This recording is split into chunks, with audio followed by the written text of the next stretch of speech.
apps and websites under the guise of threats to national security. Okay. when every other country knows it's about suppressing the free speech of its... Bro, have you read Copa and Kappa recently? Because, like, that's something that you should be on the tip of if you're fucking concerned. Like, again, like, my phone was dying or charging or some shit. And the Steam Deck wasn't in the toilet with me, so I used my little watch, right? To ask my watch a very important question. Can I go read publications or the press releases by the Department of Justice? Yeah, I ended up then reading fucking Congress stuff again, because I can. Anywho's, hi. Oh yeah, I was gonna switch to the other one. Hold on, Medulla. Then we're gonna do the Challengers one so I can keep respawning these dudes. If you want some, like... Honestly, Lindsey Graham comes off as charming in this one. I'm not even gonna bullshit you, just right to the point. Hook for what it's worth. It's that Lindsey comes off as a charming goober in this one. That's all. That's all I got for you, cousin. Lindsay being charming. What do you expect? I'm here to, like, be a goof. Don't laugh at me. Lindsay was he was charming this time. Take a dub where you get it, bitch. Take that dub. Rub-a-dub-dub. I took the dub. Oh, man. You know, I can't use this unless I wouldn't I'm, be like, laughing this hard if we weren't talking about the fucking Chinese government thingy, in this right? entire situation, too. Yes, America does have some fascistic tendencies, or you might argue that America is headed towards some level of fascism. But to be honest, also here, on some TikTok goofy shit. is from a It's always on land some goofy known as shit. China, which has probably one of the most fascistic governments out there. For instance, this is the Chinese firewall test. For anybody that's This is too why I'm young to know happy how China's when government Lindsey works, Graham does a their charming internet thing. effectively restricts their audience from, or their What did I come back here for, their goddammit? citizens from basically What the going fuck to is any wrong with website me? they please. So, for instance, if you go to What do I need? Oh, Wikipedia.com, shit. which is a great place to read up about things like the 1989 Tiananmen Square protests and massacre, something the government of China probably doesn't want its citizens really knowing. Well, that is blocked in pretty much all of the major provinces in China. And of course, ladies and gentlemen, this pretty much goes for a lot of American tech Don't need companies. to, but if I get Whether that you're demon Google, hammer, I'll whether be you're happy as Facebook, fuck. Whether you're a VPN company underneath Chinese governments, you are obviously not going to have a great time. So China basically Where do I drop bans down for the a lot of binocular? foreign companies from Binoculars? coming Oh, really? in It's right and there. serving a lot of these social media-like services, unless you really play ball and Holy assist shit. the I'm a Chinese fucking government in locking down your software or hardware and preventing the actual, citizens from freely using the internet, then you're basically allowed to operate. But of course, let me go back to this TikToker because again, I do want to hear a little bit more about what they have to say. If the government believes that a single app could, quote from the hearing on the 10th, skew the perspective of American citizens to be anti-American, maybe the real problem is that American citizens are already in such a state. All right, so what she's referring to is a Supreme Court hearing where they actually really grilled the individuals behind TikTok, TikTok's legal teams, and basically wanted to just put on an entire show and basically show people that the American government can and will shut down your foreign application from operating in the country if it feels that things like national security are threatened. Okay, I forgot. I gotta algorithm bring can Homie's audio manipulate up a the little bit. One American second. people. These are all actual valid concerns, and I want to be going through a bunch of them throughout this video because I've been talking about this TikTok ban for a long time. It's pretty important to me, especially as a person whose content focuses on technology, focuses on internet privacy, focuses on, again, how to live in a free and open internet. These are important values to me, and obviously when an application like this is banned in a part of the world where I consider the internet to be incredibly free, it's very alarming, and the precedent it sets is a little bit dangerous. Now, I'm not going to go too hard on this TikToker. Again, this TikToker is somebody whose primary platform is TikTok. If it is banned, it is incredibly horrible for them. I'm sure that I would be just like this if all of a sudden Canada decided, yeah, we're going to ban YouTube from operating in our country. It would be a severe blow to my social media, fun on the internet. It would be a severe blow in general. obviously I'm going to be looking at it with some pretty emotional connection to it, which I can obviously see this TikToker doing right now. I just think some of the arguments are kind of hilarious, given that we are ultimately talking about a Chinese social media application, you know, basically arguing for free speech access in the country. Again, free speech and private social media services are not something that necessarily intermingle. These are private companies, and unless the government is restricting your free speech in the public sphere, right? Don't judge me for this hammer. Your right to say whatever you want I'm gonna go focus on outside more on the dudes. street, I just want to upgrade my outside sword, in front okay? of people, outside I of want to a upgrade public my short environment. sword.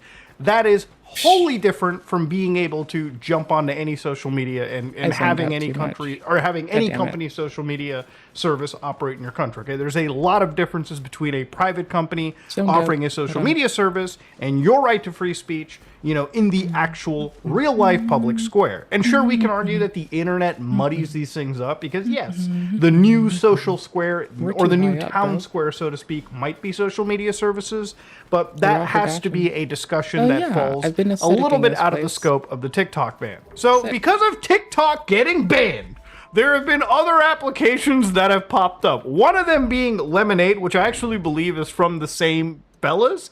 But there's also one more application that popped in. Let's go. Now, if you go to the App Store on your phone of choice or whatever, you'll find that there's a new application that apparently is gone by the name of Xiao Hong Shu, okay? Now, obviously, this is a social media service that's suddenly #1 in at least Canada, if I'm to go here, with 4.9 out of 5 star rating. Surely none of these are fucking modded. This comes from a developer known as King Zingin. Okay, and of course they're surprisingly #1, which sure again there's no botting there, but maybe it's because of TikTok being banned. People are trying to serve as an exodus to other areas. And if you look at it, it's got this interesting discover a diverse lifestyle, share daily life, explore wonderful places. It's just fucking TikTok or another sloppy social media dropped in. Lucky ass vest. Surprisingly, you can buy a loved one, which I don't know if that's something to do with human trafficking or buying some fucking slop off of Shein. But that is the new social media service. And of course, like all social media services, there's some funny shit in it. Apparently, because of the amount of Americans jumping in, there's a few people who are like, hey, could you help me do my homework? English homework? And people are actually helping out with English homework here. That's actually really wholesome to see. And of course, there's other situations where people are just taking part of some of the memes. Hey, I'm spy number 649782. Welcome to join the Red Note. This is shiny Make sure you post enough happy notes every day, or your privacy data might be sold to U.S. government. Okay. Give me your data. Okay, buddy. I'm a Chinese spy. Give me y'all's data. All right, I'm a Chinese spy. Give me your it's all the trolls right here. Okay, I want you to go onto this application again. I wonder if you can go onto this application and talk about the Uyghur people, or maybe you can talk about Tiananmen Square or something of that nature, or maybe if you can post a hot Winnie the Pooh. I wonder how quickly that gets removed off the platform. But yeah, so again, ladies and gentlemen, with a week left, TikTok has effectively one choice. Now, if you followed ever since I've covered this, the reason for this effectively happening is about I would say, sometime last year, there was a bill that was passed known as the bill that effectively is protecting Americans from foreign adversary-controlled You only brought the one from the House of Reps. Go get it from Now, Senate. again, in this specific act, they go after ByteDance, the parent company of TikTok, and TikTok specifically. Go pick on Senate instead. And their job is funner. basically they're Well, I mean, I telling, like picking on the House TikTok too, or but ByteDance, like you either the sell Senate does your more U.S. egregious operations shit. to a U.S. Like company, it's way more or you easy to shut shit it. on their Now, friggin' bad again, habits. this act basically gave around January as of this year TikTok and ByteDance enough time to find that U.S. buyer or shutter its operations. Now, again, divesting your entire organization or divesting your American part is something that wasn't exactly palatable, and it was something that even at the time, TikTok was absolutely vehement they are not going to do. And even as of a week out, I just want to upgrade my one thingy. unknown if this is actually going to happen. There was some rumors from like apparently like journalists who were just like, Elon Musk may possibly purchase TikTok for $40 to $50 billion. Dog, I think Elon is already fucking complaining about the fact that he had to buy Twitter for $40 billion and have its evaluation torn into the ground, even though it served as a great mechanism for Elon to effectively buy his way into a presidency. At least in my opinion. TikTok came in and they're like, bro, we can't be expected to comment on pure fiction. So right now, there is literally nobody in the market right now who is going to be purchasing TikTok. And I don't expect TikTok's parent company, ByteDance, or anybody to play ball. Remember, this is not some rinky-dink, small-town fucking government we're dealing with. This is the Chinese government, which again, is at this point able to go band for band with the American government and with multinationals in both sides of the world that are just as powerful as each other. TikTok does not have to give up its secret sauce, its algorithm, or divest to any American company. And the reason why they won't do it is because these algorithms that TikTok, again, prides themselves on, worth more than are not going to them. any other person but them. Because there's a lot of money that's put into this stuff. Millions, if not billions of dollars in research and development have been funneled into creating these algorithms. It works for really any social media service. An algorithm for a social media platform like YouTube, like TikTok, like X, like really anything, is the secret sauce that keeps these guys competing with each other.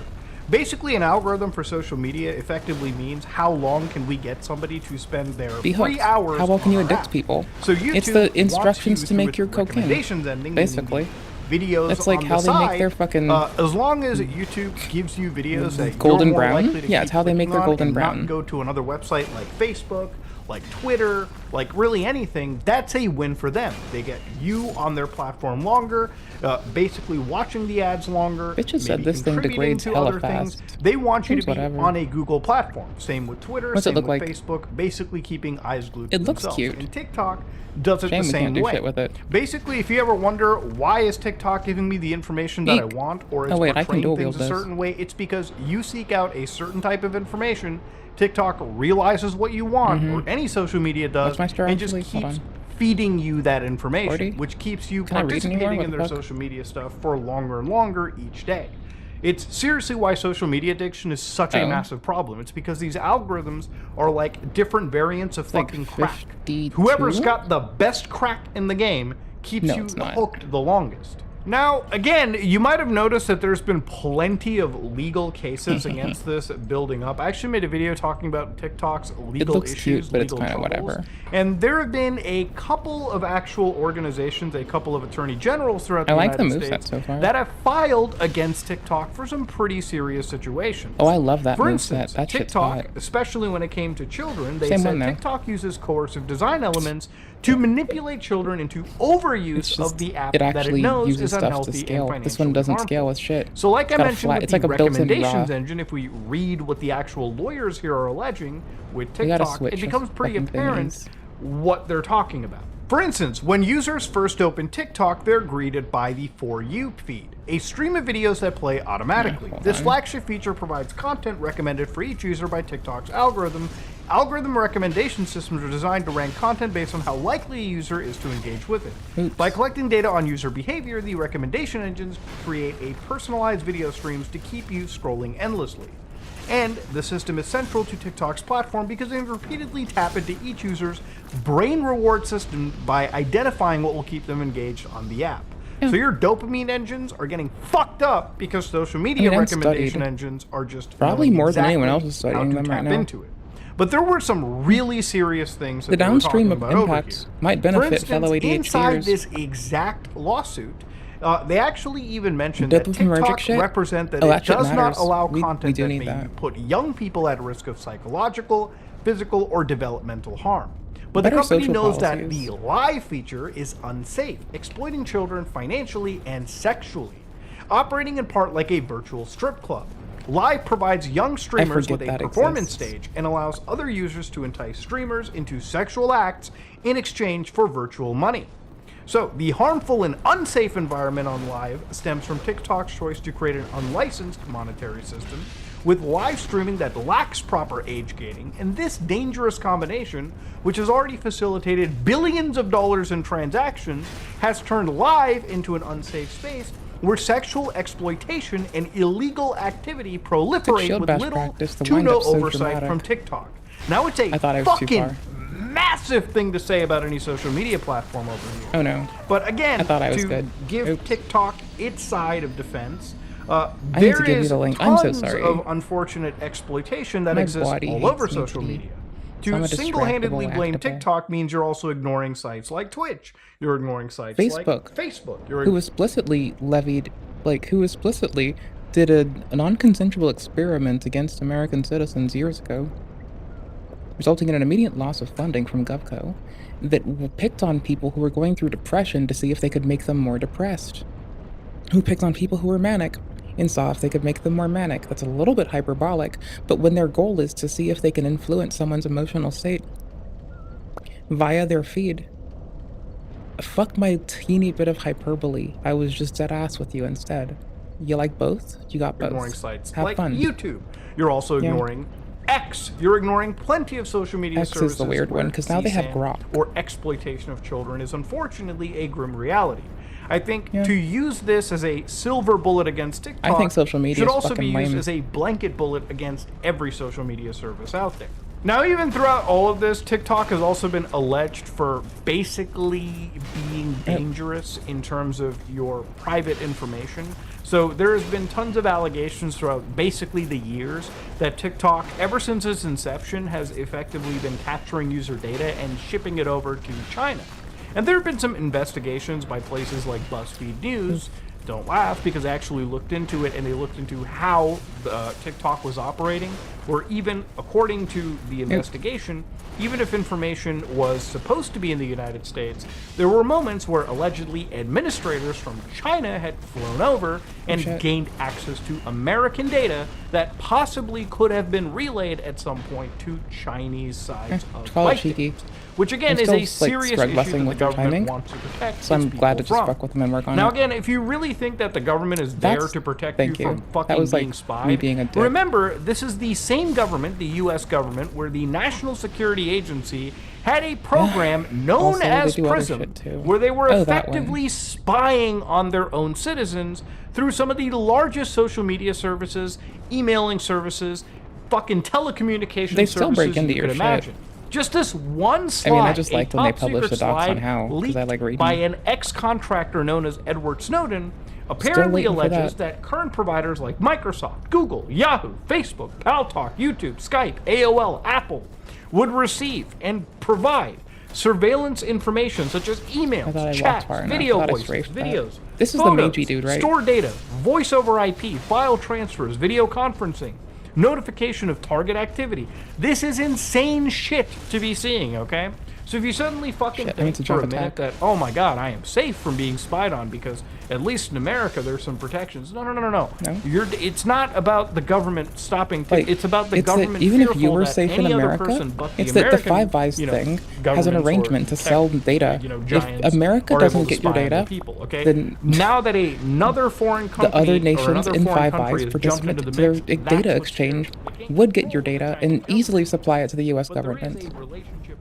I just have known this since I was a child, mind you. I used to be a whippersnapper. I've known this since I was a little thing, dude. Blows my mind when people don't just know this shit. And that's one of the reasons why the government is so fucking bricked up for your national security. Now, when it comes to TikTok spying on you through its app, as far as the years have passed, nothing credible has effectively come out. There have been a lot of things said by some pretty reputable people, but there hasn't been some bombshell expose or blow up, through any analysis on the TikTok side of things. It has been questionable and sketchy, but TikTok, and as far as their app goes, and as far as my analysis goes, it's no more privacy busting than something like Facebook. Or something like Twitter, or something like any Google application, so to speak.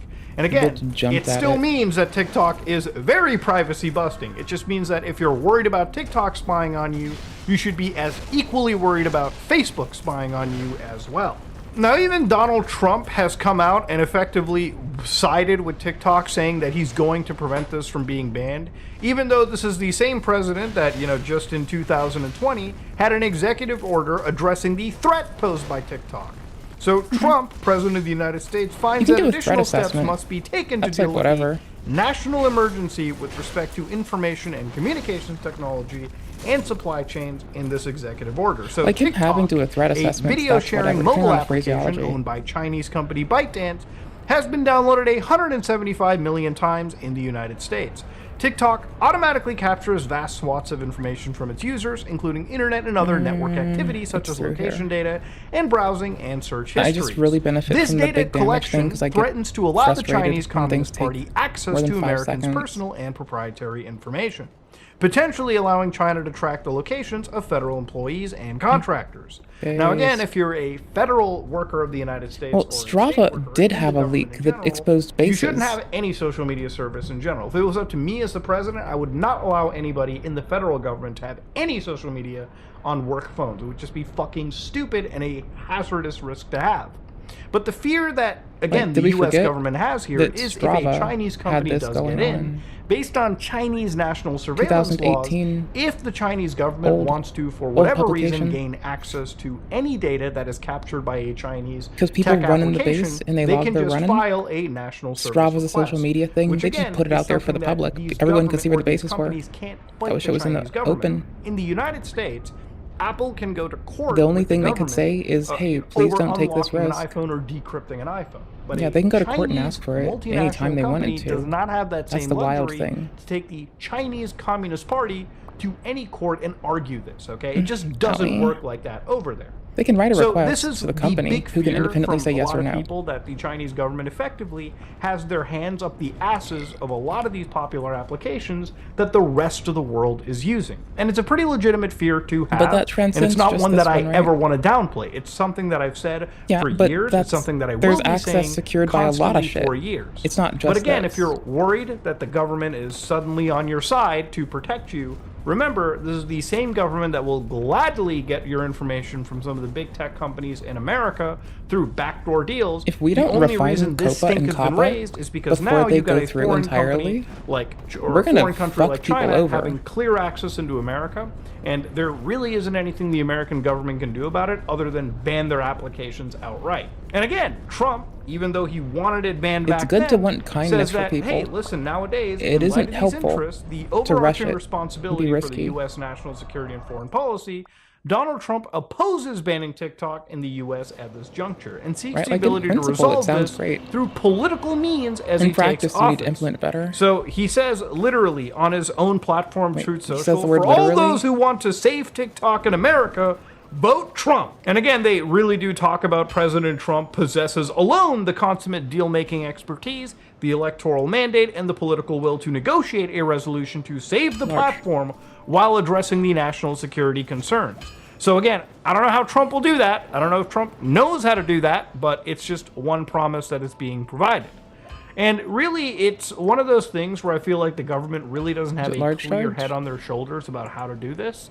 Again, even if TikTok gets banned in the United States, as an American, you should be able to VPN to Canada or really any other country and download TikTok from there. Now, again, for TikTok creators who have their monetization My camera set up, is messed up. that's probably not It is going pretty to be damaged, something that will right? carry over, and it's not something you can easily VPN your way However, out of. So these are things you're going broken's to an have to inappropriate really word. kind of navigate around or start getting your followers to other platforms. But when it comes to TikTok getting banned, there's a whole bunch of reasons. And I'm just going to bullet point out, summarize them really quickly. If we're talking about the children and protecting them, the government doesn't give a COPA shit and about COPPA. kids, okay? Let's just make that it's an honest poorly fact. implemented. TikTok, if it's exploiting minors, it is basically on the same tier as, any other social media platform doing it. And there needs to be specific laws catered around And they need to be protecting written minors from well and accessing reviewed some by of these subject matter services, experts. or at least Not having just more of jammed a out monitor. by, like, Again, if you goobers who want to don't talk touch about things computers. like privacy laws and your personal information, It's like I can talk about how Lindsey Graham's like doing a cute thing, but to be fair, right? That hearing could have been dealt with a lot better if they had a subject matter expert worth like a fucking shit of freedom and peace in there. Like, if they had someone in there that could have fucking paid attention, we'd be in a fucking much different place. But instead, my dudes, my dear sweet loves, instead what we have is like some goober shit going down. That's all. The hearing was wasted. It was a fun attempt at something. It was a fine attempt to be kind. Implemented like shit. And the questions were not that in-depthful. I can bring up both facets of that. Information being spied on and protecting children, it might be better to have laws specifically focused around data collection, right? So that, you know, it's not just TikTok you're stopping, it's also Facebook. It's also, you know, any other tech company. But I would imagine that the big tech organizations in the US are in bed with the government so hard that this is never going to happen. Unless some real radical shit happens in the government where they actually start to give a fuck about the common person. Which, let's be honest, most governments don't. That sounds boring. Now, when it comes to TikTok spying on you or being a national security threat, I think there are a couple ways to look at it. Obviously, for a service like TikTok that controls an algorithm where half of Americans are engaging with, there is a genuine fear that, you know, TikTok could manipulate an election down in the future. That is a fear that even other countries have an issue with America, right? Like, imagine if you're another country and all of a sudden a big figure in America is suddenly manipulating the election in your area because people are using American social media in your country. That can be an issue too. There are tons of ways to look at this, you know, pragmatically. There are also issues where, yes, if your information is being collected and stored in Chinese servers and it allows the Chinese government to get a peek into American lives, that's an issue. But that's also an issue for other countries that have to deal with the United States and their social media services. I think the TikTok ban happening in America is kind of like a domino effect waiting, okay? Because it's one thing when a fascist, you know, I think authoritarian might be a better term, government like China or North Korea controls their people through severely limiting their freedom of speech or freedom of access when it comes to information. But when a country like America, whose principles are founded on free speech, freedom of accessing information, a lot of these things, when they're banning TikTok, instead of, you know, maybe looking at these laws from a more umbrella perspective, that shows me that if it happens here, it might literally also happen as a domino effect across the entire world. The internet is a tool that brought humanity together in a way that, you know, wasn't possible before. It allowed people from all over the world to interact as part of a global village. It was truly a thing that brought us humans together and allowed us to speak to each other nearly instantaneously. And I think in the next decade, the next 10 years, it might get to a point where the internet is as segregated as actual land, sea, and air borders might be. Where speaking to each other, interacting with each other through our websites, through social medias, through video gaming is going to be a problem, right? At least that's the trend I'm seeing. Let's do some and it's not a trend that I enjoy, to be honest with you. But hey, Gooners, TikTok's ban is on its way. I'm kidding. And what can you do about it? This is funny. Oh wait, this is I'd say write to your senator, but fuck, I don't know if that does anything anymore. But ladies and gentlemen, if you want to be a TikTok consumer, I don't think VPNs are going to be an issue. But if you are going to be a TikTok creator, it might be time you start fucking jumping on the life raft and heading over to like Instagram Reels or YouTube Shorts or something, man. If you like what you saw, please like, comment, and subscribe. Dislike it if you dislike it. I am out. Hello, my name is Tom, and I don't need to put extra gain in your ass. You're fine. Guys, you know me. I'm a super chill guy. I don't get angry that easily. Damn it, brother. Just because I'm chill. Holy I'm relaxed. shit. But the other day, I saw a video that was so bad, so egregious, so there we entitled go. that I have to admit I did crash out a little bit. I did fly off the handle. I did lose my mind. Your entire bloodline should be paying 90% of their income to him so that they are impoverished forever. So your peasant ass stays where it belongs, in the gutter. Yeah, I'm like crashing out on this guy. This guy sucks. Now, I am a psychopath, but despite what it may look like, this reaction was very much warranted. Today's topic is one of those special cases of something that really just grinds my gears, and it involves a huge streamer, a small content creator, and parasocial relationships, and just how bad they're getting right now. And I especially feel the need to talk about it, because a lot of other commentary channels are somehow having a horrible, horrible take on this, and I cannot believe it, so let's get into it. So all of this starts with a streamer named Nick A30. Nick A30? Hey, don't say that one fast. And I honestly didn't really know much about him until this drama Naked existed, 30? but he seems like a pretty big deal for the young kids out there. Nick is a Canadian content creator. He's a professional streamer, and he's widely celebrated for his family-friendly gaming streams. He's a family-friendly content creator. He does not say the F word, the N word. Well, he does say that sometimes. I've heard. I don't know. I've heard that on the DMs though. On the streets, I've heard that. Jose Valencia, thank you for the 2. Nick, you never get it thank back. you for the. That sounded very inappropriate. I'm gonna ban that name. What I'm saying is that he's a family-friendly guy and he plays a lot of Fortnite. There will be no bullying in my lobby! And everything had been going well Valid. for Nick. He's I'm here making a for lot that. of money. There are people who think that he's cringe because he's family friendly, but the cringe is not that big of a deal for today's purposes. What is a big deal is that a few days ago, as of me recording this, a small channel called Arch uploaded a video We've titled... already been over this, and that's why I'm dipping. I love you all, Oodles. This gives me time to like see what's next in our queue. And QQ myself that well, I was gonna say something that was a bit punny, but punny isn't helpful right now. Let's see.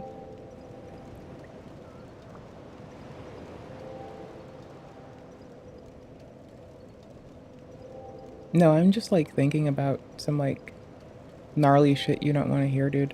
I swear. That's all I have. You'll live. Lol. Oh, actually, I know what we're gonna click on. Because I'm just gonna scrunch up in this chair and whine. Well, I'm gonna not be whining. That's the thing.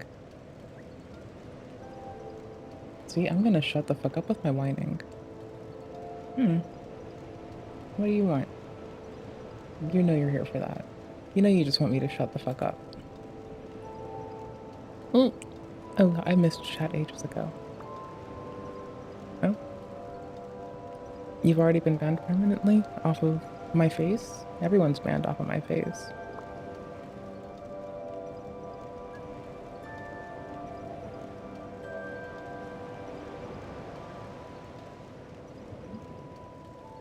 Oh, with that app, I had to scroll up. I'm such a goofball.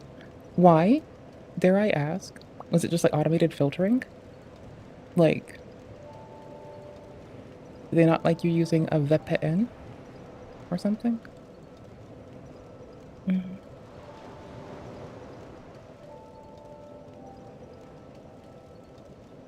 I know what we're doing. You're gonna hate me. You're probably tired of all the goddamn Soulsborne shit. I don't give a fuck. I do give a fuck, actually. That's the wild thing. That's wild. It's good to see you, fam. I don't know. Like, I keep saying shit like TikTok, go hard, wear your dick on your chest, or wear your nuts on your chest. Because, like, genuinely, I don't, how do I phrase this? Like, I don't see a world where the concession gets made. But that's just me. I'm a goofball. I don't know shit. I don't know shit about nothing about shit.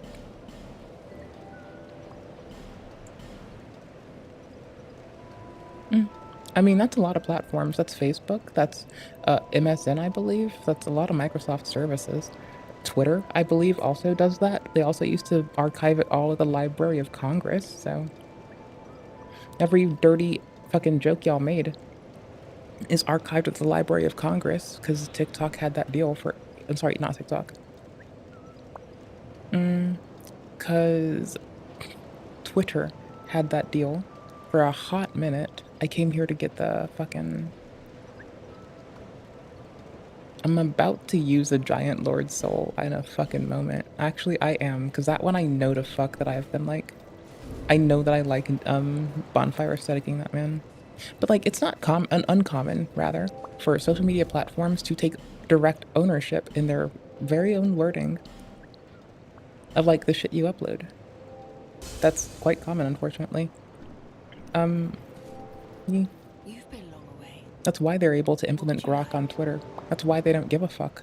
That's why artists have, like, that's DeviantArt, I believe, has taken flack, but still isn't pulling the same shit that they are. I need to buy some parts. Eek. Hold on. It's illusory wall swat again, by the way. Because, you know, you can't stop me. I like our little Soulsborne time. Sometimes I just want to curl up in a little ball. Well, not literally in a ball. I'm like frog sitting, kind of, with a little bit of lean in it. Like a little bit of a leaned out frog sit, I guess. But like a nice sort of relaxed frog sit, you know? Anywho's.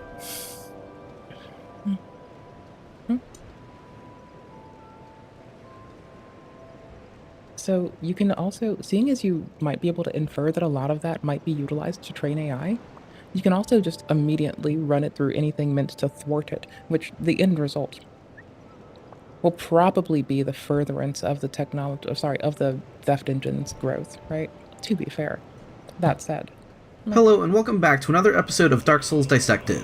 Have you ever wondered what's up with some of these dead ends? I'm not trying I know to that for a lot of players like it. myself, there's something alluring about blocked off paths and inaccessible areas.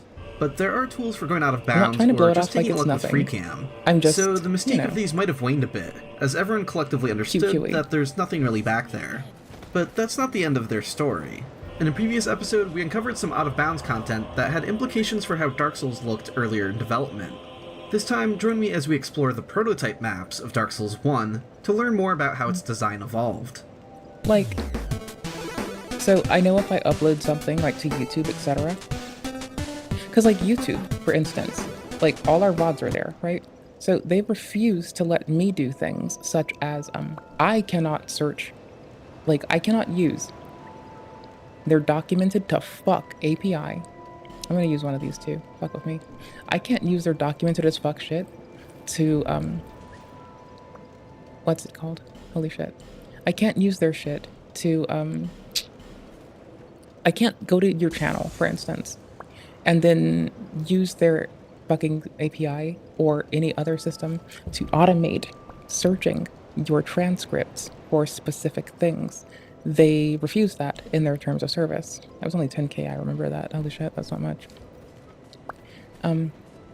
You know, so they, on the other hand, have been taking all of our content, which I'm fine with this implication of it, mind you, to train their auto-translation robots. So, furthermore, they also look at the most common language sets to come to your channel and provide transcriptions for them automatically. And they try to do this to implement stuff to bring your audience in more.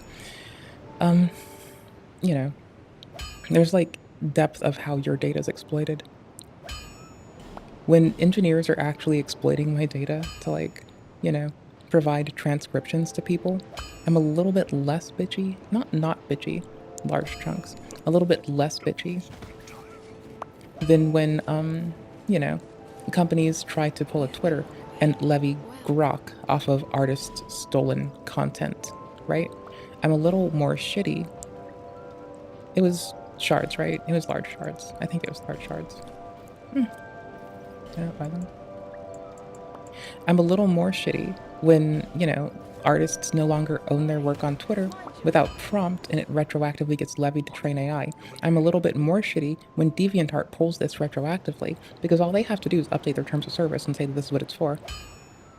By continuing to use the service, you now opted in. Even the time it takes to delete and opt out, you've usually been harvested by then. So, you know, I'm not here to excuse it. I am here to point at it and say, hey, Hunbun McFunruns, this is horrifying too. Oh my gosh, I just need chunks now. I'm moving to, like, the longsword, because, it kills. It fucking kills. Longsword is best sword. Let's go.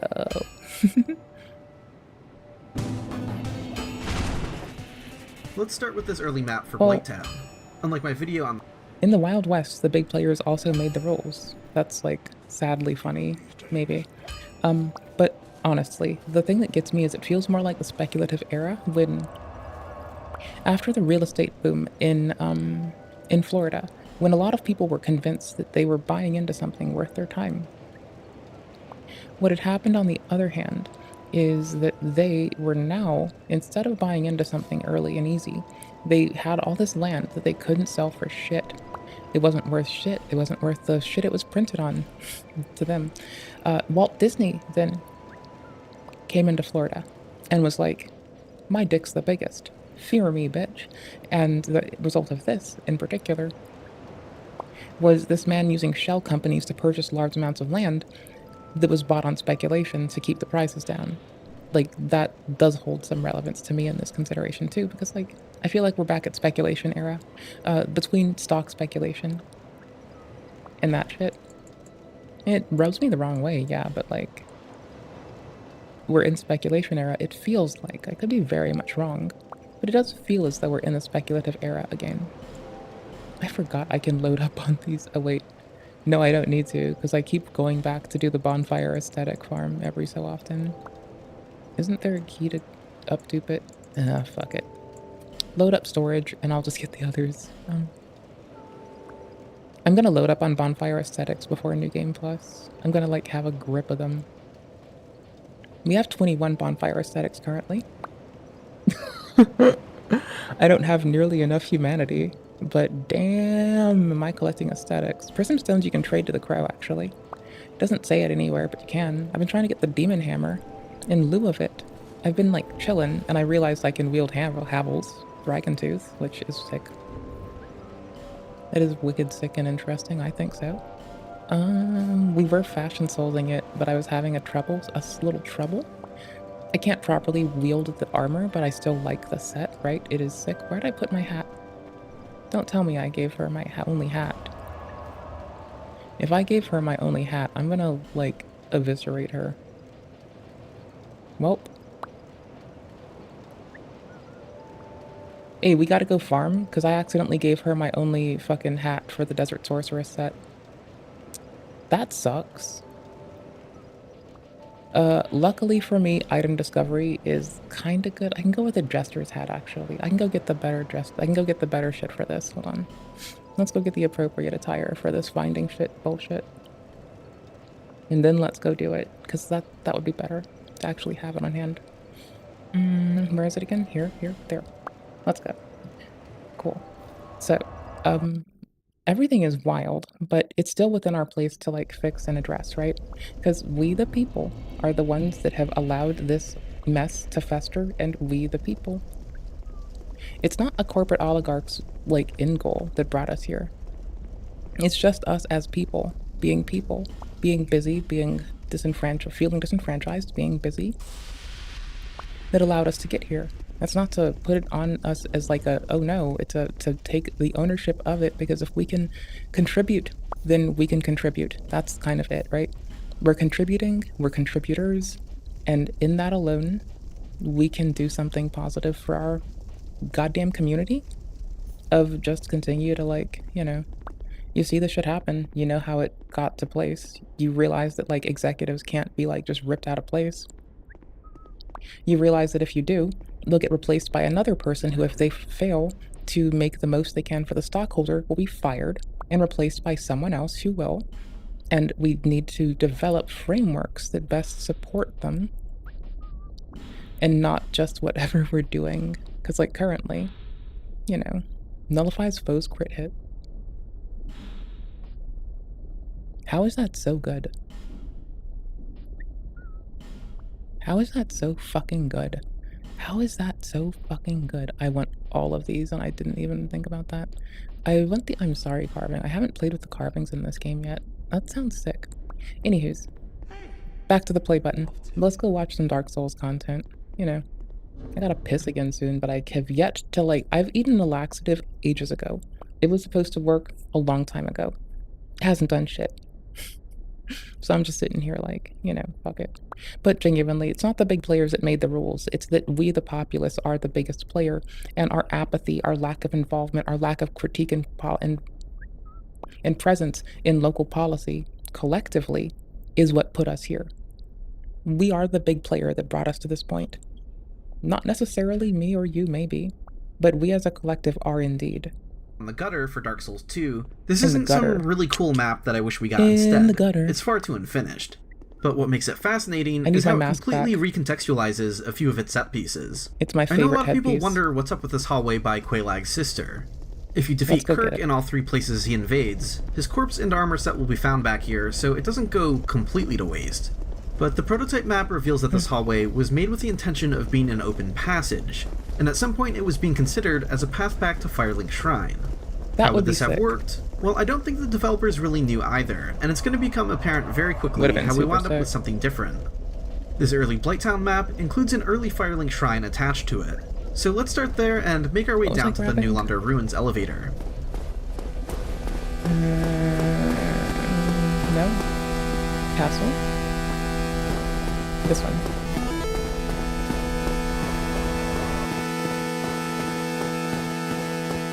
Down here, we find that the same elevator room hasn't been fully completed yet. Instead, it just runs immediately to this elevator shaft. But as we jump down, we're going to find that this doesn't lead to Newlander Ruins at all. Instead, it lands us at the end of a long, completely flat and barren walkway, and it just leads straight to Quelaag's domain. Of course, the map was never going to have a really long and simple path like this, so this was obviously just a rough placeholder. Imagine if the fucking Abyss Ring instead brought your ass here. Like, imagine if you could survive that jump with that ring. Or that, or a simulacrum of it. That is super sick. That is wild. Yo, Vess, I accidentally gave the NPC my hat, and I've got to go kill those ladies for my hat back. Which takes us to our next point of interest. Higher up in Blighttown, we have this area where you can pick up the Firekeeper soul. If you ever thought this patch of wall and gate over here were a little suspicious, it turns out that was completely justified. There used to be a lever here. I find it interesting that, even with the lever removed, that they still bothered to keep something here at all. But I suppose that's what happens when modifying placeholder content. With this already designed the way it was, might as well just remove the lever itself instead of its entire alcove. Behind it, we have not one, but two paths taking us back to Quelaag's domain and Firelink Shrine. You can see that they were debating between a path that slopes downwards versus one that goes straight down before heading over. To make better sense of this from another angle, here's the elevator shaft from Firelink Shrine, here's the sloping path from where we just were, and here's the alternate elevator shaft from where we just were. We're left with a curious set piece that's without explanation in the final game. If someone like Bluepoint ever gets to do a Dark Souls remake, I think putting a broken lever here, rather than just having a perfectly flat and empty wall, would be a great way to merge the two designs. They do have that FromSoft emulator, or that FromSoft conversion might not be all that exciting on its own. I find this early map fascinating because it reveals an important stage of From Software's world design. They knew they wanted a bunch of interconnecting paths, but before they knew exactly what that was going to look like, they started with some really basic placeholders to get a general feeling for how different levels would be placed with regards to each other, while worrying about the details of how they actually connect later. Which is really the only design pathway I can imagine making any sense, but it's cool to actually see it. When we wonder what kind of work went into making Dark Souls 1 as interconnected as it is, this is what an early version of that looks like. There's also another path down here which takes us to another location. The prototype map has a path running past where the bonfire and large vertical shaft wound up, connecting to the other paths. This one I find interesting because it's the least obvious remnant of a cut path here, but it does put it under a bit of a different light for me. I tried. It was always an odd little detour from the bonfire, taking you to a big open space with a chest containing an upgrade material. There's no enemies here, and it makes me wonder what else the space might have been considered for. Maybe the idea was always just to have an item chest, but I don't know. Seeing the unused path that used to run through here helps raise the idea that this space might have been repurposed as it was being designed. But that's not to say that the space wasn't well utilized. It might be a little empty for such a unique set piece, but what the space lacks in terms of utility is more than made up for with some interesting environmental cohesion. Something I've talked about in a previous video is that even though we can't find any kind of circular pit rendered from the Gaping Dragon's room, there is some partial overlap between the pit that the Gaping Dragon crawls out from and the vertical Blighttown shaft. The chest down here containing the dragon scale likely isn't a coincidence. It seems to recognize this area's placement as being below the boss room. The implication is that maybe the Gaping Dragon crawled out from down here in Blighttown. If this feels like a stretch, the relationship between the depths and Blighttown seems to have been something the devs were thinking about. We have the parasitic wall hugger up over here. Give me your hat. Why is it latched onto this particular wall? Well, it's placing itself at the end of a ramp here, implying that it's feeding on runoff from the depths. And if we have a sewer system that's flowing into Blighttown, that explains things like the stagnating poison water at the bottom, and perhaps even why the barbarians are carrying dung pies. Whether there was ever a specific intention to imply that this is where the Gaping Dragon came from, it's a reasonable headcanon-y conclusion in light of all of this. This is all to say that a space like this allows us to speculate on the world layout and spatial relationship of different areas. When we contrast this to these placeholder paths, I think it speaks to how well they handled reworking the space concept. Whoever's job it was to make this make sense completely nailed it. Maybe it feels rough to some viewers that we can find vestigial dead ends relating to the prototype map, and whenever cut content is brought up, there's usually some people wanting to see the game's quote-unquote original intention. But just to be crystal clear, what we see here pales in comparison to what we actually got. We don't need a path connecting this to Firelink. This former path was effectively replaced by the back entrance to Blighttown, while this path here either turned into or was replaced by a massive detour running all the way down through the depths and upper Blighttown. These prototype paths are completely obviated by the game's final design, and we can see how this brainstorming stage was improved upon. The one time what else I wish can we I see in locked. this proto-Blighttown? Looking down from Firelink Shrine, you can see the area with the Firekeeper soul over here. Maybe I can. Can you do cancels? Comparing this to the actual map data in the final game, we can see that its relationship remains intact. They didn't have to wind up moving it somewhere else. We can also see the massive columns of Blighttown placed similarly below, which means the relationship between Firelink and Blighttown was already starting to get locked down at this point in development.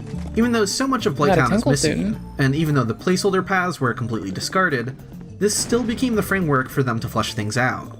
For example, over here we can see that none of Upper Blighttown has been completed yet, but the alcove that contains it was already We're grinding the armor that we already had because I negligently gave it away to the person in town and then they put it on because I wasn't thinking. And I shouldn't have given them that hat. That's all. I have every other duplicate piece of the Desert Sorcerer's armor. Oh, I guess we're only getting one of them to spawn now, and I have to aesthetic this up. God damn it. We can see that basically none of the swamp had been completed yet, but having a big flat plain down here indicates that they probably knew it was coming. What I find interesting is that even though we had all these bizarre I know, don't run right at them. Run past, I know. The front and final entrance was already very solid at this point. This entrance mound here wasn't implemented yet, but the cave itself was.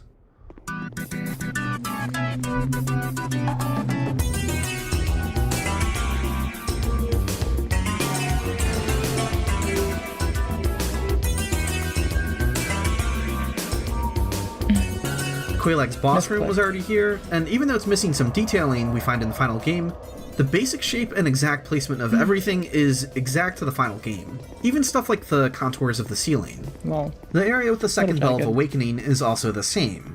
We don't see a representation of the lever itself, but the hole in the floor, the placement of the spiraling staircase, the entrance to the demon ruins, the location of the illusory wall, and a circular impression on the floor marking the location of the elevator. All of that lines up perfectly.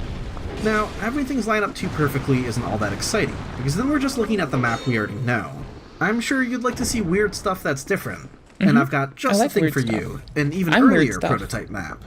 We're gonna expend it until the other one's dead, but... Here we're in a very rough version of the cave leading into Quelaag's boss room.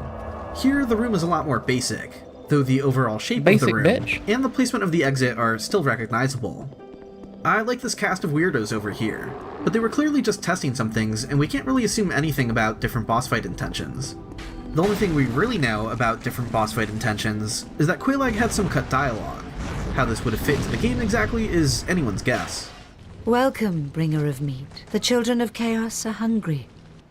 As we make our way to the second bell of awakening, we find a much rougher version that starts to feel more alien. Be wary of There's some rubble blocking this path, something not in the final game at all. The open segments of wall in front of us were already shaping up, but it's a much simpler and different execution here. One that they clearly had to scrap and redo from scratch. Am I sure I don't have a single copy And while of the it? descending spiral staircase is already here, its placement is slightly different, a bit further off to the right. Now, even in this very early map, they already had the idea to have an opening on your right where you can see into the demon ruins. We don't see the window spaces yet that wind up restricting our view a little bit more. Instead, we just have an open railing that then winds up back inside an enclosure. I'll get them a couple more times, if I can. And down here, we have whatever the hell this thing is. You don't often see this kind of detail in the prototype maps, Nope, so I think we what will we're not looking be doing at is that. an early understanding that something important was supposed to be here. Did Is they it the already Mirror know we Knight? were going to be ringing 2 bells It's at probably this point in Mirror Knight, development? I'm not sure. It's I bet it's entirely Mirror Knight. possible, and maybe this is just like a really, really weird placeholder for the bell's lever. But I don't think you'd model something that detailed for that. So my best guess is that they simply knew they wanted some important progression event found in this location, but what you were going to interact with probably wasn't figured out yet. It could have been some weird object to smash, or a magical mechanism to turn off. It looks Who mid knows? at best. What makes this even Yeah, weirder is how the it's fine. Darkroot Garden I has might some double really try I don't strange have a copy unused of map it. pieces that include these. So 'Cause this I just wanna adds to the tinkle before I mystery go do for this. whatever the heck these were. Now you might be thinking, wasn't the bell's lever up above? Maybe this is just the elevator with a strange mechanism, not have it. because this is where the elevator should be. Just wanted to check. But I know it's at least not that, and we'll see why in a talks. second. Okay, Behind tea us and time. to our right is the area with Quailag's sister. This time the opening is much wider than the one we got with the illusory wall. It's just a really simple room shape that's not at all recognizable I'm gonna at the leave you stage. with this. And because here this we is have our amazing. entrance to the Demon Ruins, but we're going to be greeted by something very different. So at this point in development, they did have an elevator in mind, but it was outside the area with the bell, and the elevator was surrounded by this interesting set piece, something we didn't get in the final game. The elevator was designed to go down from here as well, but let's continue ahead first. We don't have the descending path to the lava, instead it's just a sheer cliff. Though as different as this is, some basic concepts are starting to take shape. We do have this route to our right, a bridge that takes us to a path with a wall on our right and a cliff on the left. This is clearly what turned into the entrance to Ceaseless Discharge.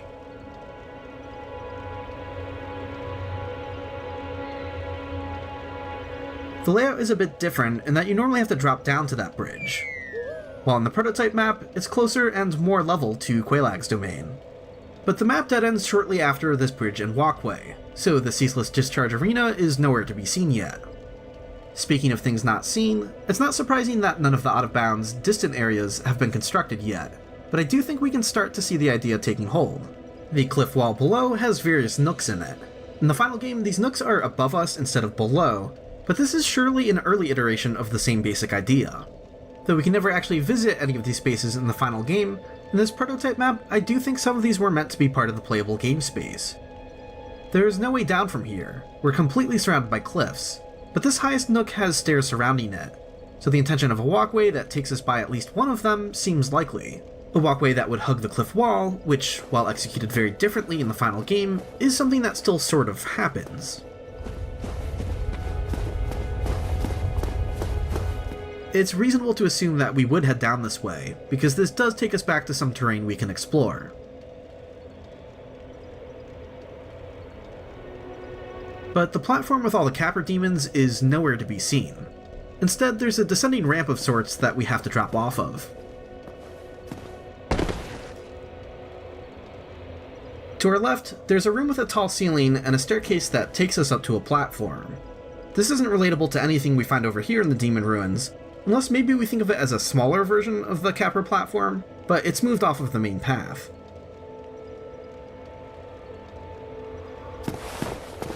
Continuing ahead, we have a short staircase next to a narrow bridge.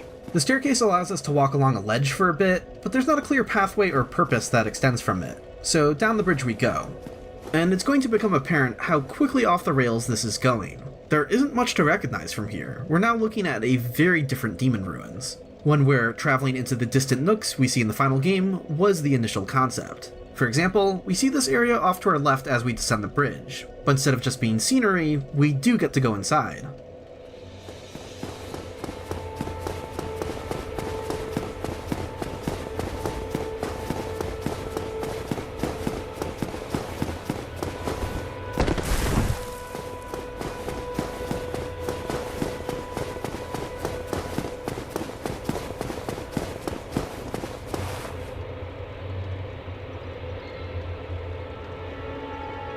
Continuing on, we have this set piece that reminds me a lot of the Crystal Cave.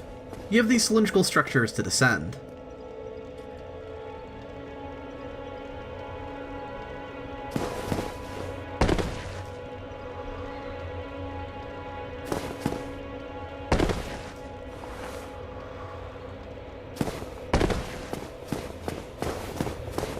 This all leads to another descending path. This one has some columns to our right, which reminds me again of this spot in the final level, even though we've already traveled much further away from where Ceaseless was.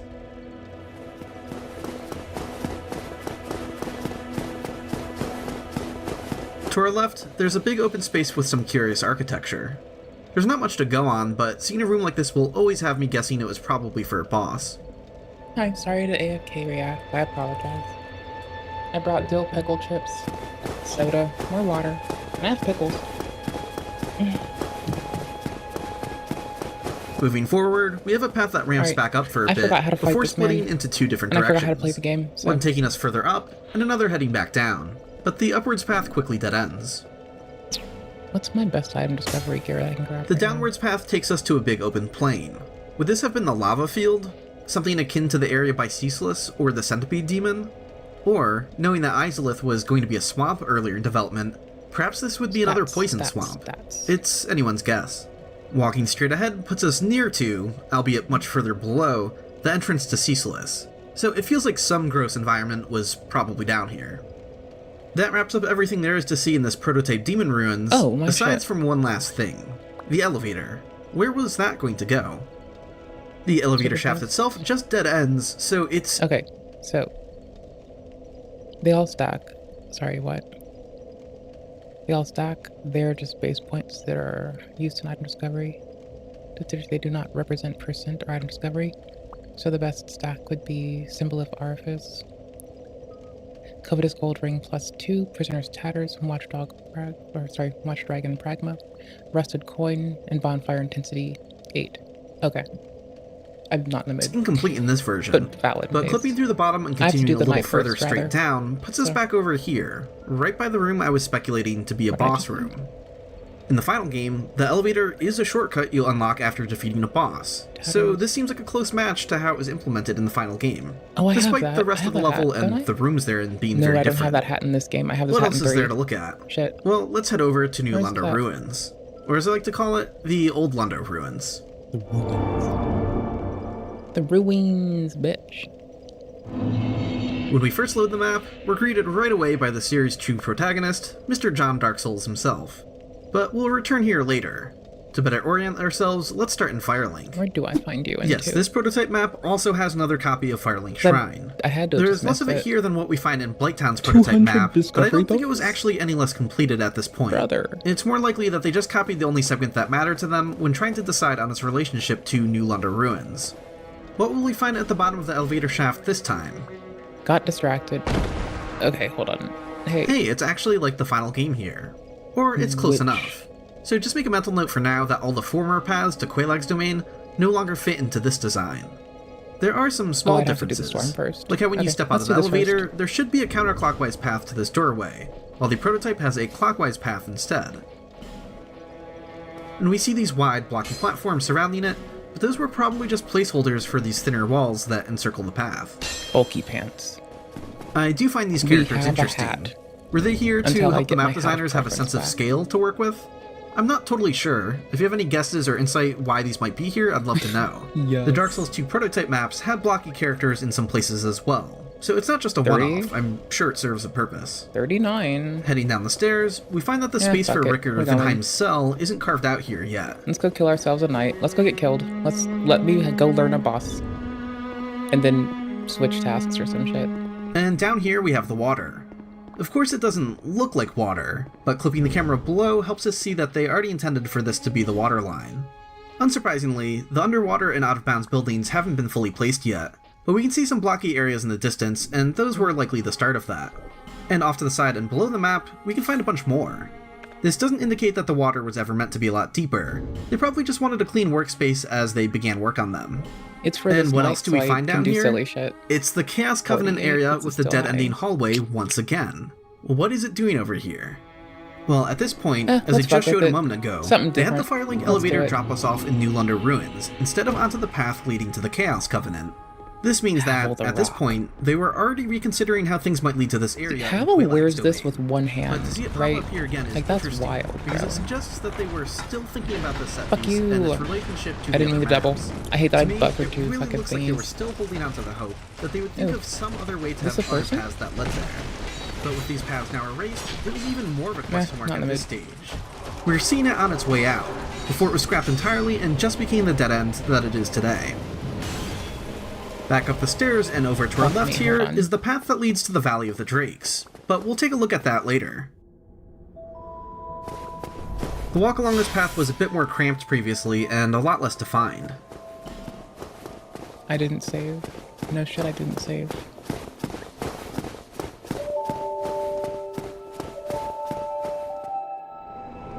I'm sad.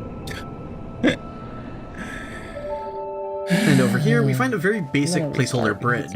We don't have any of the stairs or connecting platforms. And while the final design still curves to the right, that's across two straight bridges, instead of having one giant curve. And instead of leading to a landing with a few ghosts on it, our entrance into the first ghost house is a bit different. Instead of having these ghost platforms on the way, we have this tall and narrow staircase that brings us up to the top. It's at the top of the stairs that we have an open area off to the right. Evidence that they already wanted some wider platforms in this general area, but they wound up doing it quite a bit differently. Is anyone able to connect to the Dark Souls server? I can't, never mind, I got it. I was like about to like have a shit. As we first make our way in, the ghost house isn't really recognizable right away, but it's not all that different. There's something of an inverted perspective here, as in the final design, you have two paths on your left. One that leads to a shortcut you can open later, and then the second path is the path forward. What? Oh no, we're dead. Oh, we're dead. Here we find a sort of mirror image of the same concept. The two paths are instead on the right. Once again, the first path is inaccessible, at least for now. I should have not fucked that up. And then it's the second path we need to take. The interior is different as well, even though the overall size I forgot where they spawn. is pretty similar. I should have just looked around first and been patient. God damn it. Fuck humanity, dude. Just like the elevator in the final game, I think this was already shaping up to be a shortcut. How it would have worked exactly, I'm not totally sure, but I can picture something like raising a ladder here that would have connected this path. Then you could open up this doorway and we'd have a similar shortcut. And with the shortcut open, this broken part of the walkway becomes a drop-down path. But then you can have the ladder, but since that's not the first path forward, once again things are a bit mirrored in a way. Instead of traveling in a counterclockwise path through the room, we're going the other way around. This means that having the far end of the room be inaccessible before draining the water wasn't a thing yet, where they later added stairs from the ground level that got you up there. Back outside, we do find a set piece that's very similar to the final game. They changed it a little bit, but it's still recognizable. This area in the prototype has this walkway imply more of a square shape, while in the final version, it was stretched out into a much longer rectangle. We see the roof above the walkway in both versions, but the final version doesn't continue on over the collapsed part of the walkway. And the entrance to this area is a short descending staircase from the first building, but this was later changed to have the stairs go up instead. We normally have this shortcut ladder here. In the prototype, it's not entirely clear if they were already planning on it, but it seems very likely. They didn't previously show the actual walk towards the first building, but here's what the first half of that looks like. I forgot that was such a big sweep. Shit's wild. From here, instead of continuing further, we can drop down and walk to right underneath this platform. Never mind, I'll stop bitching, I guess. Considering how the final game also has you do this little drop to get to the ladder, it really seems like a different take on the same basic idea. Which is really the entire theme of this New London Ruins comparison. The whole thing feels like a Fever Dream variant that's mostly familiar. If you're deeply familiar with Dark Souls 1, you absolutely wouldn't get lost here. You can still navigate this prototype map with ease, but the moment you stop to look at any single set piece, it's impossible to not find something different. I forgot they planned that out really well. The prototype map has a lot more spaces where it feels like they locked it in early we're gonna get and just had to flesh out what was there. ONS fight right now. Which was probably easier to do there, but it's since you can add scaffolding however you want into this existing space. While this New London Ruins map, despite feeling really tight conceptually, in terms of the actual level geometry, it's hard to find any spots that are exactly the same. It all had to be reworked. Inside the second ghost house, things are a bit different. We have more of these platforms, too high up. These sorts of ceilings above the walkway, and a dead-ending path to our left. It was basically just going to be another one of these sections, but they removed it completely. This makes sense to me, as they probably wanted the player to have a clear line of sight to the lever and the floodgate. This extra stuff from the prototype obstructs that view. Crud. The path outside the second ghost house is interesting, because we see some of the same ideas already here. We have a broken walkway, where in the final game you can safely jump in, while here in the prototype, you definitely wouldn't be able to make that. However, in both the prototype and the final game, going around the broken walkway is as easy as doing this.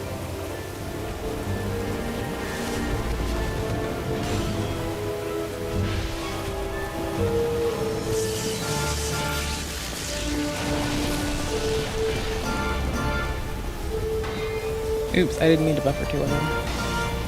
But aside from that one path being recognizable, the rest of the interior is different. We don't have anything like the hallways or rooms in the middle. We don't have a ladder leading up to the roof, or even a roof that you could stand on at all. We also don't have an opening for the curse bite ring. Instead, there are some incomplete staircases heading down.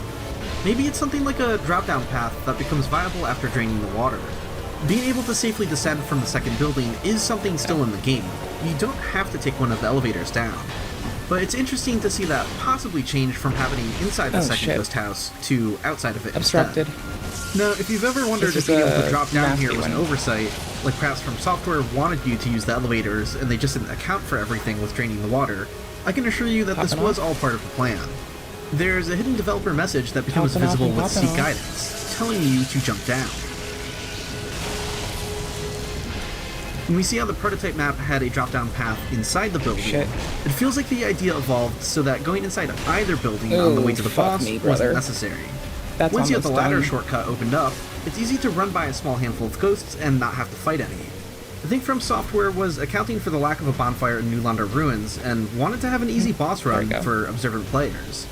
I know not everyone is a fan of not having a checkpoint right before a boss, but there is some very good level design here that takes that into consideration at least. Yeah, fuck it. We're out. As we exit this building, the game normally has this short detour where we can step into the tower to get a green Titanite shard. This tower is also the potential spawn location of a good vagrant, but ultimately, the path forward is turning around and going up some stairs. In the prototype, the small tower isn't a detour. Instead, the path I remembered that part, that they're always at the fucking gate, ready to come and fuck you up. God damn, bro. That part was good to remember. That was handy. If not, that could have been like, that would have been out. Things feel a little incomplete back here.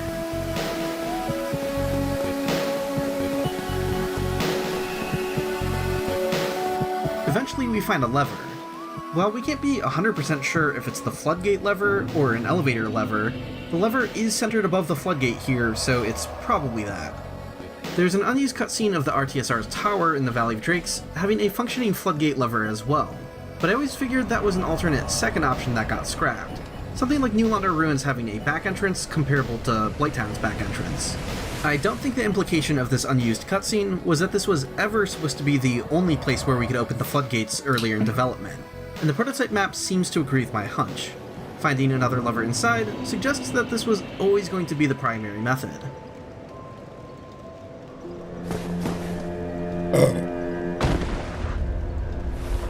Down here, things are a lot less complete. We don't have any of this stuff yet.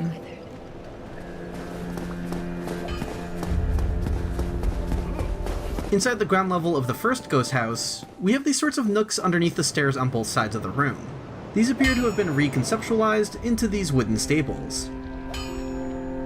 The biggest difference is that the prototype had this big opening over on the side of the room, with an area to explore outside.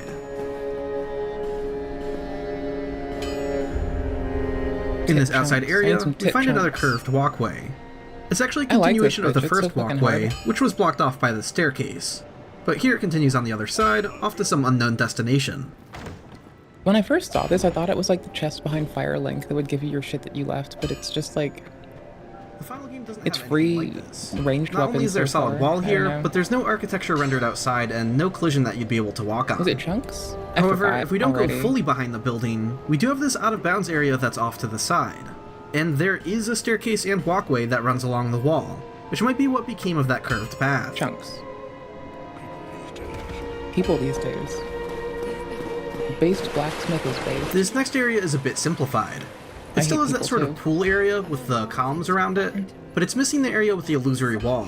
And there isn't even a path into the ground level of the second ghost house. Stop saying your username. I think not being able to enter the second building means it was meant to be more of a drop-down path sort of thing.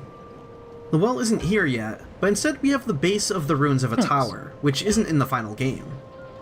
And beyond that, although we're approaching from a different angle, we find the entrance to the Four Kings, or at least where that winds up.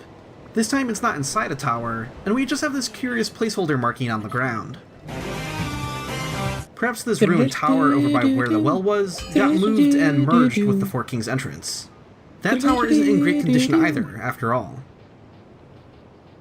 Okay, but let's head all the way back to where we first loaded into the level. Where are we? We're on some weird platform in Upper Blighttown that appears to be right above the area with the Firekeeper's soul. It's a bit of a curious start, as we didn't see this platform in the other Blighttown. We're gonna upgrade it if we can. So at this point, they've started thinking about the back entrance to Blighttown as another path into the area. And we get to see an early version of that. This thing just hits harder and harder. We're gonna keep doing that. I'm gonna go fuck up some skeletons with this.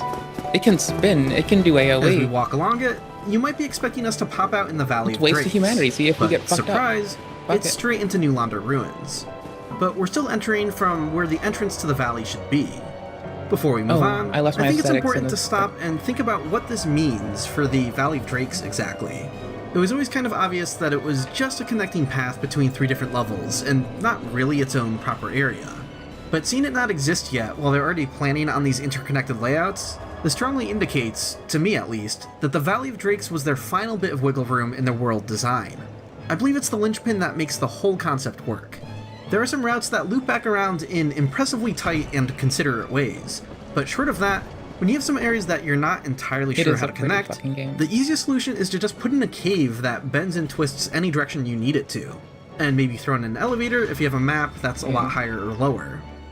If there's one area of the game where we can look at it and say that it probably had the least intent, or the weakest vision in terms of being its own proper area, of course this is it. It's filler that makes other pieces fit together. But if it sounds like I'm being harsh on the Valley of Drakes, I actually still really appreciate what they did here. In planning an interconnected world, you can't expect everything to be on the level of the Undead Parish elevator. That whole circular path from Firelink back to Firelink is so meticulously crafted. It's simply unreasonable to expect that level of design throughout the entire game.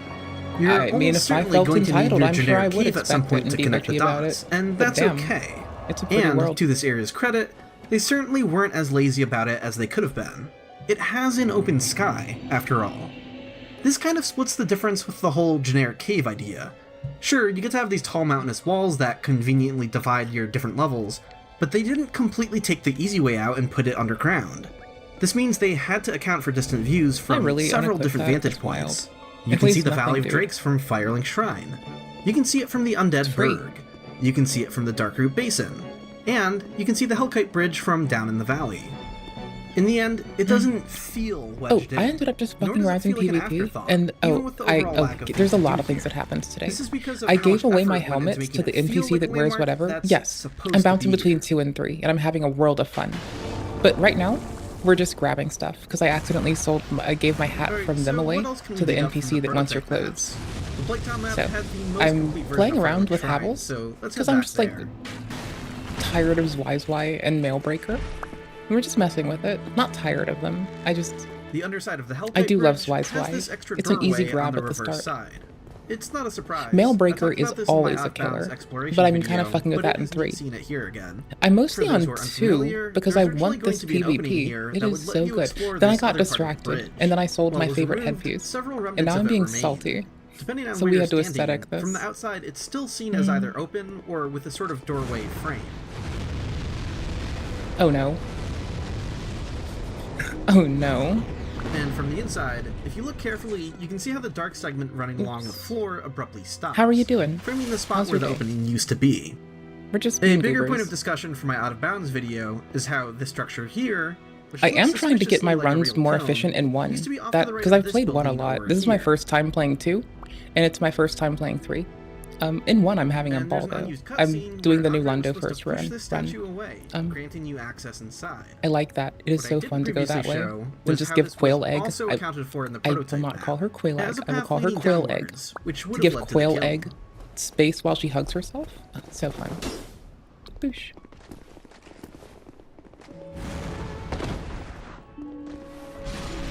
I like the idea that this is supposed to be a former kiln of some sort. that hides the entrance to some weird pocket dimension place where there's a giant fantasy kiln of sorts. And It's my first time actually messing with Apple's hammer, though, so I kind of like it. You can't really compare the whole thing because they only included a facade for the most part. Darn but it. the interior of the bell tower is much the same, so there's nothing too special to see here. That wraps up everything I wanted to share about the prototype maps for today. I didn't exhaust every prototype map that exists, and I could perhaps share more of them in a future demonstration. But most of the rest are just simple test maps, clearly never meant to be part of the game. There's some silly stuff to see in some of them, but I did go through all the ones that help inform us about how the game's design evolved. Perhaps the most tantalizing remaining map is this one, where it does look like the early stages of an actual level, only it's completely unrecognizable. I can't tell if it's maybe supposed to be an early version of the Crystal Cave or Great Hollow, but no amount of exploring it will yield an answer because it really is its own thing. It could just be some random scrapped level entirely. Leave a comment below if you'd like to see a closer look at this stuff. I could spend time on this for days. I should mention that there are other things hiding in the game's files that can tell us even more about Dark Souls' development. Outside of the full prototype maps, we sometimes have unused, smaller chunks of level geometry, like that really strange set piece found among the Darkroot Garden files, which can reveal some pretty weird stuff. And dummied out objects, enemies, and even concept art are among other types of assets that can provide a more complete picture. So I'd like to end things here by recommending some recent videos by a couple friends of mine who were looking at exactly these sorts of things. Earlier in the video, I mentioned that Lost Isleth used to be a swamp earlier in development. If you had no idea what I was talking about, Kingbor made a video that lays out all the evidence. It's a recent discovery. And while we're in the Undead Burg, we can see a building over by the Sunlight Altar from this distant view that disappears once we're actually there. This was originally meant to be the exterior of the building with the Butcher in the depths. Whether this is where the entrance to the depths was going to be, or if that part of the depths was originally just supposed to be part of the Undead Parish, we don't really know. But this video from Samuel Diamond proves that that's what this used to be. Links to their videos can be found in the video description. We'll wear it for luck.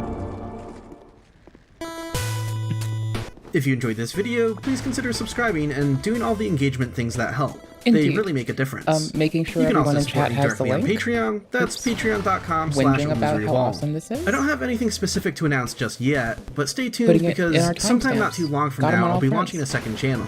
I want a place to do more laid back and unscripted content. Whether that's modded Souls runs, or just Let's Plays, or streams of stuff that isn't even related to Dark Souls at all, I've been looking forward to making a space for that. I'll make a bigger mention of it in my community tab once it's ready. An extra special thanks to all of my backers at the Evil Vagrant tier: Basileus, Europa, Gary Marshall, Hug-Sized, Inciaratable, Kakaruma, Carl Germ, Kiko Abad, Chris, Ashwan Azari, I thought I was going to say Carl Giles Nate for a Hines, second. I was Quinn about to die. Parsons, Ronax, Majalis Duo, and Zelther. Thanks so much, and thanks everyone for watching.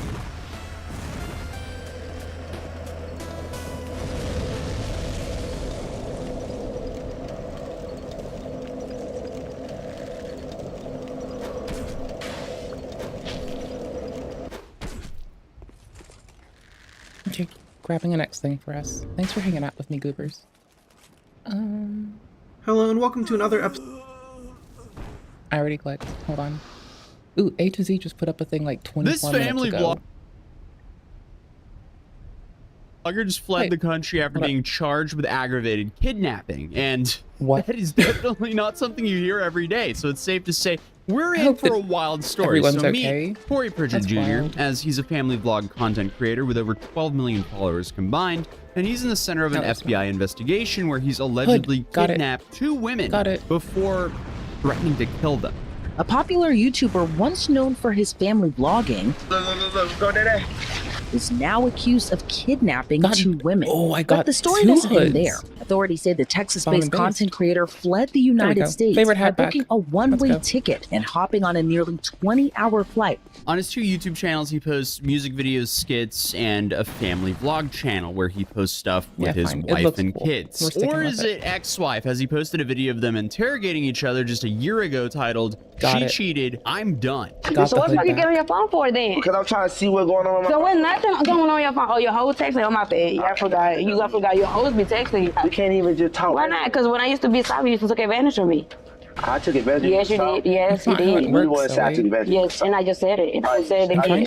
You made me insecure. You made me toxic. You made me crazy. You made me do all this other shit just because of the person you couldn't be, and because of you at the end of the day. Only family vlog channels would monetize a breakup like this. I just feel so bad for the kids. Like this is just a whole I'm not really paying the most attention right now. I'm sorry. Like I'm just kind of chilling. So I completely understand. I'm mostly just muttering at the wall. Insane from making this kind of content. But to be fair, I wouldn't expect someone to go that insane from family vlog content. I'm glad when they do their stuff. I didn't put this one in chat, did I? Oh gosh, I've just been behind and distracted today. For family vlogger, but whether they're still together or not, they used to post content of them doing all sorts of family activities. You know, playing with toys with their kids, shopping, pranks, and even if the stream's shit today, I'm having a sick day and we're kind of just sitting together and dealing with it. So you're stuck with me if I'm not attentive or my camera freezes. My camera's pins are still broken. I still haven't been able to replace that. I'll get at that eventually. I'm genuinely just glad that I'm not messing up our timestamps and including the links so people watching the VOD have those later. Like that's my joy today. That's it. With that done, as long as I make sure I attribute shit, I'm good. That's the bulk of my care. Is to make sure I attribute shit appropriately. If that's done, I'm a happy camper. So, I hope you're well. I understand it's hard to be engaged. That's fine. You're good. Just be okay. I hope you're well. Take care of yourself and be all right. House hunting. Alright, CJ, they gonna be a rumor boy. Also, hold on. So, how did this guy? I'm still probably cranking 6 extra decibels up it because some people we've been listening to, they're playing with their audio a lot. And we're for it, right? Like, play with your audio, work on your stuff, have fun, learn, and grow, always. But I've had to, like, shove 12 decibels up a few creators, like, while we're reacting live, and, like, mousing out to go to Reaper, to go to my digital audio workstation, right? To go to the DAW, and shove 12 extra dBs in them, and then compress them while I'm playing a game has been actually really hard, because I keep dying because I'm distracted. You know? I don't know. Go from to a whine about family that. vlogger Just to whine. To an on-the-run kidnapper. That's a pretty serious. I'm glad that people are playing with their setups, having fun, learning, and growing. I like doing that too.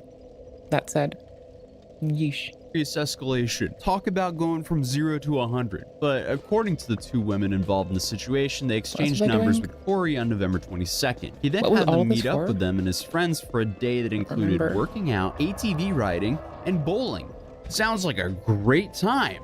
Apparently not. See, they'll keep their levels kind of stable, which is fine. An alleged kidnapping situation. And that's great. Nothing's been proven in court yet. But the women say things it's been with other folks. They'll like dip it up and down by like 6 decibels of variance. They were not and it's just like with each other, so they started essentially fighting. The women then said, "Hey, can you guys leave?"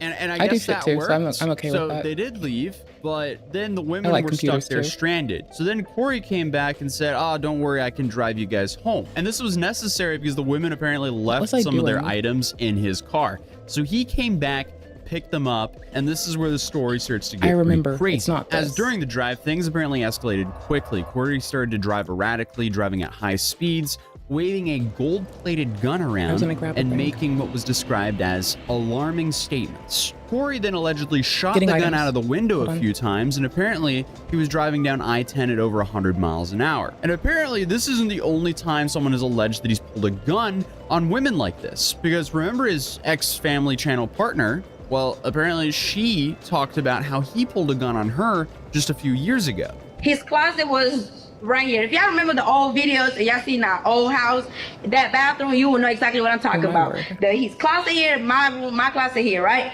We across from each other. This man felt like I attacked him by saying, "Go ahead, show me your true colors then." That man put his shorts up, came and instantly grabbed me by my neck and put me against the wall. And if you ever been like that, you know you can't breathe, you can't talk. So I'm trying to just move away around to get this person out of me. Okay, so by the time I'm trying to move myself out, move my head or something, his hands are still on me, y'all. Like, his hands are still on me. This is stronger than I am, so be for real.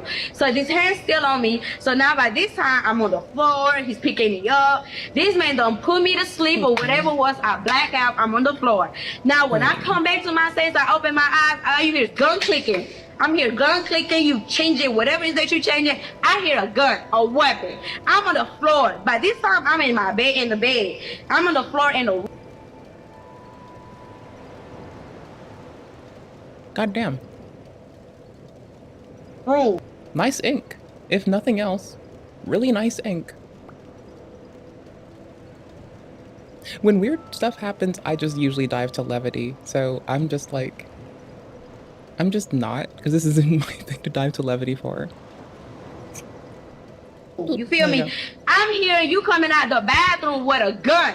I'm not thinking at that moment, are you loading the gun? Are you not loading the gun? Where are you? I'm not thinking on any of that. But it's the principle that you coming close to me with a gun. Oh, so the dude's also a woman beater. Great. What a garbage human being. So back to the kidnapping story. These women are stuck in a car with someone who apparently has a history of violent behavior like this. And the whole time he's allegedly shooting his firearm out the window and speeding over 100 miles an hour. He's also apparently making frantic phone calls and saying that someone is after him. Really sounds like a sane individual we're dealing with here. The women naturally are terrified for their lives as Corey's behavior became more and more erratic and dangerous. And at one point, Corey even made a chilling video call to a woman, saved in his phone as future wife, and asked if he should harm the women. Specifically, he quoted as asking the woman, "If I had the perfect opportunity and was in the middle of nowhere where no one could hear them scream, should I just go ahead and do it?" What?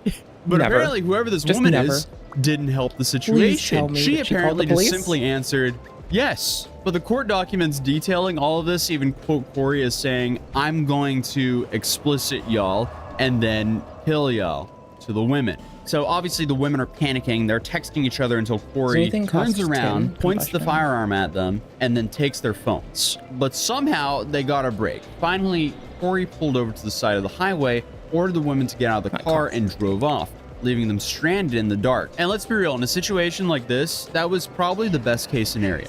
Corey then reportedly told the woman this is your only opportunity when he told them to get out of their car. But even though they got a break, it took them roughly an hour to flag down a driver who could then call 911, which led to their rescue. And the reason this took so long was because Corey apparently stranded them without a phone. What is in this family vlog channel water they're all drinking, making them all go insane? Like, what is this? This is like, are we acting like not every family vlog channel has been systemically levying mistreatment of everyone involved that is unable to consent to the bullshit they're being put through for this entire time?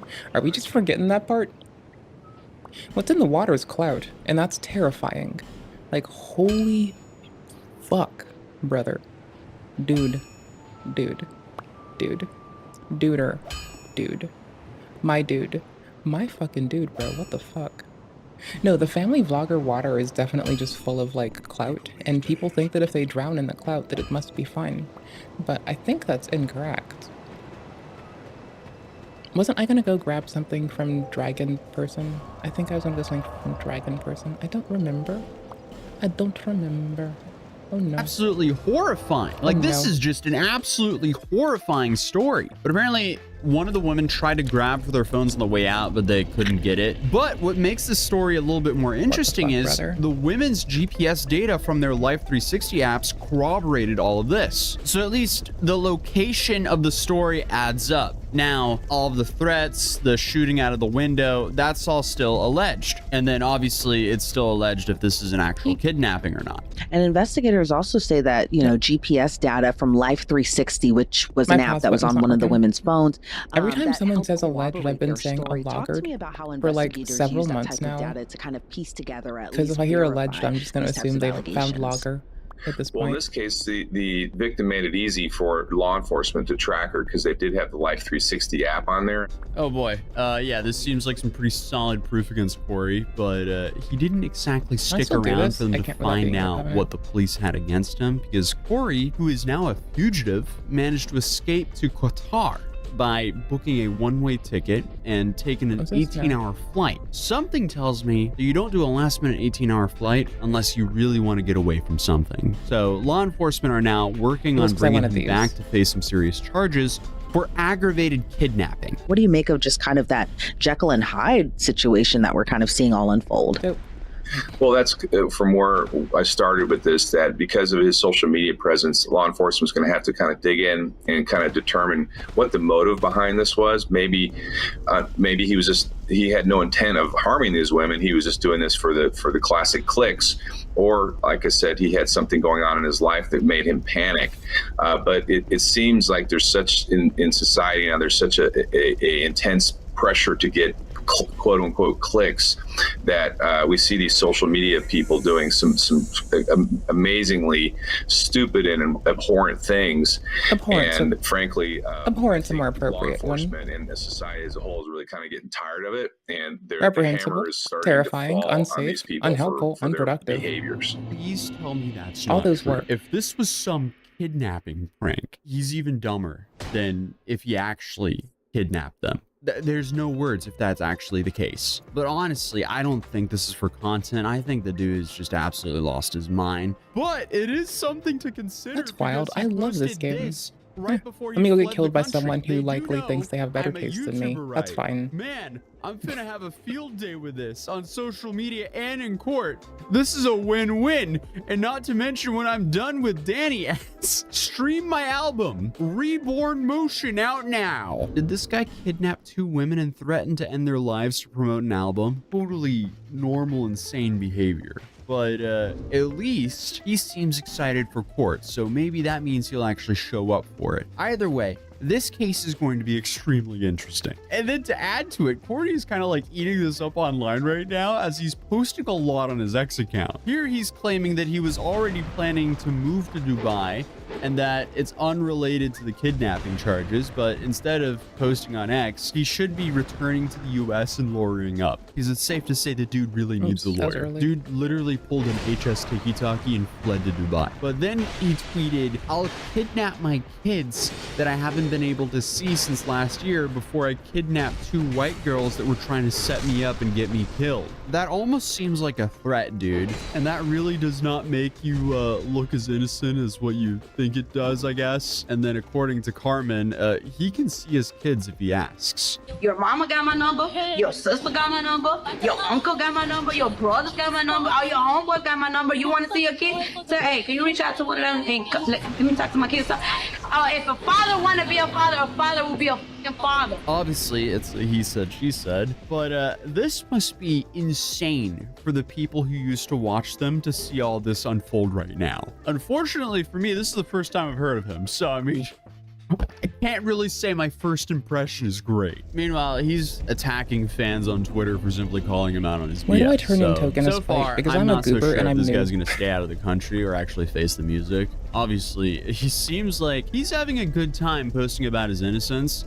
So we'll see if he shows up to prove it. But he's definitely schizo posting on Twitter. Mind. Like, is he actually talking about the LA fires here? You are wanted for a kidnapping. That is true. Get off Twitter. Return home and prove your innocence if you're innocent. But either way, stay safe out there, guys. Watch out for these family vloggers because apparently some of them are allegedly turning into kidnappers. Don't marry family vloggers, I guess. Have fun. Goddamn, brother. But other than that, YouTube thinks you'll enjoy this video. So I think you would enjoy this video as well. But other than that, if you're new here, feel free to drop a subscribe, welcome to my channel, and hopefully I'll see you in the next video. Dude. Peace. Here is a blah for y'all in chat. Here it is again if you want it. There it go. I'm a distractible wactable today. That's all we get. We just get distractible me. Distractible you? No, distractible me. What does YouTube think we want to do? Because, like, it's been fun tuning it with, not even tuning it, it's been fun being a goofball to a whole platform of y'all.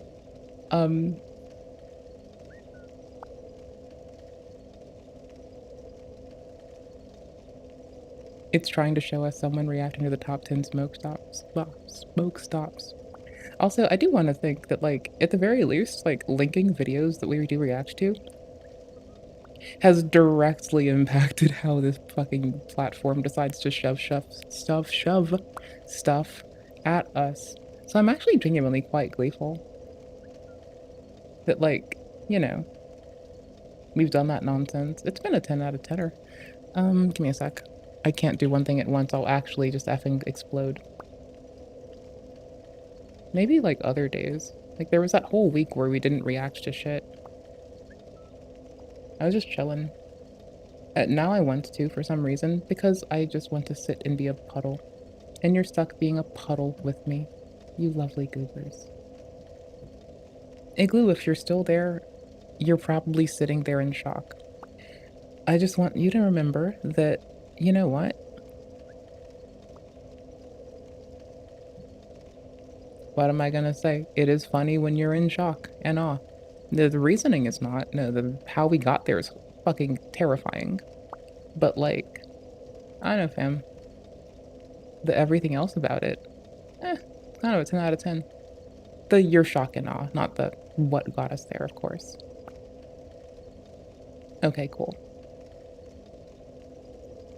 We're going to just let it continue to shove Soulsborne content on us. It's cozy that way. So this time, it's slightly easier for me to just be like, hey, there's a playlist. And why? Because I'd be doing this if I were on my own, which is radical. Because I've just been like sitting on the couch on the Steam Deck, like playing ds2 and just being a silly goose. And it appears as though you have joined me for that. So thank you for your fucking outrageous company. Y'all are awesome. Now, hush up. Grown folks are talking. Holy shit, dude. Good times. Good times. I'm moving stuff for this run. Hold on. Lord, here we go. My phone's gonna die. That's cool. I don't care. Oops. It is only human to commit a sin. Hello, I want to go do Doles. The first episode of Dark Souls Let me go do Arena. Video series dedicated to unraveling the mechanics of Dark Souls. I can buy that ring now. Today, we'll be talking about sin. I can just turn off the timer and have less buttons to click. That is why we're doing it. Less buttons to click. Sin might be the most misunderstood mechanic in the game, aside from gravelording, perhaps. I think a lot of players will have a general understanding of what's going on. For example, they might have heard that you can get sin by killing other players in PvP, by attacking NPCs, or by betraying covenants. Why would a blade of the dark moon trespasseth upon the great lord's tomb? And that there's a covenant of players, known as the Dark Moons, that can target sinners for invasions. Oh yeah, and additionally, there's an NPC named Oswald who can absolve you of your sins. I want the ring. The problem is, while everything I just said is true, sort of, you'd pretty much have to put an asterisk by each and every little thing I just said, because without further clarification, that's actually pretty misleading. I didn't realize that I was not paying attention. Now, the single most important thing to take away from this video is that there's actually two different kinds of sin. There's PvP sin, and there's PvE sin. And the game makes no effort to distinguish them, which is where most of the confusion comes from. So this means the way that you get each kind of sin, the way you remove them, and the sort of penalties for having them are completely separate from each other. So let's begin with PvP sin. PvP sin works on a point system, which is logged in the Book of the Guilty. So if you're ever wondering how much PvP sin you have, you can just check the book. There are two ways to get it. The first way, of course, is PvP. Red Phantoms, Forest Hunters, and invaders who invade through the Dragon Sign have a chance to be indicted by a host when the host loses in PvP. If the host opts to use an indictment, that invader will have their PvP sin increased by 1 point. Now, the second way to get PvP sin is to get kicked out of a covenant. But note that I said kicked out of a covenant. It's not the same thing as simply leaving one covenant for another. So I'll save the mechanics of covenant betrayals for a future video, but the short version is that if you do something like attack Alvina while you're a member of the Forest Hunter Covenant, that'll get you a point of PvP sin, just the same as if you've been indicted. So now that you know the causes for PvP sin, how do you get rid of it? Well, actually, the only way to do that is to die to a Dark Moon invader. Every time this happens, your score is reduced by 1, and once it goes back down to 0 and you're removed from the Book of the Guilty, the Blue Eye Orb invasions will no longer target you. So you might be wondering, what about Oswald? Can't you just pay him to remove your sins? And the answer to that is no, not really. Every time Oswald talks about sin, he's actually referring to the other kind of sin. So if you're wondering about how to manage your PvP sin, just ignore Oswald. He doesn't help with that. A quick aside, when you're invaded by a Dark Moon, you don't actually have to die at their hands to lose your point of PvP sin. The game is only checking if one is present in your world at the moment of your death. So let's say you accidentally fall off a cliff while the Dark Moon is elsewhere in the level. Your PvE sin will still be reduced by a single point. Oops.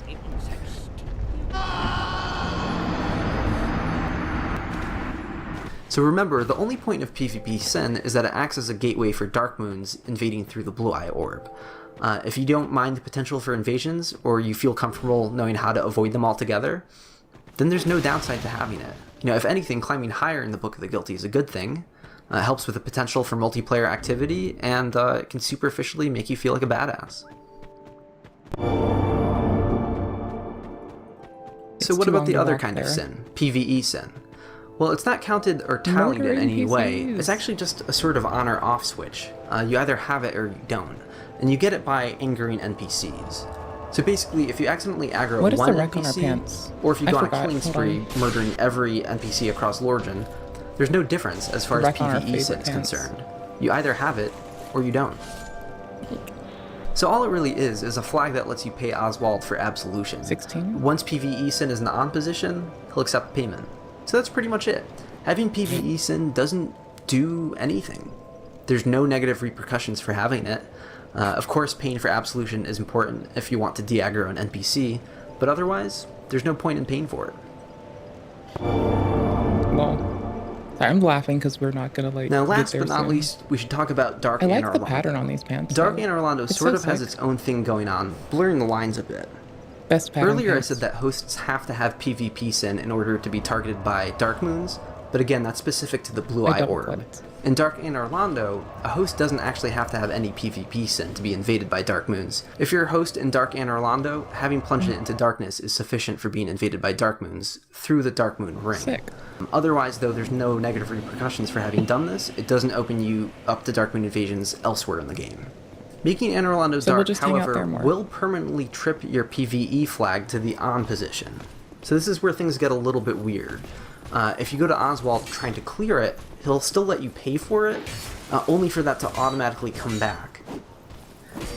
But it's not like that matters anyways, because like I said, everything related to Dark Anne Orlando is specific to Dark Anne Orlando, and it won't affect anything else in the game. Well, so that's pretty much it. Like I said earlier, I'll make a future specifics of Covenant betrayals, because I think some people will have questions about that. But apart from that, this is really everything there is to know about sin. So I hope you enjoyed this video, I hope it was informative, and until next time... It is only human to commit a sin.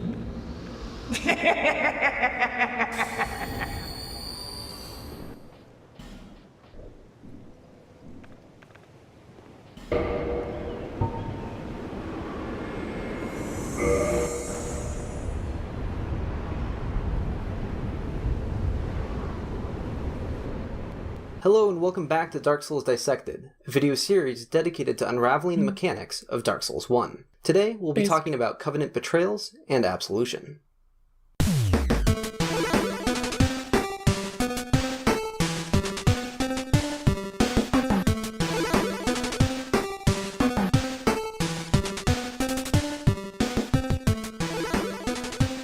Now, this video is intended as a follow-up to the first episode on sin. It assumes you already know the difference between PvE sin and PvP sin, so please go back and watch that first if you haven't already. Now let's get into it. I kind of miss our depths build on 3, kind of. They jumped off. So there's actually 2 different ways to betray a covenant, and the community's not always on the same page when talking about this. So to help distinguish the types of betrayals, we'll be referring to one type as a soft betrayal, and the other as a hard betrayal. The soft betrayal is when you leave one covenant directly for another. In the covenants you can level up, this will reduce your offerings by half. Today I learned, but I Here's an example of what happens when I leave the Warriors of Sunlight for the Chaos Covenant. You can see that the 50 Sunlight medals I donated changed to 25 as soon as I leave the Covenant. There is, unfortunately, no way to avoid this. Note that a soft betrayal isn't actually a sin of any kind, and doesn't require absolution to fix. No covenant will actually stay mad at you for simply leaving them. Again, the only penalty is having your offerings halved. So what's the hard betrayal all about?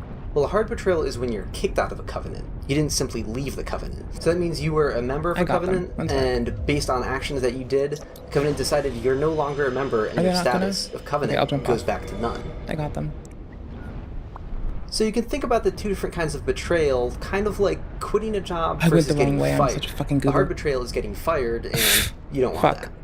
This is because the hard betrayal has more significant penalties. It'll give you a point of PvP sin, just the same as if you've been indicted once, but much more significantly, your offerings are actually clear to 0. They're just completely wiped out. So there's actually only 4 covenants where hard betrayal is possible. This includes the Dark Moons, the Forest Hunters, the Chaos Covenant, and the Princess Guard. No other covenant is possible to be kicked out of. For example, the Way of White doesn't care if you attack Petrus or Rhea's crew. Warrior of Sunlight Covenant doesn't care if you attack Solaire. Grave Lords don't care if you kill Nito, and the Dark Wraiths don't care if you anger Kath. A hard betrayal will also toggle PvE sin into the on position, allowing you to pay for absolution. In most cases, this will allow you to rejoin a covenant if the covenant leader is still present. So to quickly recap, soft betrayal is when you leave a covenant. It's not a sin of any kind, but it will have your covenant offerings. A hard betrayal is when you're kicked out of a covenant. It gives you a point of PvP sin, and it clears all of your offerings to that covenant. And just as a quick aside, leaving a covenant is exactly what it sounds like. This includes leaving one covenant directly for another. I need to get better at managing using the new bonfire system in Dark Souls Remastered, or even using Oswald to leave the covenant. So that's right, Oswald's abandoned covenant feature is useless. There's pretty much no point to it.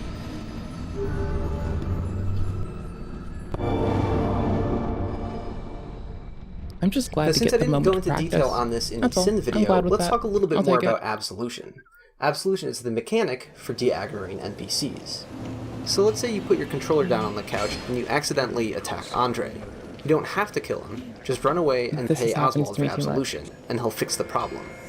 Or, if you're thrown off by Alvina's confusing questions, Absolution will let you try again. That I would have never known. I see.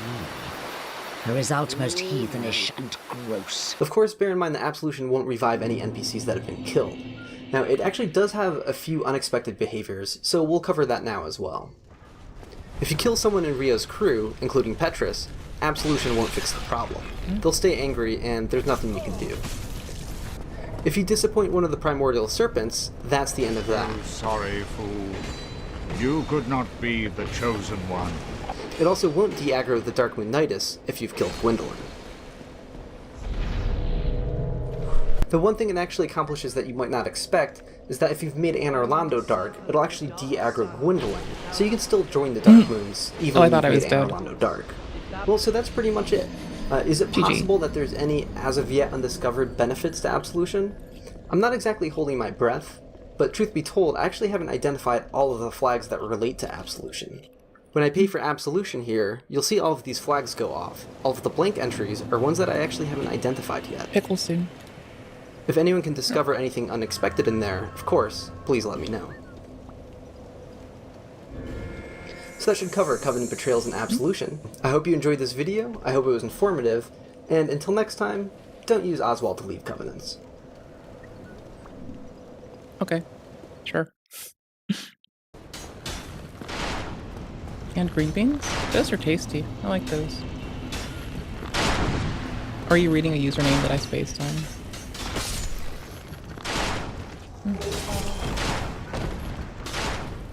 Oh gosh, I'm sorry. I feel like a dickhead for that.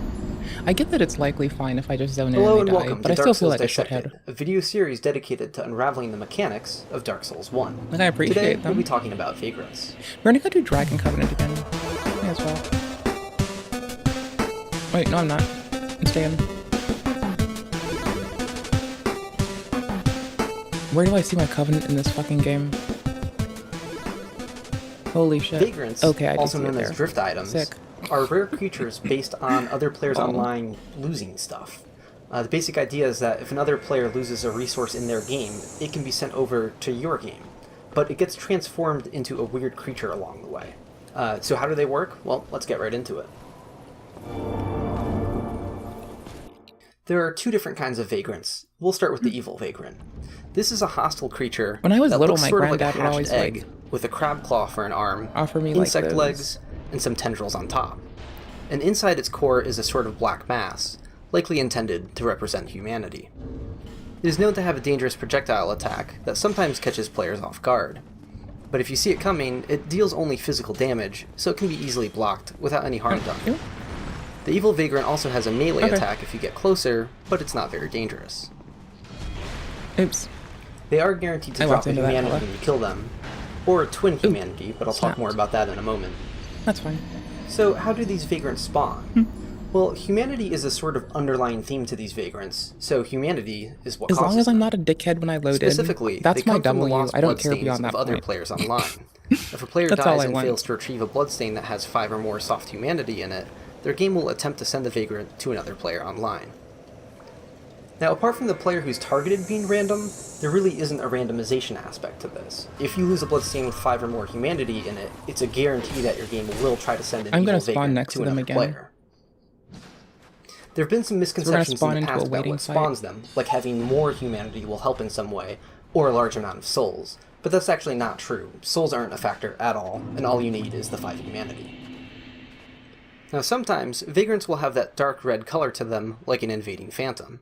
Their behavior is the same as the normal vagrants, they just have some buff stats and are guaranteed to drop a twin humanity instead. So you might be wondering, what's the difference and how do these ones come about?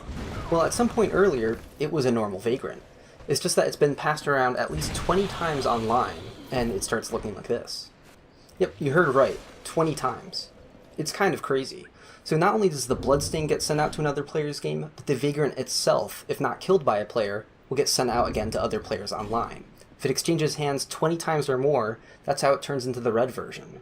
So if you ever see this version of the Red Vagrant, you should feel pretty honored, because it had plenty of opportunities to die before you saw it. Let's move on to the Good Vagrant. These are docile vagrants that look underdeveloped compared to the evil vagrants. Quite literally like an unhatched egg this time around. Their behavior is identical to crystal lizards, as they'll never attack you. They'll just run away and disappear.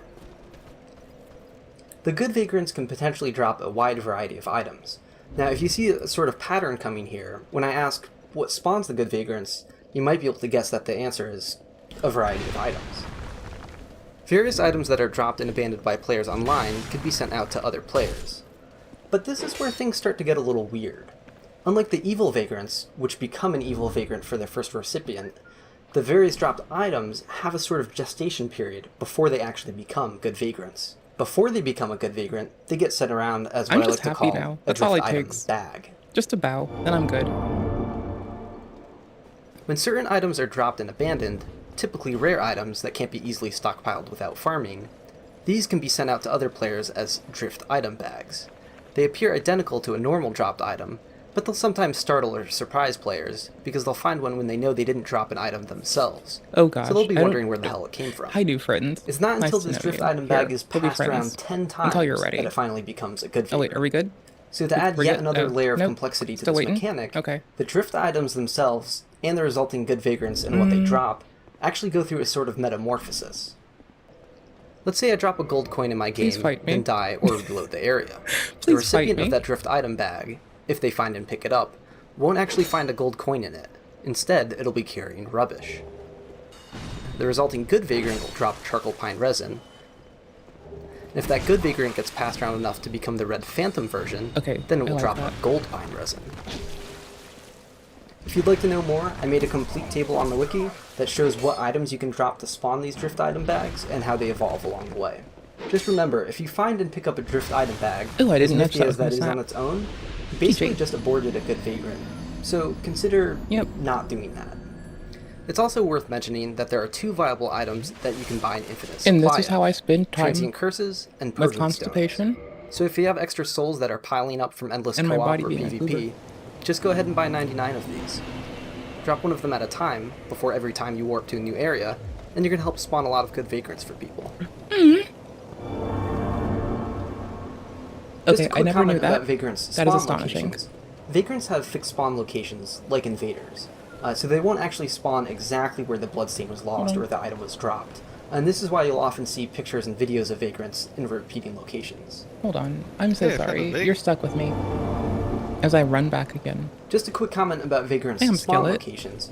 Vagrants have fixed spawn locations, like invaders, so they won't actually spawn exactly where the bloodstain was lost or the item was dropped. And this is why you'll often see pictures and videos of vagrants I was invaded in already. repeating locations. Hey, I found a vagrant. I didn't pay attention. Really? Sick. Though the drift item bags themselves, before they become good vagrants, actually do appear exactly where the item bag was dropped. So if you're trying to help spawn good vagrants, consider hiding your item bag somewhere obscure so it's not found. So because of their fixed spawn locations, and there being a few bottlenecks of difficulty in the game, I respect that. This results in that there is being well a few vagrant executed locations that are much more well-known and notorious than the rest. So I'm going to quickly review a couple of the lesser-known spawn locations that I think you might find interesting. In the Undead Burg, an evil vagrant can potentially be found in the building that requires jumping to get into. In Lost Izalith, a good vagrant can be found behind the chest in the area with the dragon butts. In the Darkroot Garden, a good vagrant can be found on this cliffside dead end behind all the frog rays. And in Anor Londo, a good vagrant can be found, well, here.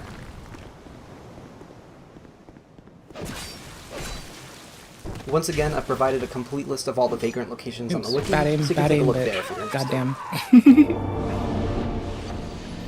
Vagrants have their own They're my sort favorite of menu of the day. data, well, everyone's my vagrant favorite queue. today. Incoming If and you want to outgoing be my vagrants favorite, pass through fight this me. queue. That's all it So takes. this is important for understanding how vagrants spawn.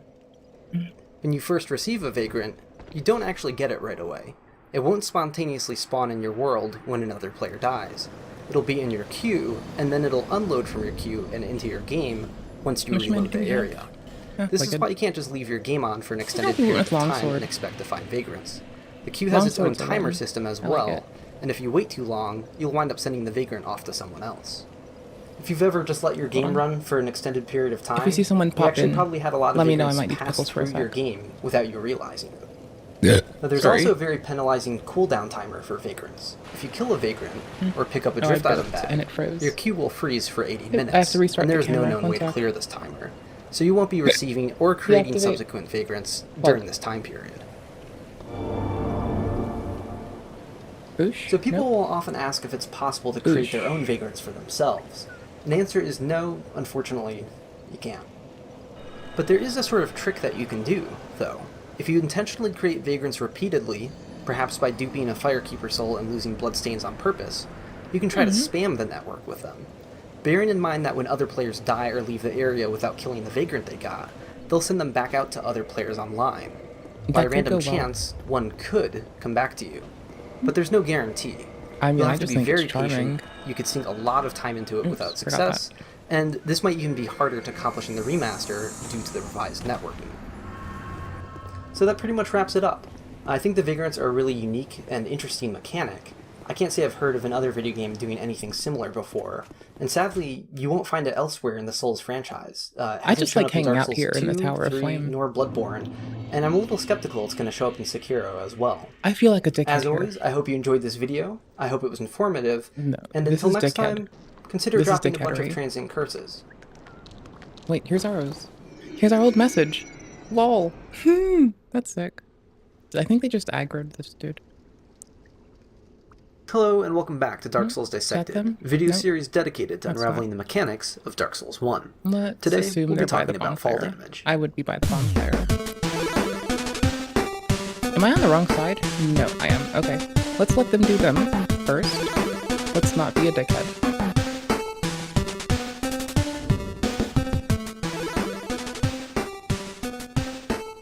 Now, fall damage sounds pretty self-explanatory. It's the damage you take after a fall, but there are some quirks to it, and I'll try to get them all covered. Wrong thing. I don't want to put them too close to The aggro. first thing I you should feel like know a about fall dickhead. damage is that it's based on a There we go. percentage of your Let's max pull down health. here-ish. This means that any fall that is survivable is always survivable as That way long we as you don't have put full them in a health. worse spot. So it doesn't matter if you haven't leveled up Vitality at all, you should be able to survive some pretty high falls just the same. So what determines if a fall actually hurts Are we you just or friends kills now? you? Well, as it turns out, a fall from 5 units of height or higher is when you start to take damage. There's no way to know what these latent values are from just playing the game, so here's a way to visualize it. The player character is currently floating 1 unit of height above the ground. Now they're floating 5 units of height above the ground, the highest we can fall without taking damage. Now a fall from 20 units or higher is what's guaranteed to kill you. A good way to visualize this is to stand on the rooftop of the parish church. Standing atop one of these pillars will put you exactly 20 units of height above the ground below. The edge of the rooftop is slightly lower than the top of the column, meaning this fall should be survivable.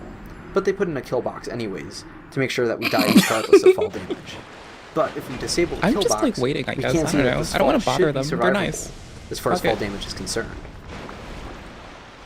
I So can't we should also talk so I about feel like a equip piece load. of shit. Equip load does affect the amount of damage you take from the Look fall. for other emotes. The more you weigh, the more I damage don't like you warp take. guy.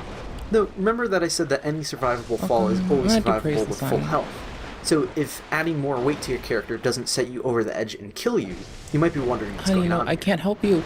I wish I could. Well, I don't it's have. pretty simple. A character I don't with a have maximum warmth. weight penalty will lose something like If I had warmth, I'd help you. 99% of their Oh, health gosh. if they You fall okay? from the highest fall possible. I don't have warmth. I'm so In sorry. other words, it'll take you down to exactly Wait. 1 HP if you could align such a fall perfectly. So the fall damage mechanic is built around Well, allowing now I feel heavy like a shithead. characters to just barely Now I hate survive myself. the highest falls. Let's go. Contrast this to a character with 0 weight. A 0 weight character only takes 70% of the damage that the heaviest player will take, meaning the same fall This will leave us with mechanic 30% stays of similar, our HP and it is intact. kind of fun.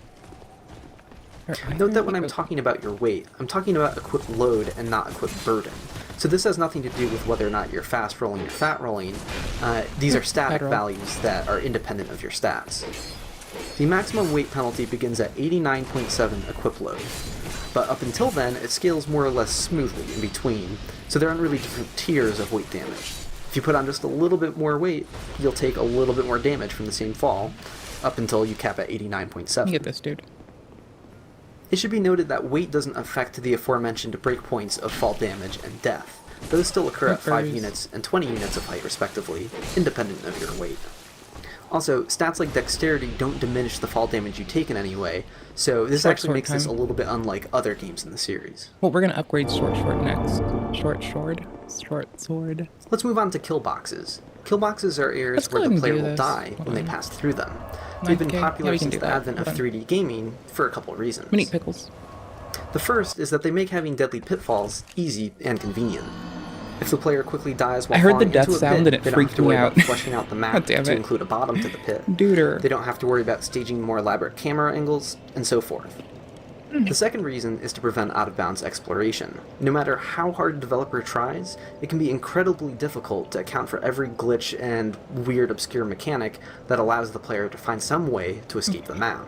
Juice Even down, big budget sparkly games fall water prey to gone. this all the time. Pickles Remember in cracked Halo open. 2, being able to Sparkly jump on water top too. of another player in co-op, and then jumping off of them to get Why places is my you can't pepper spray normally not reach. on like screwdriver? So it's not uncommon for developers to sometimes blanket the seams of maps with kill boxes to prevent the player from messing around in the game in unintended Whatever. ways. Now, to bring this back to Dark Souls, sometimes I this have creates dill some pretty crisps unfortunate kill boxes. and dill pickles. Remembering the kill box from the I'm church kinda happy as rooftop, fuck. that's an example of a good kill box. Though the fall should be survivable by the game's own fall damage mechanics, it's so close to the cutoff that no player would ever notice this or feel cheated by it. Now if you compare this to some of the kill boxes in Blatetown, I think this speaks for itself. Wes. I've never walked off that one. One quick detail about Dark Souls kill boxes is that it actually has two different kinds. There's one kill box where it kills you immediately when passing through it, and another that waits until you hit the ground below. But is it really waiting? Lastly, if you fall out of bounds Is it without actually encountering a kill waiting, box, or is it you'll doing keep some falling forever dodgy into the void. shit? Or you would, had the developers not designed around this as well. Of course, fall damage is out of the question because you'll never hit the ground, and grab kill rapier boxes next, are I obviously think, out of the but question not right now, because hold on. you didn't hit one. So that leaves us with a third and final way that Dark Souls can kill you by falling, and that is What was I doing? falling for Holy too shit. long. Oh. If you fall for 30 seconds, you'll automatically die. The "You died" text will appear on the screen without even including an Do we animation. even have weapon for the infusions player's in death. DS2? Holy shit. I just learned about power stancing the other day. We do, and I haven't played in a bit, so I forgot. Wait. Yeah, who does This is why some of the earlier cheat engine scripts that enabled flying didn't work so well. They would put the character into a flying animation while flying, so if you flew for too long, you would die. So now that we've covered all the ways that Dark Souls can hurt you and kill you by falling, I should... Homie, were you here when we unlocked this, man? Like, no one kicked the barrel for me. So I had to walk it down. Sorry, I'm flipping what leg is under me. So I had to walk the barrel down my damn self. Oopies! And eventually I got it there in place and I threw a fucking firebomb at it, so I didn't have to sacrifice my life for it, I guess. It was fun. I don't know. I liked it. 10 out of 10. I'm still bad at which zone is which. Which one is it? Holy shit. I'm looking at the pictures. Brain. Oh my gosh. It was early. It was after... Don't tell me. Make me suffer. Make me suffer. It's funnier. Oh. Wait. No? McDuff's Workshop is actually tagged in the Farfire. Perfect. Sorry, from the Farfire. I mentioned that there's a oh my variety gosh. of glitches that allow I'm you bad to at survive navigating falls here. that It's fine. normally be able We can to. laugh at me. But that would It's make better enough that way. content for its own video, so instead of including that all here, Lost I'll just Bastille, leave a comment McDuff's below Workshop. that describes There the we go. various glitches that are out there. So that wraps things up. I hope you enjoyed this video, and until next time, watch your step in Blighttown. Did I not? Oh, I did.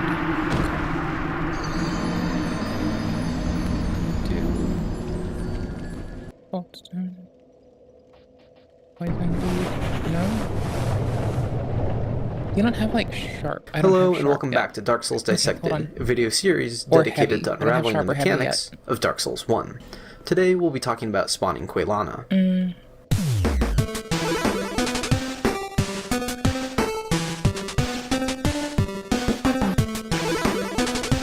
I'm only thinking about it, but I'm probably gonna grab a hammer. Do I have a...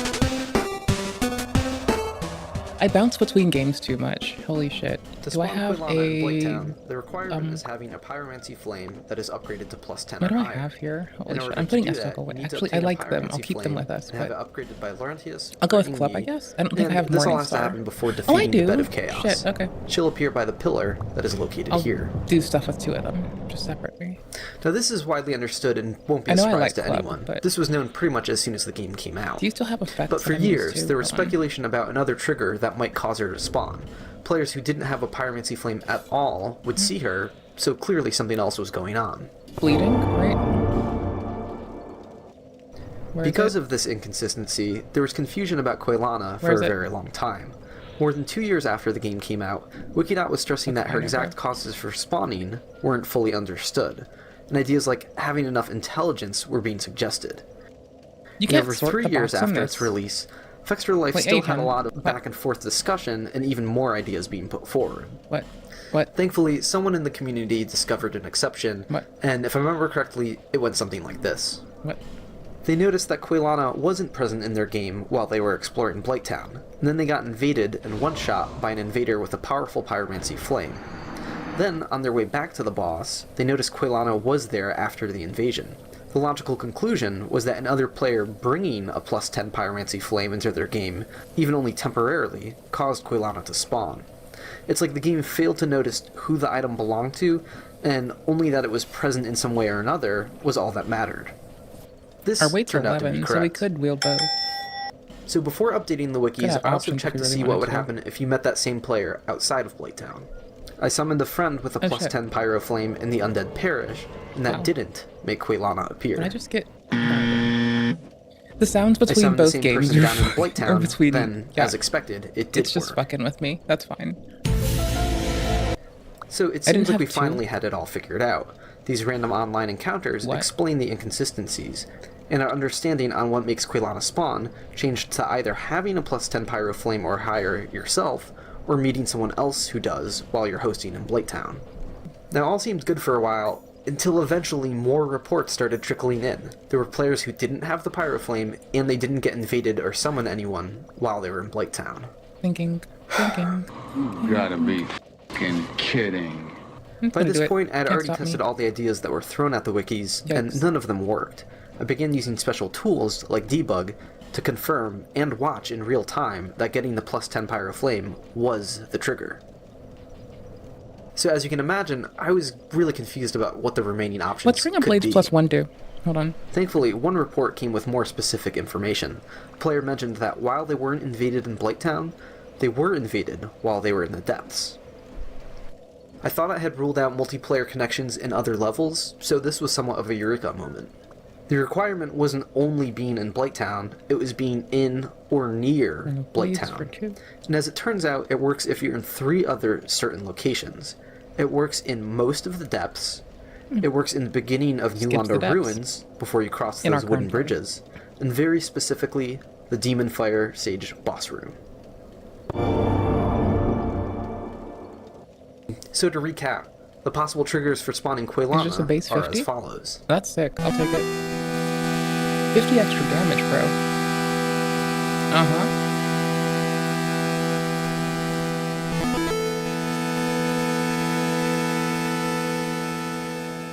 You might be wondering, why does it work in those exact locations, and not other levels, or other parts of those levels for that matter? This has everything to do with how Dark Souls loads content. While I don't know exactly what's going on a deeper, more technical level, I think you do know now. I can say that Dark Souls will sort of preload content from nearby areas. Things like map data, objects, and enemies and NPCs will pop up in such a way that the game becomes aware of them. Blue seal. They might not be fully rendered or loaded yet, but at the very least, a complete list of the content in those levels is retrieved behind the scenes. Let's use New Londo Ruins as an example. While we're in the heart of the level, the game isn't the least bit worried about other locations in the game. So when we look at the list of enemies and NPCs, we see nothing other than a single folder for M16. That is, of course, the New Londo Ruins map. But as we cross this wooden bridge, returning to the entrance of the level, we see M14 pop up. That's Blighttown. This is where the developers decided that we were close enough to Blighttown to warrant retrieving information on it. It's kind of If we open up that list, we can see a complete list of every creature in Blighttown. This right here is Quaylana. So, at this point in time, the game is aware of Quaylana's existence. At this very moment, if we had an upgraded Pyro Flame, or another player showed up with one, that would make Quaylana appear. Remember I said that most of the depths work. This is a bit strange, because this means that information on Blighttown is retrieved for basically the entirety of the level. The only place it doesn't work is here at the very beginning of the level. It works as soon as you approach the first room with the Butcher. I find this pretty weird because the depths are a totally contained level. It's not like you can see Blighttown from the entrance of the depths, so why they queue it so far in advance, I'm not really sure. Got him. Okay. The Demon Fire Sage is another one that's kind of funny. So the Demon Ruins are actually 3 completely different levels as far as multiplayer is concerned. Oh, let me see if I can you can summon or be invaded on the path to Ceaseless Discharge, in the area leading up to the Demon Fire Sage, and also in the room before the Centipede Demon. But none of these areas preload Blighttown, outside of the Demon Fire Sage room itself. Camera. This is because above the boss is that shortcut elevator to Quelaag's domain. It's that sort of central area that preloads Blighttown. So to trigger Quaylana through multiplayer from here, a co-op summon would actually have to follow you into that boss fight. This latest finding happened fairly recently. It wasn't until over 5 years after the game came out that I tested this and wrote about it. So despite the immense popularity of these games, there's often confusion about their mechanics, which can last for a surprisingly long time. That's part of what makes me so fascinated by their mechanics, and why I enjoy trying to get to the bottom of them. I hope you enjoyed this video, I hope it was informative, and until next time, don't add a bunch of untested ideas to the wikis. No, definitely don't do that, but do it. Hello, but don't and say welcome I back told you to Dark Souls Dissected. While I'm still doing research for the next... Yeah, we're just dug in. I put the whole playlist on. If you need the link again, I got you anytime, but... we're just here. We're just here. You're stuck with me. This is my cozy today. I want to just do ds2 PvP, you know? Yeah, you're stuck with me. Video I've planned, I figured I could make a quicker video responding to a viewer question. And while I do so, I'd also like to take the opportunity to share the... I'm checking what weapon enchant faiths or what weapon miracles rec is. Wow, I can speak my mother tongue, I swear. I think. Process of how I'm looking these things up. So let's get right into it. The first question comes from Ow My Eye. They ask, was wondering if you knew anything about the 2 dead snake men near Siegmeyer in Sen's Fortress. Sometimes they're dead, sometimes they're not. So I always assumed this was tied to Siegmeyer's progression. The implication is that he entered Sen's Fortress, couldn't figure out how to get past the boulder trap due to being too slow, so he instead goes down the ramp, kills these 2 snake men, and just kind of hangs out. That's a beautiful way to consider it. But I also had a vague memory of seeing the snake men dead without Siegmeyer present. So does it really tie neatly to Siegmeyer's progression? Well, the answer is yes, it does. The snake men being dead is dependent on whether or not Siegmeyer's here. But at the same time, you can potentially find the snake man dead after he's already left. So I realize this sounds like a contradiction, but I believe I found the answer. First, let's take a look at what happens before Siegmeyer progresses at all. When he's trapped outside Sen's Fortress, we can teleport inside the level to see if they're living or dead at this moment. And as we can see, they're alive. What's this? How do I teleport? Well, my weapon of choice for the vast majority of Dark Souls testing is the debug interface for the Prepare to Die edition, which you can find on Nexus Mods. I could probably just as easily use Cheat Engine instead, and Cheat Engine certainly offers a lot more possibilities for manipulating the game. But I'm not really that competent when it comes to hacking or poking around the memory for answers, and I've just grown really fond of using debug. So to teleport in debug, there's 3 ways to do that. First, the menu called Debug Walkthrough lets you load up different maps with the test character, where you'll spawn in a predetermined location for that level. This is great for helping isolate variables, because we can go straight to Sen's Fortress without having played any of the game prior at all. So I stopped being... At this moment, I haven't even escaped the Undead Asylum as far as the game is concerned. So we can start to rule out events in other areas being related in some way. Something that's pretty cool with this map loading technique is that if you go to quit the game, it actually brings you back to the map menu, so you can easily teleport to another level anytime you want. Anything I've done with this test character, or any progress I've made, is kept. You're sort of creating your own new temporary playthrough session, and quitting to get to other maps won't reset things. However, what if you do want a clean slate? Let's say you killed an NPC, but then want to start their questline back over. Well, this is also super easy. If you back out of the map menu back to the main menu, the screen will flash green and everything will be wiped. This puts you back to having done nothing in the game.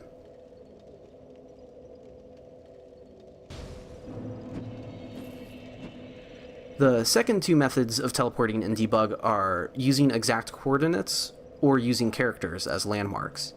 For the former method, you can find a warp feature that allows your character to set XYZ coordinates and go straight there. I don't use this too often because it can be difficult to know where you need to go. I could look at my character's own coordinates to use as a basis for comparison, but that can be a lot of writing numbers down and having to navigate several different menus, so, who really wants to do all that?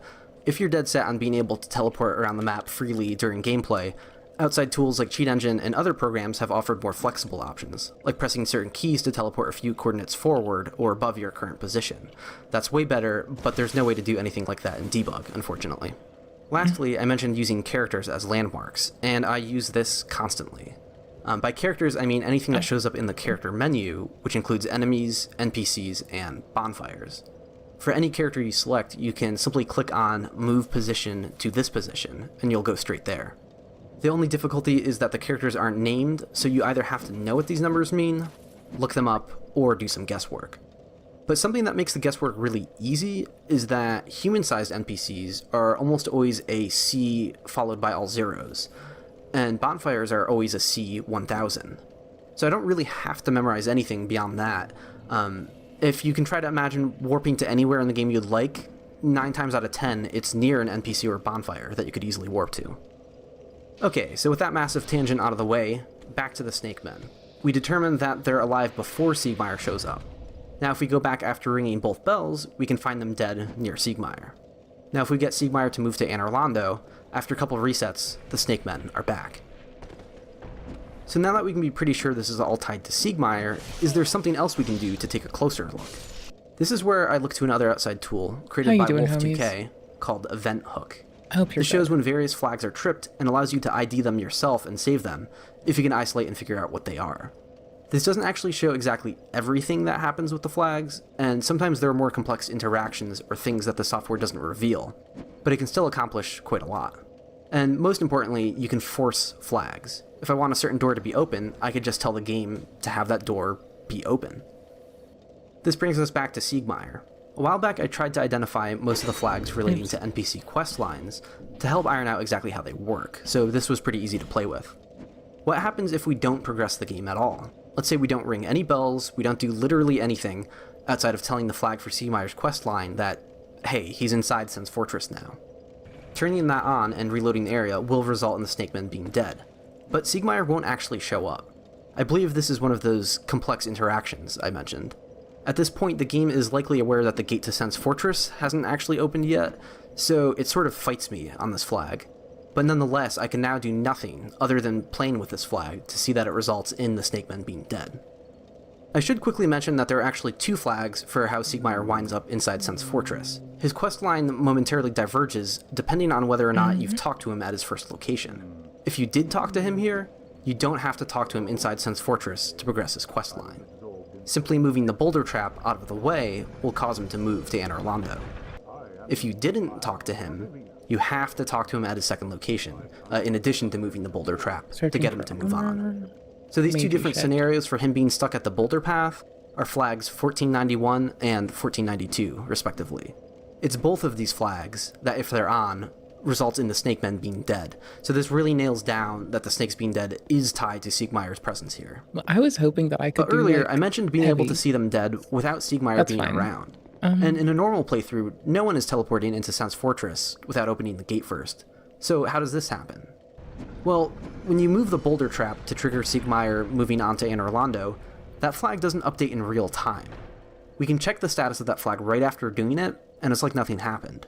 But when you reload the area, the game performs a check of some kind, and then it updates the flag. So it appears that this kind of delayed check is the culprit. If it needed to update the flag, then ostensibly there was a brief moment of time where the flags weren't updated. And apparently, that's enough time for the snake's dead or alive check to listen to the wrong flag. But now that the flag has updated properly, it won't make the same mistake for subsequent reloads, and the snakemen will forever be alive again. So what this means is seeing the snakes dead without Siegmeyer present should only happen once, if you happen to revisit this area of Sen's Fortress the first time after updating Siegmeyer's flag to move to Anor Londo.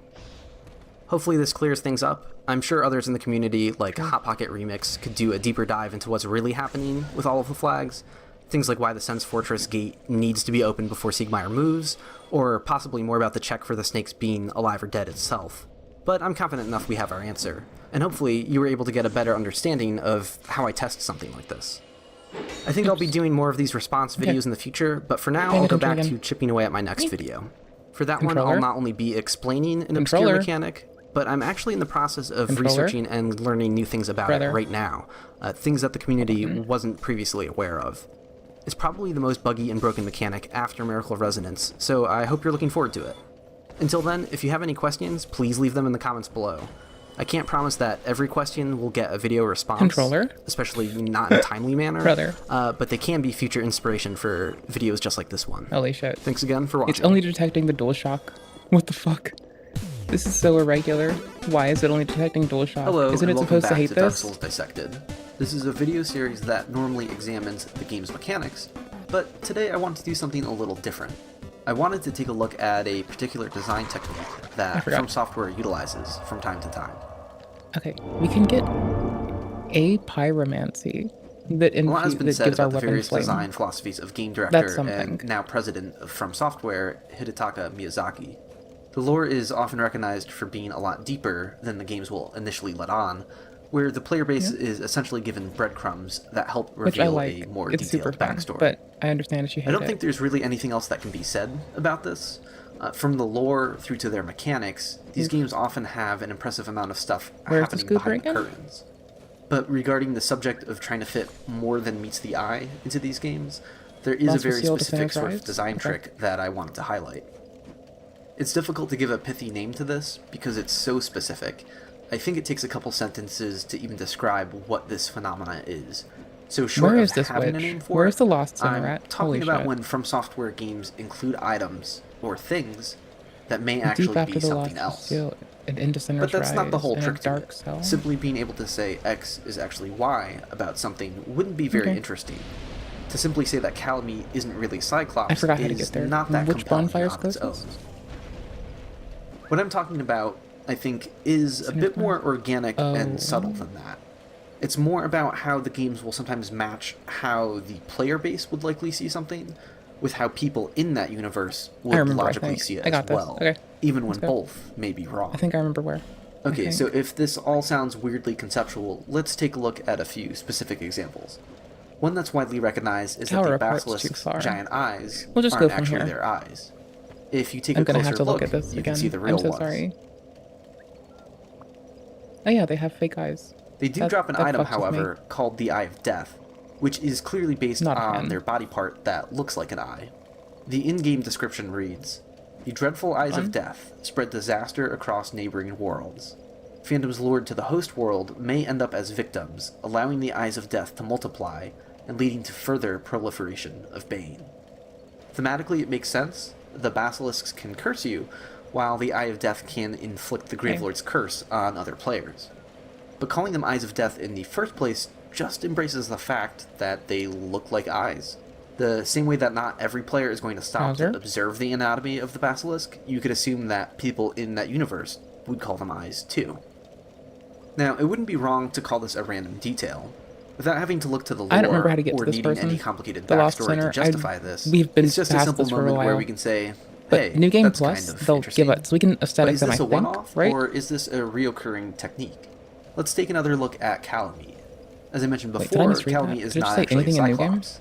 You'll find two smaller, more normal-looking eyes exactly where you would expect to find them. But of course, during normal gameplay, they're incredibly hard to see. We got it. Hold on. But it's not just the community who sees it this way. The description for Calamite's tail weapon says the following. One of the rare dragon weapons is formed by the tail of the one-eyed black dragon Calamite, the last of the ancient dragons. I'm just plugging my controller back in. So even though the item description says that this dragon has one eye, I don't think that this is a mistake.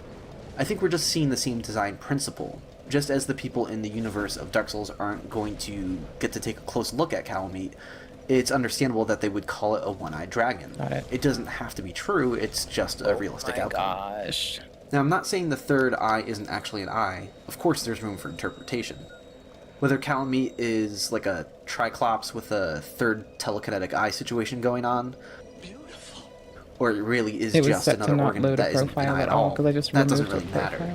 All that matters is that there's some dissonance between what the game explicitly tells you and what you see when you take a closer look. There we go. Here's another example from Demon Souls. What? The Archstones. Are they even actually stones? Brother. At first glance, they look like it. You have the basic imagery of a sword and a stone for your war points in the game. Thank you. So following the same design logic, the obvious thing to do is just call it a stone. Got it. It can be hard to see at first because sometimes they're rotated or partially buried. But you can get a pretty clear look at a few of them, and it becomes apparent that it's some weird animal head. You can see what looks like a trunk and some tusks, like as if it's a tapir mixed with a babirusa. This detail is also reflected in the icons for the eye stone items, as well as the stone of ephemeral eyes. It can also be seen on summon signs themselves. No. Oh, Soul of the Lost Sinner. Now, once again, I'm not saying they're not intended to be stones. They could be carved to look this way. It could be something that was petrified. And obviously they have magical abilities, so you can use your imagination. But the way the game just casually refers to them as stones, while overlooking a very weird detail that the player has to dig to see, seems to be... Wait. Are they... Wait, hold on. So here's the thing. If you want to acquire it with the bonfire static as a player that never did New Game Plus in this game, it makes enemies appear and sometimes it's pain. Okay. Especially hard. Yep, maybe. I don't remember this boss. It does not always drop on NGP. Hold part of the same design philosophy. Is it a stretch to try to identify this as its own technique? Maybe. Like I said earlier, if it happens once on its own, it's just a random detail. Twice could be a coincidence. But 3 times and probably more, and yeah, I think it's fair to see this as a pattern. My camera froze again. It does seem to be used sparingly, which is for the better, of course. Fixing. Overusing any one trick could make it stale, and it's better when it happens organically.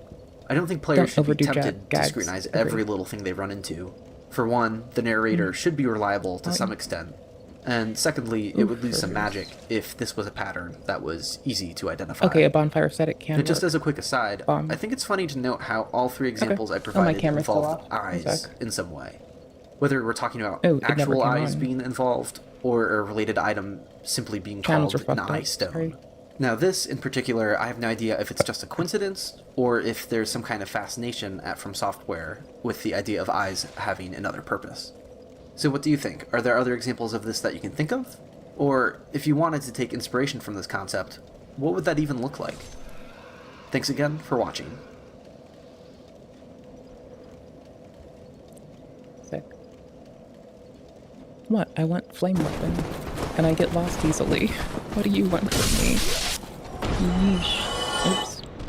I didn't mean to give it that. Hello, and welcome back to Dark Souls Dissected. Once again, I'll be breaking down another weird mechanic from Dark Souls 1. Today, we'll be talking about Humanity Drop. I think I remember how to get to it. I'm probably wrong.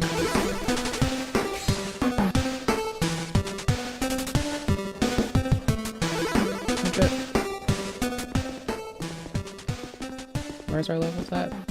So if you're wondering what Humanity Drop is, you're probably not alone.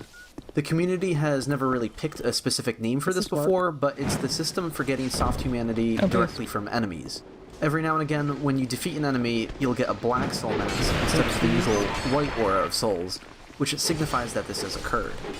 Previously, I would have called this the killing enemies with an undefeated boss mechanic, but within the debug menu lurks what might as well be the official name, Humanity Drop.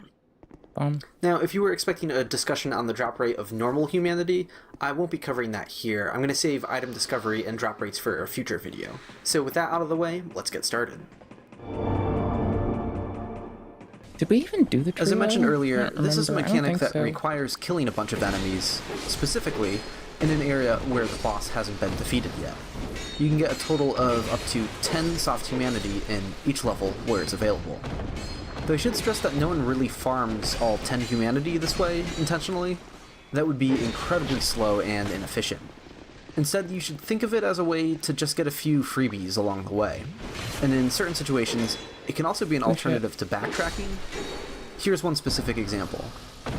A lot of new players will burn through their humanity trying to summon help for Ornstein and Smo.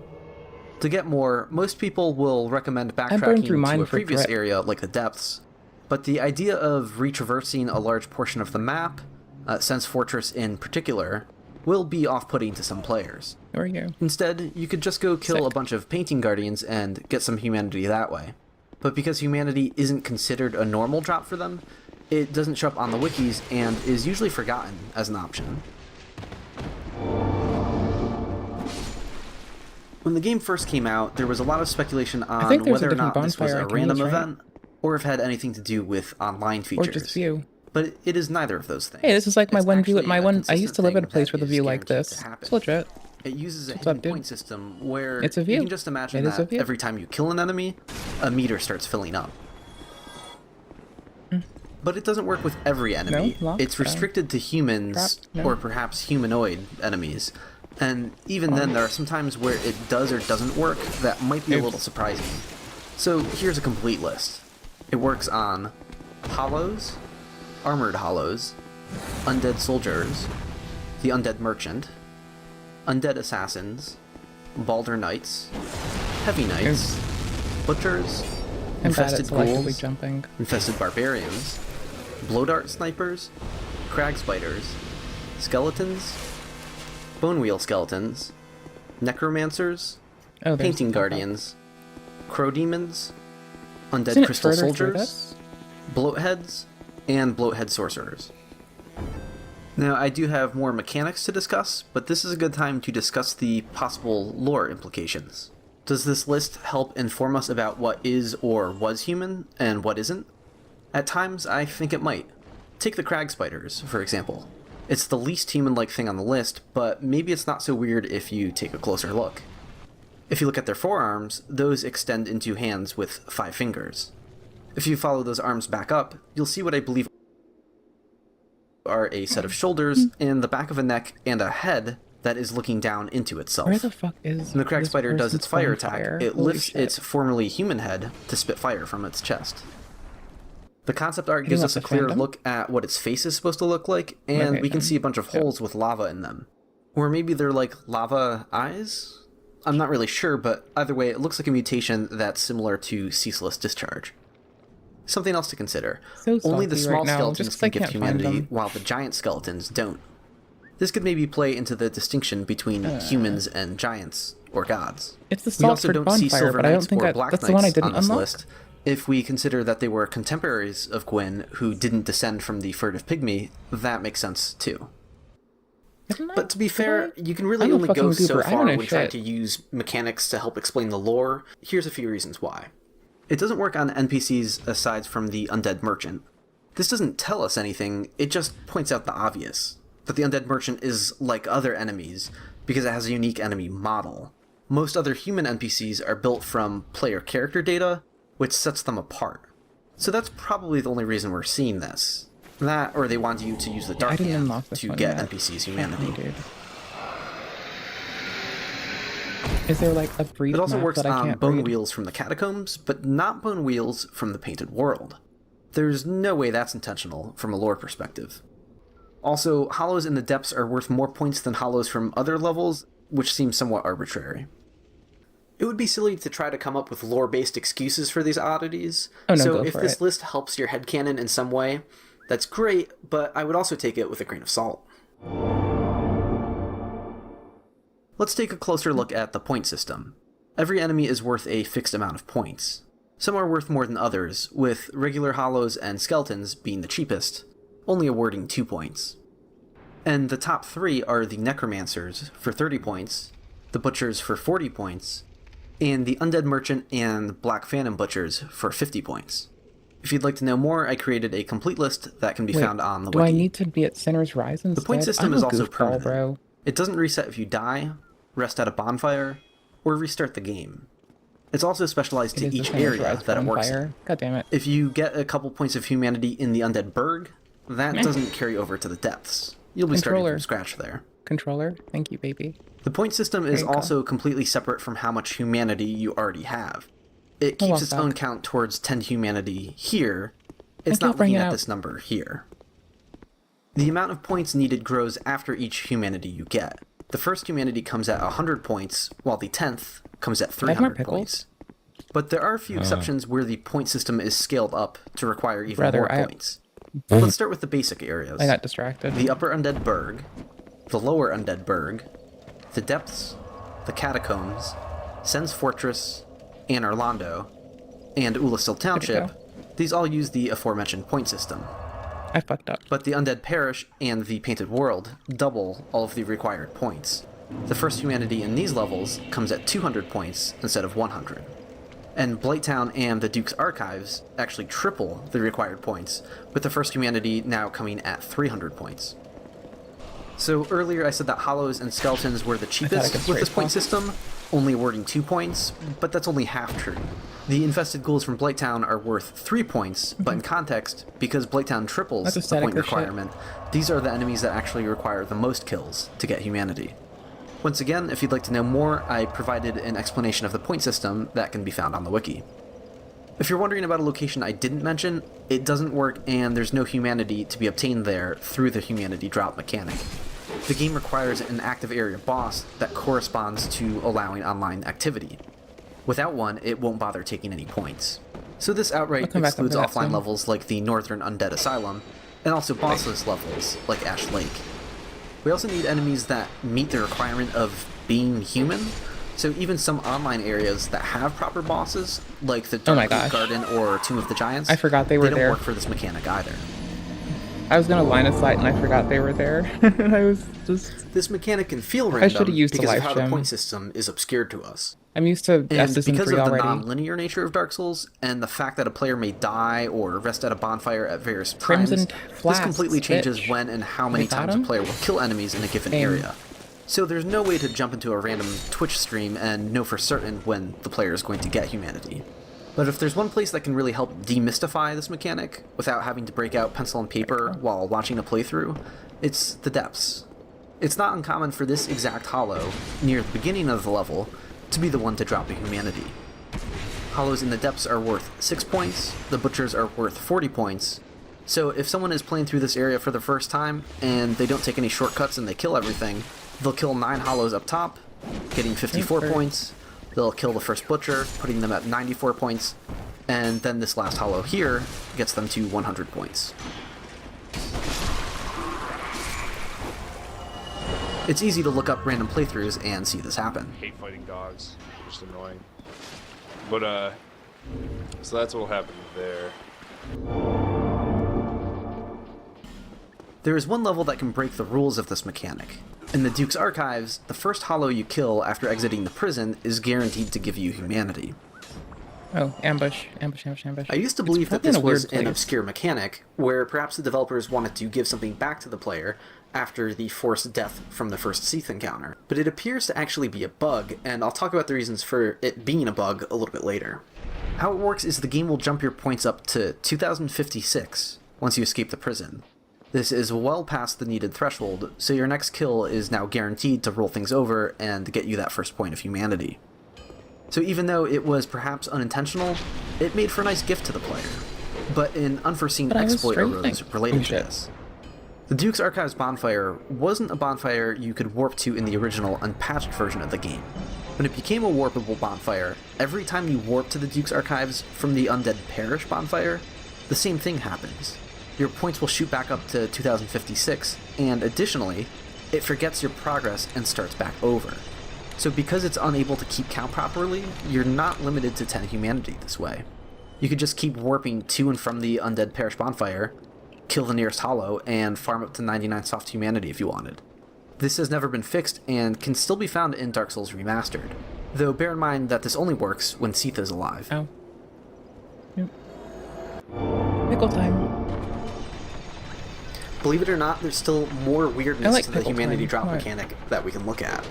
Looking at the data, we can see that enemies have a stat called Humanity Lot ID, which governs how many points they're worth. Comparing everything here to the list of enemies we confirmed through testing a long time ago, I recently found a few more. Dark Wraiths are supposed to be worth 10 points, Black Phantom Dark Wraiths are supposed to be worth 20 points, and the Mass of Souls are supposed to be worth 100 points.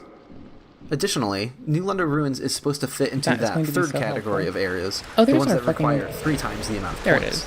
We can see this by looking at the corresponding humanity drop point values for all the different levels. So, if this mechanic is supposed to work in New London Ruins, why doesn't it? Brother. I think this has something to do with how multiplayer is gated here. There are a few areas in Dark Souls that have prerequisites for allowing multiplayer activity. Again. In the Duke's Archives, you can't summon or be invaded until you've escaped the prison. And in New London Ruins, you can't summon or be invaded until you've drained the water. Until you do those things, the areas are considered to not have a boss. Now, in the Duke's Archives, when you escape the prison, it at least recognizes the corresponding boss's ID and switches the system back on. Hot Pocket Remix found that it uses flag number 405 to do this. For whatever reason, in New London Ruins, it never makes the transition and it just stays turned off. It's flag 404 that should be doing this, but it's not working. So despite multiplayer itself being able to work, as far as the humanity drop mechanic is concerned, the game is stuck thinking that there's no boss in New London Ruins. We did that.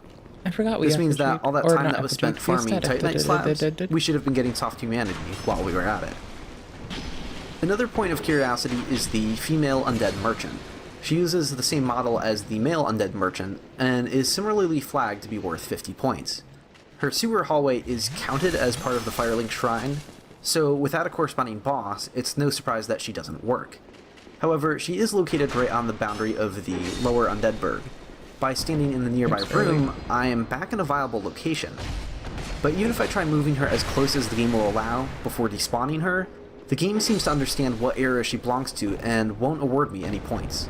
I was hoping I could trick the game, but I had no such luck. That would have been fun. So earlier I mentioned that players were initially confused by this mechanic, not knowing if it was random or perhaps an online feature. Watching the first wave of Let's Plays from back in the day can make for an interesting time capsule. For you, it's great for me. Okay, we got through this area, and I actually got a humanity. Someone must have we'll send it back up. If you look in the top left corner. Because I suck. However, the community really can't be faulted for misunderstanding the mechanic. Not only was the point system not yet figured out at this point in time, but the game itself was breaking its own rules. In the unpatched version of the game, Dark Souls was also giving out random soft humanity for free. I forgot.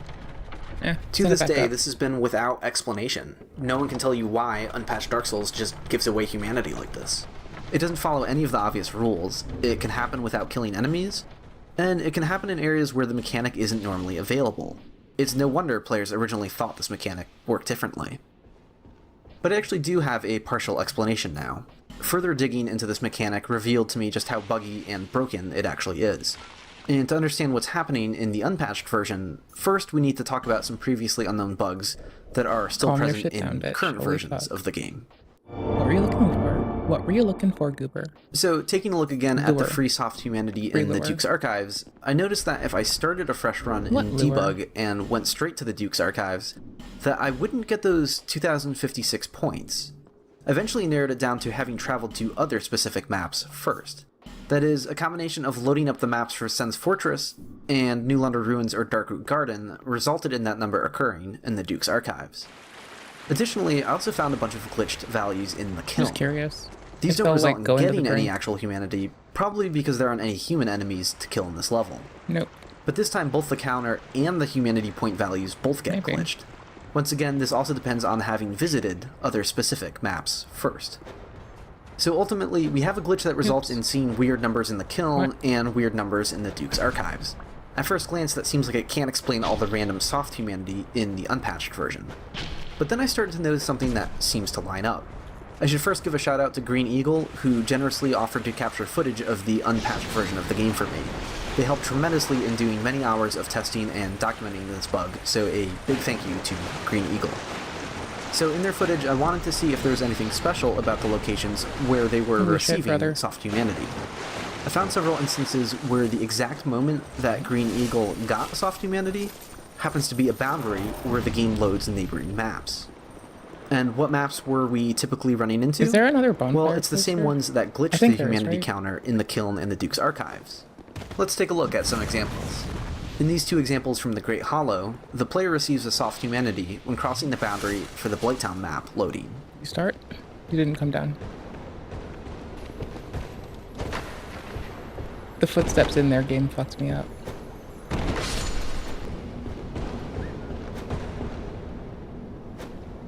In this example from the Firelink Aqueduct, it lines up from when the Depths map first loads. Fuck me.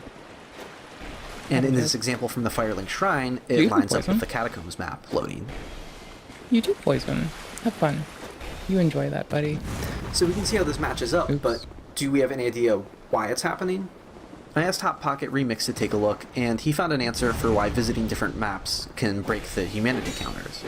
As it turns out, it's not directly based on the maps themselves, but NPCs that are found within them. So this is where it gets very technical, and I'm not sure I could adequately explain it all myself, but the short version is that the mechanic for draining NPCs of their humanity with the Dark Hand is the culprit. I know that sounds weird, but that's actually screwing things up here. That's pretty sick. It's not that these two mechanics are linked in any meaningful or intentional way, and you don't even have to use Dark Hand at all. It's just that, due to some unpolished coding, some values are overlapping between these two mechanics, and that's messing everything up. If you want to know precisely what is happening, you can find the link to the analysis provided by Hot Pocket Remix in the video description below. So 8 years later, we finally understand a weird quirk of the original unpatched version of Dark Souls. It's not without a few loose ends though. We don't know why it doesn't happen every time one of those boundaries are crossed. Sometimes it's achieved upon respawning, and sometimes it happens in places that aren't as easily explained by what we know so far. But thankfully we've gone from having no idea to having a good chunk figured out. We can probably just assume that the same bugs are manifesting themselves in more intense ways in the unpatched version. Nonetheless, Green Eagle has still been working to iron out repeatable ways to get the free random soft humanities in the unpatched version, so if we find anything new or get something ironed out, just keep an eye on the comments below. This is the closest bonfire, isn't it? Well, that just about wraps up the humanity drop mechanic. Despite a wide host of bugs, it follows a point system and works just fine in most areas. I don't remember how to do this boss. boss. It was a fun process. It was one of several mechanics where I got a I know their pretty good idea animations. of what was going on is a long time ago, but I had to revisit it with better tools and information later on to really get it nailed down. When I first started testing it, this was back during patch 1.05, where the random glitched humanities were patched out, and so I was able to discern that it used a consistent point system. It meant starting new playthroughs and avoiding killing anything else in the game to try and avoid unwanted variables. To figure out how many points a Baldur Knight was worth, for example, I remember going straight to this one staircase without killing any other enemies aside from the Asylum Demon, and just killing that one Baldur Knight over and over until I got my first point. It does nothing. Bearing in mind I didn't have any cheat tools to assist in this process, let's just say I got pretty good at parrying. I teamed up with someone by the handle of Ublug, and together we devised a point system and did a whole bunch of throwaway runs just to target specific enemies. What we figured out back then was pretty much spot on, with only a few minor mistakes and details overlooked. What do you do? Maybe oh, that's a long walk. I didn't know they go that far. Nope, we're dead. But it actually impresses me, and I think it's a testament to the creativity and ambition of From Software. Remember that there's already a variety of ways to get humanity. If they wanted the player to be able to get some more, they could have implemented more as fixed loot in the environment. They could have upped or expanded the drop rates. They could have made the Dark Hand farming more accessible. Or they also could have made helping others in co-op more profitable. That's already 4 different options. But nope, that's not enough. They had to create a 5th option, an entirely new mechanic, one where it's pretty clear that they don't even care if players notice or understand it. Though the execution may be flawed, the inclination to even put something like this into the game is kind of ludicrous. The abundance of stuff like this in Dark Souls is part of what makes it so unique and special, and it's why I'm able to make a series of videos like this in the first place. As always, I hope you enjoyed this video, I hope it was informative, and until next time, consider keeping Seath alive to have easy access to humanity.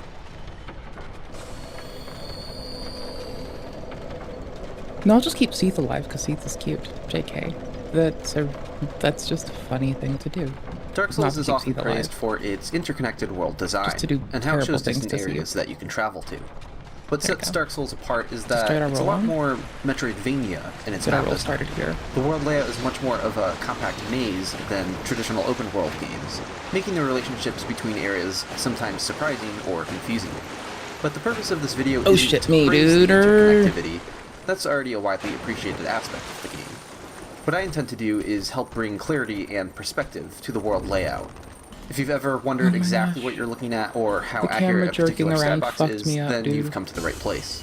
Join me as we demystify Lore Dread in another episode of Dark Souls Dissected.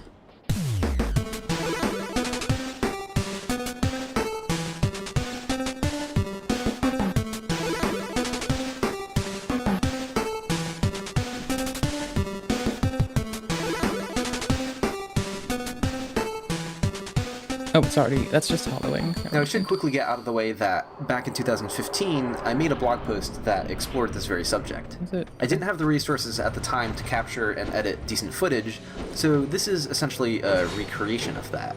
However, even if you've already read it, I think certain things will come across more clearly in video, and I'll also be including more examples. So with that being said, let's get started.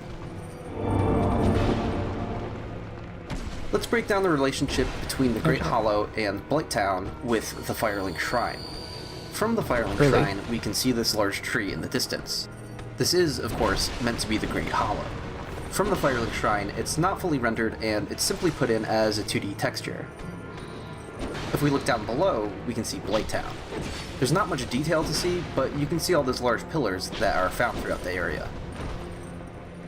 Now, if the orientation between Blighttown and Firelink is a little confusing, remember that the Great Hollow's entrance is at one far end of the Blighttown swamp, while the entrance to Quelaag's domain is essentially on the other end.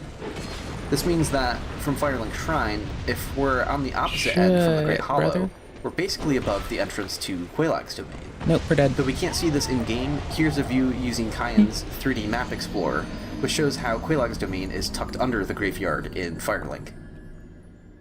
This relationship between the areas is also reflected in reverse, though there aren't many vantage points from Blighttown where you can get a good look back at the Firelink Shrine.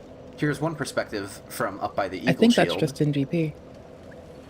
And here's another from down in the swamp near Mildred's spawn location. Pyromancers start in any bonfire in city aside from one. Firelink is represented with an incredibly simplified version, both in texture and construction. It hasn't been fully replaced with a cardboard cutout like the Great Hollow was from Firelink, as it's still three-dimensional. But it's kind of oddly smushed too far. And looks pretty terrible up close. There's what looks like a bridge extending directly from the bonfire area.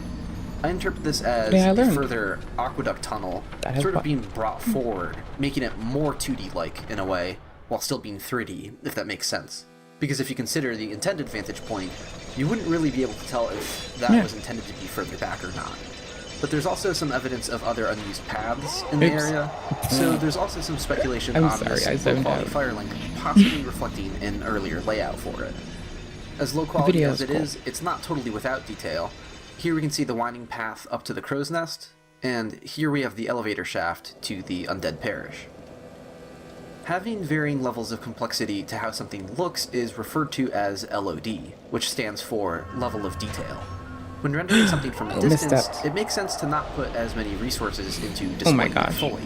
When you get closer, more details may pop into view as the level of detail switches. But what I find interesting about the low-poly skyboxes of Dark Souls is that, because it's more Metroidvania than truly open world, the lack of immediate connections between areas means they sometimes implement these in a way where they're not directly drawn off of their source.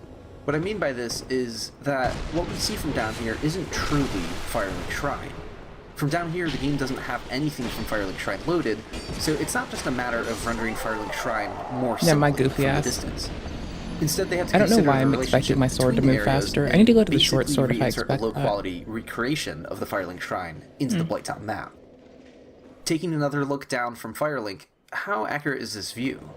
A trick we can use is to lose our bloodstain by a particular landmark. Bloodstains will always be drawn to show at their exact XYZ coordinates, regardless of distance. It doesn't matter if you've lost a bloodstain in another level, you can always see a bloodstain from far away, as long as the environment itself isn't obscuring it from view. So if we drop our bloodstain by Mildred's spawn location, we can take a look to see if we can see it from Firelink Shrine. It's where it should be, showing that the relationship between the areas is being represented fairly accurately. Additionally, if we load the actual Blighttown map and position ourselves back up where Firelink Shrine should be, we can see the real version of Blighttown and how it's supposed to look. We can see that the view from Firelink is basically right. The biggest detail missing are the various branches below. One last thing to mention here is that the depths would be situated somewhere behind this curved wall. We can see the Gaping Dragon's arena when we switch to the Map Explorer. Worst aim ever. Yeesh, my guy. Yeesh. One of the few cases of distant scenery that can't be traveled to is the town scene from the graveyard area of the Firelink Shrine. Let's take a closer look.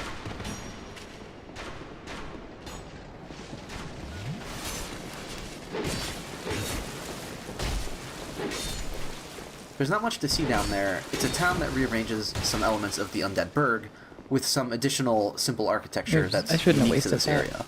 Oh well. I like to call it the Other Burg. But I've seen people ask about what this place is supposed to be. What's the lore behind it? My interpretation is pretty simple. It's meant to be a nondescript town positioned amongst the outer walls. It's one of many unseen towns in Lordran that surround Anor Londo, as depicted in the opening cutscene. That would have gone poorly.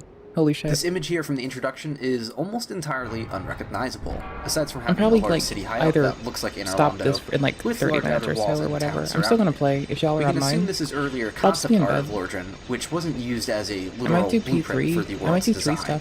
I don't know. In-game, the outer walls are arranged much more erratically and not in one large circle. Like I'm in the shower. But because the general idea is the same, we can interpret the Other Burg as the developers' attempt at showing showering and then playing games in bed, okay? It's cozy. The main takeaway is that there are towns in the walled-off areas below Anor Londo. Certainly a lot more than just the Undead Burg we travel through. This Other Burg could be any random collection of buildings that we see from the cutscene. It doesn't really matter. It's not meant to be anywhere specific. If you go out even further, you can find a couple more lower res towns in different sections behind this rock. I've heard speculation on more than one occasion that this was Ulasil, but we're not on the right part of the map, I might grab them for the pyromancers explicitly here. I'll talk more about see if I can waste them on it or help them keep the aggro. Blah. So let's take a look at a few more vantage points from the Undead Burg. We can actually see the Darkroot Garden from here, though at first glance it may be unrecognizable due to being very low quality, and also from the fact that we're not used to seeing it with daytime lighting. This darker thing in the middle represents the zigzagging path that takes you down into the Darkroot Basin. Alright, sick. This brighter green area up top is supposed to represent the Darkroot Forest. It would be the area with all the demonic foliage. If the relationship between these areas seems a little confusing, remember that the forest area of the Darkroot Garden has an unintended survivable fall down onto those paths in the Darkroot Basin.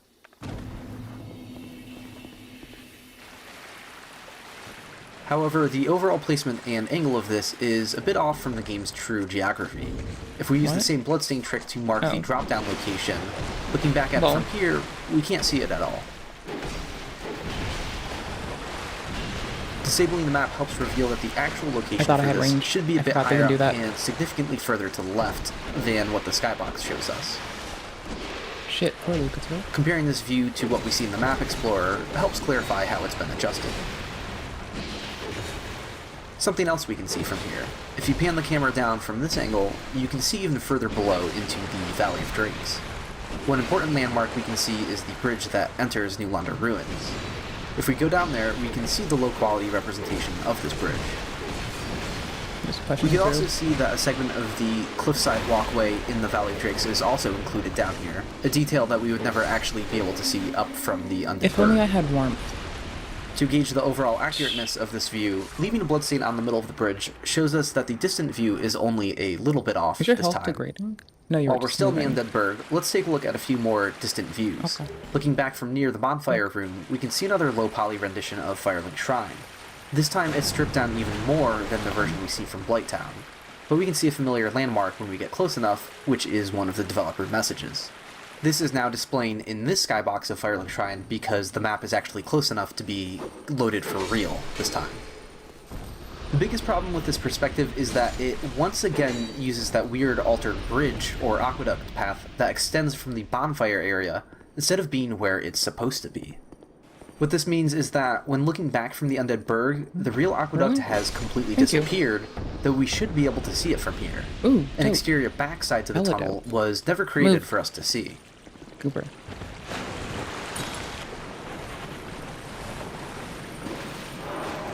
Let's also take a look at the lower Undead Burg. It runs below and through the center of the Undead Burg, and there's a handful of unintended shortcuts that the player can take to get down there. So it's no surprise that we can see it from above. Though I think it's worth mentioning that we can see into the Capper Demon's room early on. The only luck the stairs I in need the boss room make for a pretty clear landmark, to understand and looking down to the left, we can see the curved walkway. Why the laxative doesn't love me yet, okay? Like, why are my bowels intact? This is my problem. This shouldn't be the cooler set pieces here is the Duke's Archives. Like, this shouldn't be the case, bro. Like, they should be falling out of me right now. I'm not even. They should be on the floor, archives from early on. Brother. It can be seen from a variety of vantage points throughout the game, and like they shouldn't even exist inside me right now. Waiting for you. Reminds me a lot of Dracula's Tower. Like I should be just straight up wrecked. But on the other hand, it's not. Tower So I'm was just shown like, from a variety of perspectives, which was impressive for an early NES game with very limited. That's what I need the world to fix. That's what this year's fucking GDP should go to. I can't scream or poo. Its final boss in a kind of similar way, where King Alance Tower can be seen from the very first level. Didn't roll enough. The impact might be lessened a little bit for the Duke's Archives, given that it's not the final boss's area, but it makes for a cool visual nonetheless. Oops. Taking a closer look, we can see that it's not a fully to scale model, but I'll talk more about the scale in a moment. 720, let's go. To see how accurate its location is, we can't use the same bloodstain trick, because the game won't allow us to leave a bloodstain floating in midair. So instead I will compare the same set of XYZ coordinates twice. Here we are standing above the spire near the front of the building, as seen from the Undead Parish. That's brilliant, Then honestly. if we load up Anor Londo to get the closest model of Duke's Archives exterior, going back to the same coordinates puts us here. So you'll notice that the actual building is set further back and a bit lower down. If we consider the vantage point from the Undead Parish, if it were lower and further back, we probably wouldn't be able to see much of it. So its placement in the Undead Burg is adjusted a little bit so that we're given the opportunity to see it in advance. But it's not a major adjustment, the Duke's Archives is still in that general direction. Though a more major shortcut they did take is that they didn't bother rendering it from earlier than the Hellkite Bridge, when we should be able to see it from the Taurus Demon's arena as well. Here's a demonstration of what it would look like if it was rendering from this angle. Now, on the subject of scale, even the closer version that we see from Anor Londo is similarly shrunken. It has more details and better textures, but they weren't just trying to trick us for the Undead Parish perspective. It's a consistent trick regardless of where you're seeing the area from. The purpose of this was to make it look a little further away than it actually is. It's not a huge difference, but comparing the in-game view to the map explorer, we can see how the actual level is a bit closer to Anor Londo. To really get a sense of the shrunken scale to exaggerate distance, here we are running around the domed tower that represents the prison area of the Duke's Archives. Now, here's what that actually looks like when we're in the Duke's Archives for real. Looking back down at Anor Londo, we can see that the distance is exaggerated from this perspective as well. If we check the true coordinates for the top of the steps here, we can see that those are actually found all the way up here compared to the skybox. That's pretty far. I just want to. It's nice to have it down here. We can get the real level to pop back into view, and it again shows us how the Duke's Archives are pushed back from Anor Londo's perspective. Here's a quick tour of the low-poly Anor Londo. It's kind of fun to look at. While we're talking about Anor Londo, we might as well cover a few more things that can be seen from there. If we go back to the very beginning of the level, the walls are too high to see back down into the Lordran clearly. But peeking through the embrasure, we can see something that is down there. And swinging the camera on the corner allows us to see the Bell of Awakening in the Undead Parish. We'll take a closer look at that skybox in a moment, but if it feels weird that we seem aligned more closely with the Undead Parish than Sen's Fortress, when a set of Batwing demons carried us up here from Sen's Fortress, allow me to clarify how things get reoriented. The Batwing demons, we have to assume, don't lift you straight up and over the wall. They drop you off further down to the right. Yep. This blocked off corridor from Sen's Fortress, it actually aligns perfectly with that main outdoor walkway in Anor Londo. It's lower than the Anor Londo walkway, so you'd have to add some stairs or whatever to wind up there. Bring but the them to where implication their is that this pyromancers path come out would at? take you directly to the center of Anor Londo. It really is a straight line forward from here to Ornstein and Smo's boss room. So let's take another look at the skybox when we're moved back to being above the Iron Golem. We can see that Sen's Fortress isn't rendered at all from this view, despite being the nearest landmark. Though this makes sense given that we could never get high up enough to see it. We can see a limited view of the Undead Parish, some of the outer walls of the Undead Burg, and more of the ringed walls further off in Lordran. Looking at this doorway along the outer wall, we can see that this is the same doorway or path that leads to the Hellgate Bridge, though the bridge itself isn't included. Sound scared me. I was putting my shield away. Here we can see the old church, where Andre is. These two lower walls that sort of curve in opposite directions from each other are the ones that contain Blighttown. So even though these outer walls look kind of randomly placed, there is still some consideration for the game's geography. Despite none of the details of Blighttown being included, like the Great Hollow Tree, this one wall on the interior does have a sort of muddier or darker haze to it, something that the other walls down here don't have. This shows some consideration that this is, in fact, the Blighttown wall. We can also see a low-quality texture underneath the walls, which provides an aerial view of a bunch of random buildings. This is once again conveying that Anor Londo is surrounded by a bunch of other towns we don't get to see, like the other Burg. Of course, back in Anor Londo, there's a bunch of other buildings and structures we can never get to. There's not much to see, but here's a quick look. I'm gonna lose, but I went one more run. Ooh. Wait a minute. I'm going dickhead mode on these dudes. Hold on. Dickhead mode. Dickhead mode. Dickhead mode. Just straight up dickhead time. Let's go be dickheads. Dickheadery. Let's go.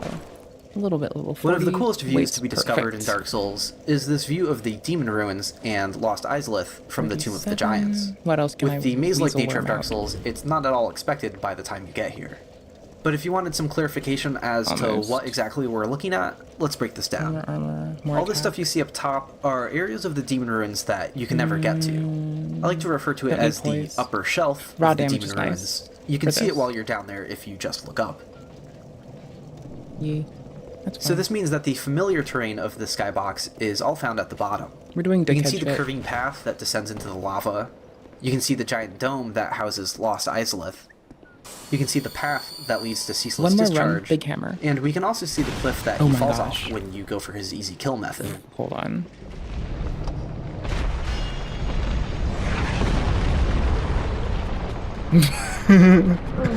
Not sorry. Just terribly funny. If we take a close look at the path to Ceaseless Discharge, we can even see the part of his arena where it forks and where you can hide from him. We can do the bloodstain test once again to gauge accuracy. Leaving a bloodstain at this fork doesn't align it perfectly with the skybox, but once again the basic idea of the skybox I don't have enough stamina. The distance and angle are manipulated a little bit, but you really would be seeing this part of the Demon Ruins. As much as I like this view from the Tomb of the Giants, it does make two fairly big mistakes that would ideally be addressed in a more involved remaster or remake. The first is that when you drain the lava after defeating Ceaseless Discharge, the lava still remains in the skybox. But the bigger issue, in my opinion, is the weird one-way mirror thing going on with the skybox. We have this great view of the Demon Ruins, but it wasn't implemented the other way around at all. Looking back up towards this vantage point, it's just solid wall when there should be a pretty considerable opening. I don't remember where they dropped Comparing this view to the Map Explorer's view, we can see how the window into the Tomb of the Giants should be somewhere above and to the left of the second Bell of Awakening, when looking back from the fork where we placed our bloodstain. Okay, I'll do this one, then we'll take a break for a minute. Let's talk a little bit more about the Lost Izalith dome.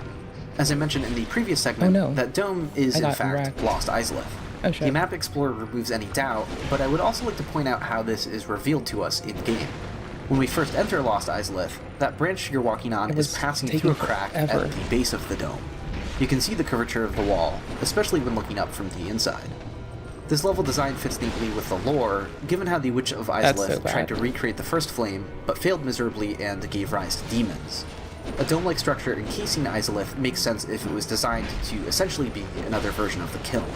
Various other entrances seem to have been sealed off successfully, but that crack in the dome makes for a pretty serious breach. Do you AoE them? I'd like to think you don't that block this is where a lot of the Line of sight, not AoE. God damn it. Now, unfortunately, unlike the blocked off path in Sen's Fortress, which gives us a pretty clear indication of how it could have led into Anor Londo, this blocked off path doesn't tell us much. There's nothing directly behind it. We do see other collapsed walkways and other parts of Izalith that are inaccessible. Where's my browser at? So I do think it's still fair to say that this was a former entrance to Izalith. It's just less direct about how it could have led inside. Logged in. I like to think it conveys one. And it opened in the other browser, and it was like, oh, you're in a different browser. Oh, CAPTCHA. Hold on, one sec. Let me see if it captures me at the start.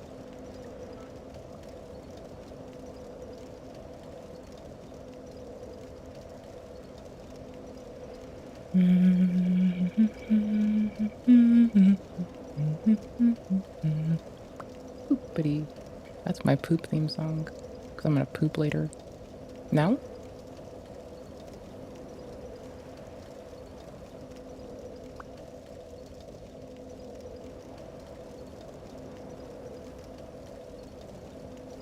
Oh, I have no audio. Oh, it's I'm a fucking goofball. I'm the worstest. Brother? Mid-gala fame looked like a Hunger Game. Mid-gala dresses and mid-gala shoes. How much money had been spent on these outfits and this muse? Let them eat cake, a celebrity said. What a shame. A mid-gala shame, reviving a Hunger Game. But who's to blame? A California dream with LA's modern gleam, a weather forecast that was never foreseen. California Dream is such a good song. Representatives of Hollywood. Their houses burned by a similar fire once overlooked by James Woods. No ceasefire, no compromise, no forgiveness. Those were his lines. He used them knowing a death toll is growing, then asked you to look away and for you orchestrated a play. Kill them all, said filled with rage. Make them suffer, trap them in a cage. Send them all back to the Stone Age. LA burning scene, a dreadful echo of Japalia's camp scene. Hollywood's actors, tears on screen, but still it was nothing compared to my people's scream. To the world, their tears were truthful and ours deceitful. I'm staring at the red thing. What a world we live in, where selective empathy is a thing. California burned, ashes upon ashes, memories destroyed.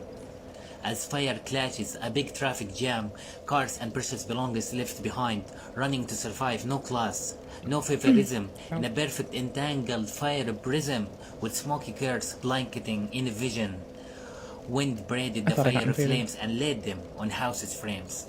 LA screams echoed into our souls, opened the wounds that keep on stall. As much as some deserve what they have lost, others can be blamed, paying the cost. The cost of the evil schemes, raising funds and sending lots of money streams to the monstrous ones, the thieves of our dreams.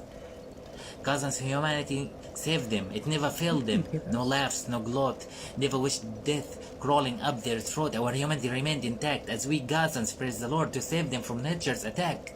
But in 2024, Met-Gala celebrities... It doesn't work appropriately. It works, but it doesn't work. Okay. Sorry.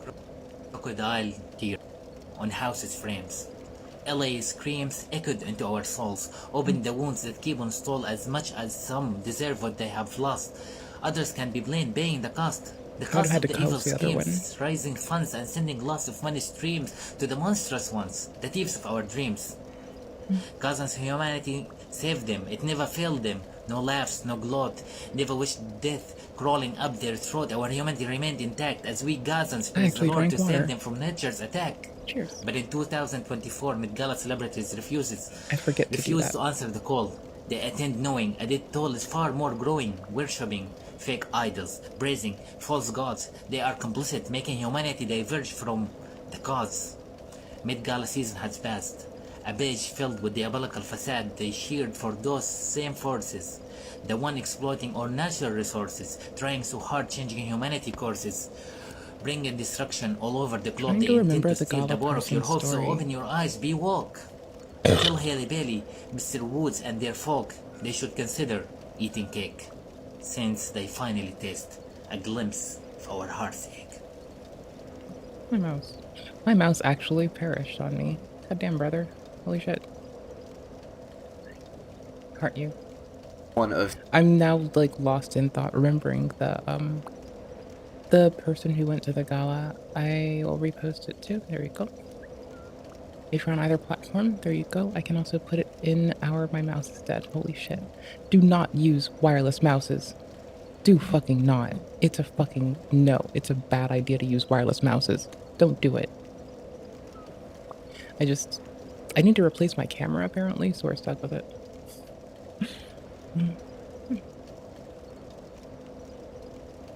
I'm trying to remember their shtick, because didn't the person that went to the Met Gala, didn't they go to the Met Gala, say something untasteful, then it comes out that they were another working class person going there to try to get their fucking, like, journalism gig done? Oh, for the mouse trick? To keep it awake when you're watching a video? You mean to, like, put it on your tummy? Okay. Because of the interference from my phone, I used to put my phone on a trackpad. So like, my laptop wouldn't go to sleep when I wanted to watch videos at night and stuff. Because you know. I would want it to go to sleep sometimes, but I could, like, expect that to not, like, trip it till I was asleep and, like, knocked it off. Or something. Larg. Like, it's so many years old that the battery's actually giving the fuck out. I just have to charge it more, so that's, like, the way I process it. Me being a goofball. My mouse is dying. I'm gonna charge it. I'm gonna give myself, like, maybe one more run. That was kind of fun. I bet I'm gonna die being greedy. Also, you gotta give me a second, because they didn't have... Oh, it's so dead right now. They didn't have fucking, little baby pyromancers a second ago, right? That's, like, not last run, at least. Two possible things. The first, more obvious guess is that it was likely plugged up in an attempt to seal in the demons. But I also like to consider the possibility that Isolith wasn't originally constructed inside a dome. It was only made that way when the flame started fading and the decision was made to try to recreate the first flame. The sealed up entrance could simply be... If my camera breaks again, if it freezes or anything, there's no way in fuck's hell that I'm going to be able to deal with it. I don't have iframes. Do I? Yeah, no, I don't. Dark Souls 2, iframes, you got them? The moment I went to 3, I was just, like, cocky about iframes. to like every mob. I'd just be like, frames, I got him. And as soon as I get back on 3 later tonight, and I struggle with my muscle memory, ooh, I might just make us a deadass stir man so I can keep doing my like my fun adventure of like being just master's attire person with very little health later. I want minimum health. And then turn almost 90 degrees to the right before you're facing the right direction. This means that when you're in Ash Lake, if you were to look at the trees, honestly, TikTok is one of the ways that I kept up with folks doing protests years ago as well. There's not really much else way you can keep up with the homies. So what exactly is Ash Lake, and how does it relate to the rest I want of to switch weapons. Hold on. We can see it's some kind of remnant of the Age of Ancients. I want to just make sure I have the swap ready, and I can do it quickly. But is it literally it's going to be one up onto the side. Okay, I want to drop them with heavy damage at the start. Space is open to interpretation. There's little and then pop back to the other weapon after. Mythology, and also from Nausicaa of the Valley of the Wind. Lock in. But there are still no clear answers here. Bitch.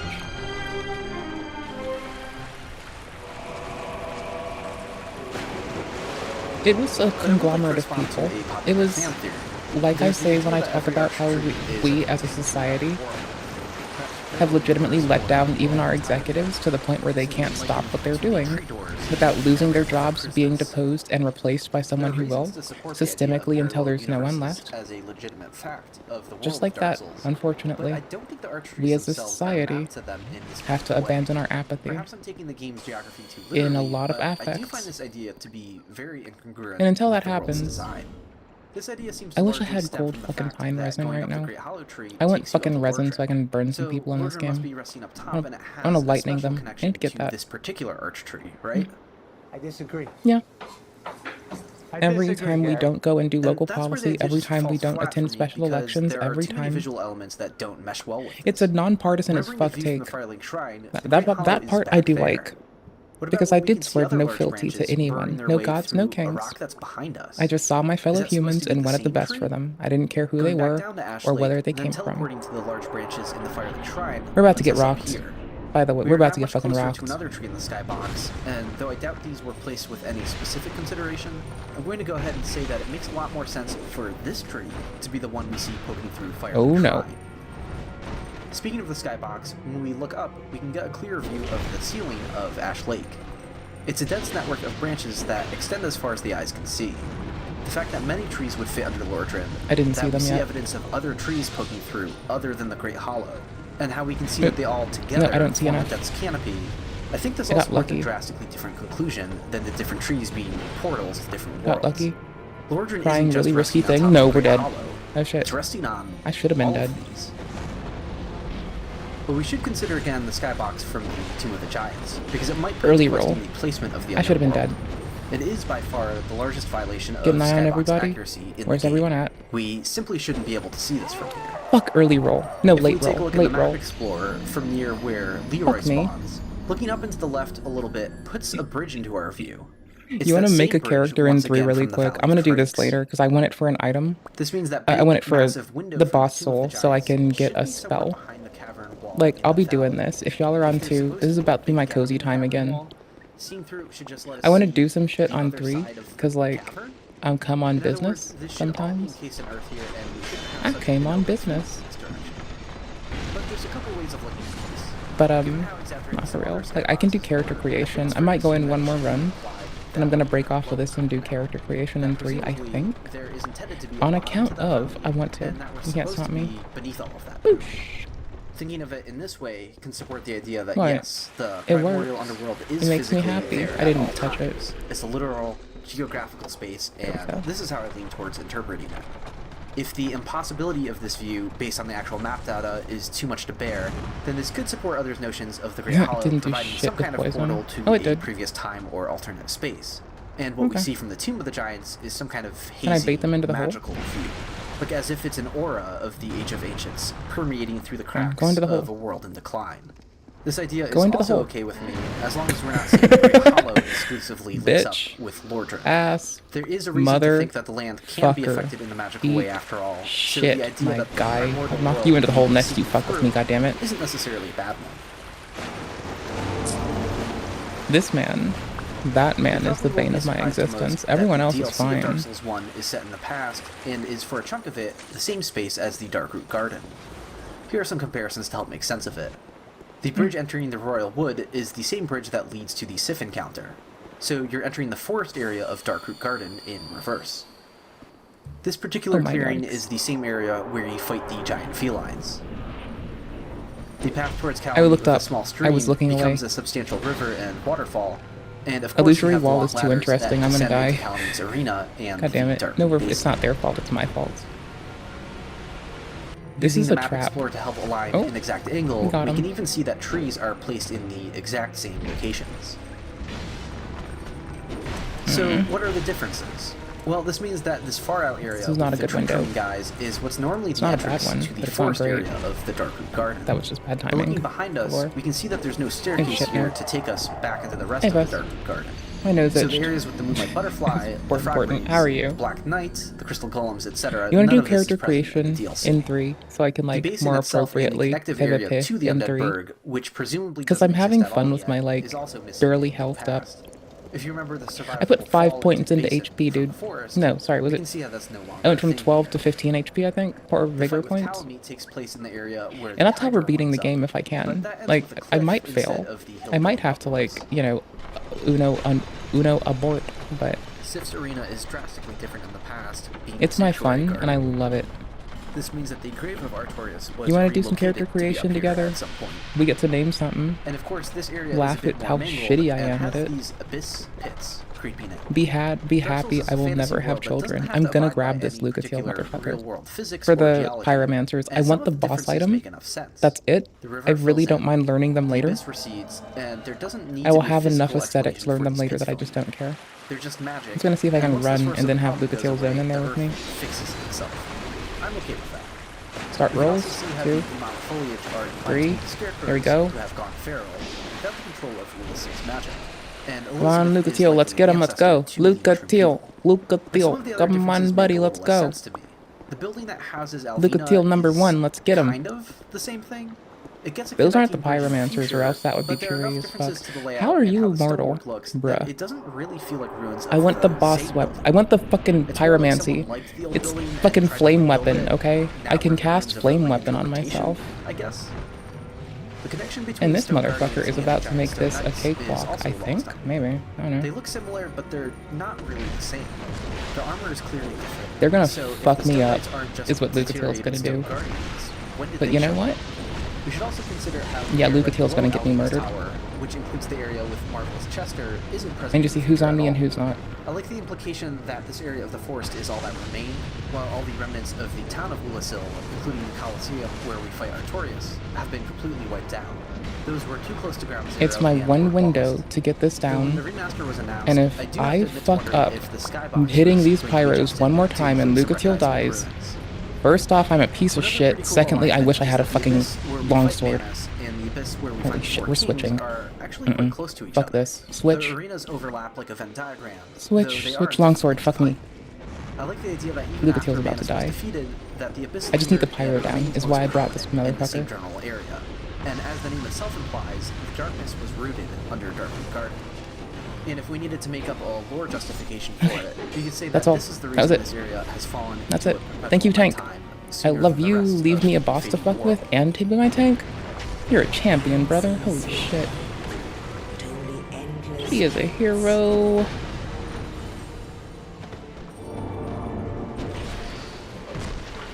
I didn't know that was going to connect. I'm dead.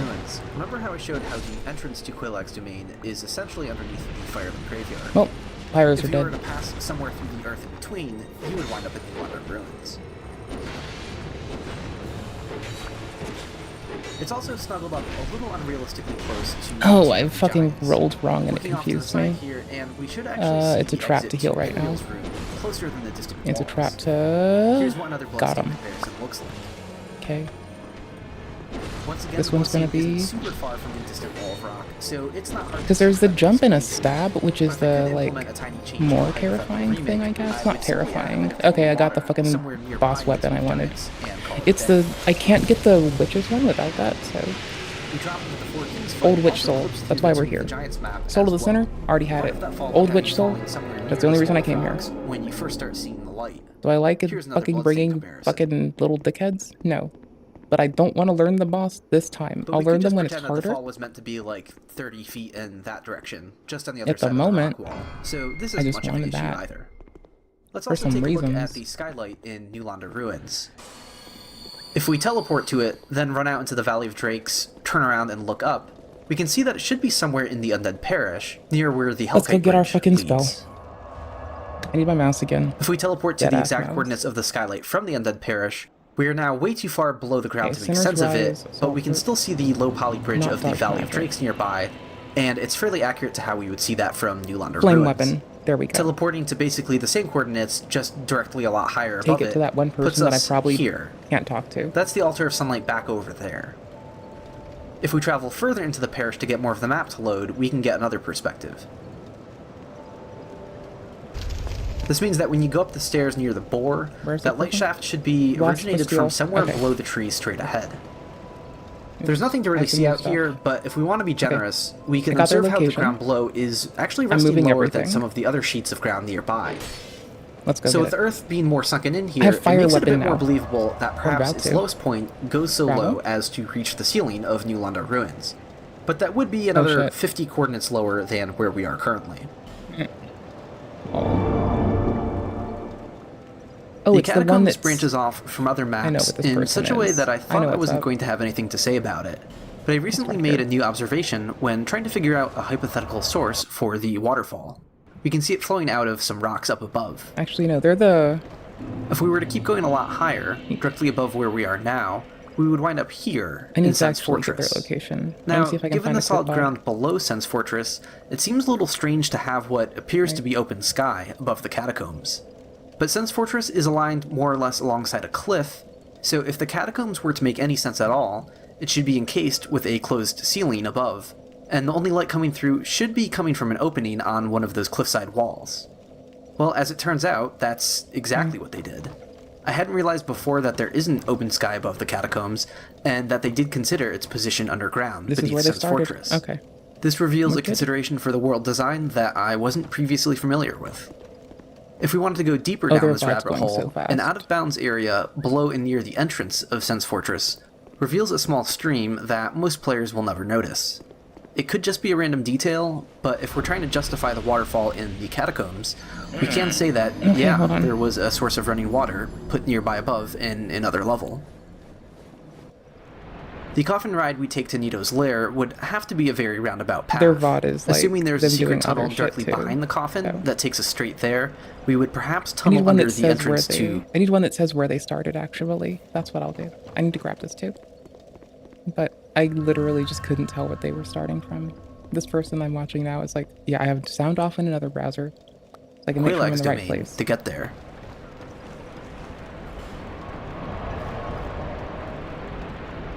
Yeah. But I'd prefer to think that spooky skeleton magic is getting us there instead. Okay. Why am I so bad at this?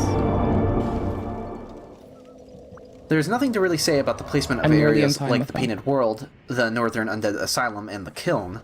Being areas that you warp to with no in-game indication of how they could relate to other areas means there's not much to say about them. I could say more, perhaps, about a possible unused entrance to the Kiln, but I'll save that for a future video about weird stuff that can be found out of bounds. So one thing I'd like to quickly mention about the Kiln is something that can be a bit harder to make sense of in-game. The area where you fight Gwyn is almost like a scaled-up version of the Lord Vessel. But I really need that. There's something like a stump or set of roots that supports a round structure on top, which carries the flame. So that just about wraps up my analysis of the layout of Lordran. The developers clearly put a lot of effort into considering the relationship between areas, and went out of their way to make a tightly compacted world. Is it fucking... Even though the game becomes a lot less interconnected after Anor Londo, other late-game areas like Newlander Ruins and the Tomb of the Giants still carefully unfold with respect to other areas. The execution is not always one-to-one with the actual map data, and some shortcuts are taken, but these instances of inaccuracy are usually subtle and not really knowable without doing a deep dive. RP core? This is in stark contrast to Dark Souls 2, where some of the inaccuracies draw attention to themselves. I will of course link to Kyan's 3D Map Explorer in the video description below, but a newer tool which I didn't show earlier was the NoClip website. Wait, I don't... You can load up the various maps of Dark Souls directly in your browser and take a look at them that way. I hope you enjoyed this video, and I hope it was informative. If you have any questions about something I might have overlooked, or even if there's something else entirely that you wanted to know more about, please let me know in the comments below. Thanks again for watching. Okay, cool. I found out how to find this person. Hold up. Nope, hold on. Hold the front fucking door. You're coming with me. Hello everyone, welcome to this mini walkthrough on how to get the Strayed of Odafist. Thank you. How? A blacksmith. Make it make sense. You can trade boss souls to get boss weapons. The quickest way make to it make get sense. there, or quickest bonfire, is go to Sinner's Rise. But you can also get there by going to the Lost Bastille. One thing you are gonna need, you're gonna need a fragrant branch of yore. Got one, got two, so bitch. you need Let's one get of these branch which and petrify someone, because he's petrified at the minute. And he's also got a bonfire behind him, so it's an extra bonfire. You can get there the other way, like I said. He's at the top of this tower, the Lost Bastille. Or the quickest way, which I've gone, Sinner's Rise. Just take out these zombies real quick. Because here's the they're problem, pretty though. weak, but once they do that slide move, they explode. Bastille. Okay, you went down. I was not paying attention. You're gonna need a fragrant branch of yore. So you need one of these I'm following branch along. which I'm just busy. And petrify someone, because he's petrified at the minute. And he's also got a bonfire behind him, so it's an extra bonfire. You can get there the other way, like I said. He's at the top of this tower. That's why I don't remember. What? Or the quickest way, which I've gone, Sinner's Rise. I've become lost already. Take I out just these can't zombies directions, real brother. Because they're pretty Hold weak, on. but once they do that slide move and they explode. Because I'm trying to like navigate while looking, and I'm prone to death. And yeah, take your time. No, no, stop it, stop it, stop it, stop it. Thank you. You can also get there by going to the Lost Bastille. No, I'm not. I'm gonna go for and rush it. You're gonna need a fragrant branch of yore. So you need one of these branches. I'm easily turned around. Go eat my ass. And petrify someone, because he's petrified at the minute. And he's also got a bonfire. Thank you, lovely. Him, so it's an extra Best bonfire. person in the world. You can Best get gamer. Best the other gamer. Way, like I said, he's at the top of this tower, the Lost Bastille.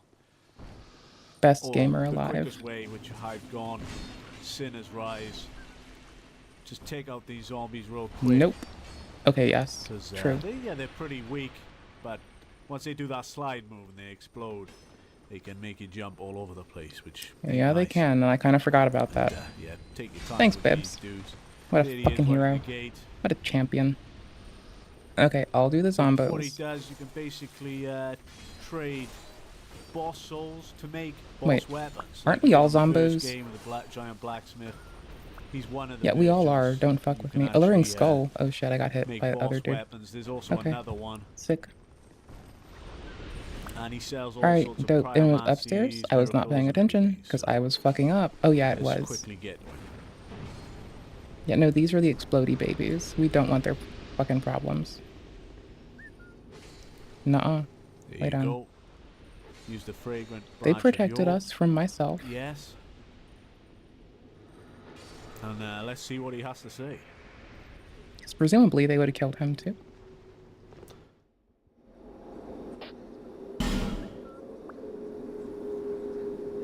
I forgot about the bonfire, okay? I just literally forgot about it. I forgot how to get there, I forgot about it. I know I saw it, but I just wasn't paying attention.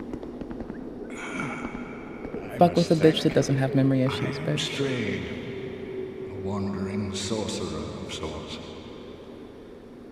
I've been a guest. Can I have your mask? That looks sick. Give me your mask. I don't think that anybody will miss me. Give me your mask. Very good. Cursed one. Weak you may be.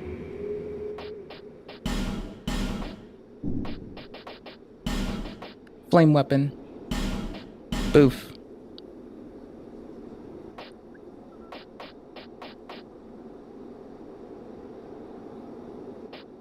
The fuck? Toxic Mist got it. Sacred Oath reviews to attack and defense. Soul of Dude. Hold on. Let me light this. I'm busy. Hit 'em boots. Whose was it? I don't care. It was definitely one of them. Did they hate me now? Souls, if you seek bigger.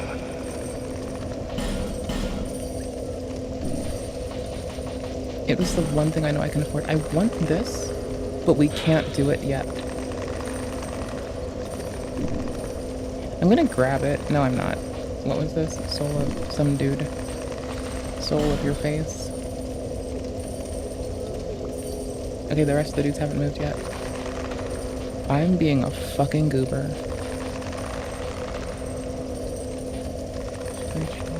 Piss users ultra great, lol.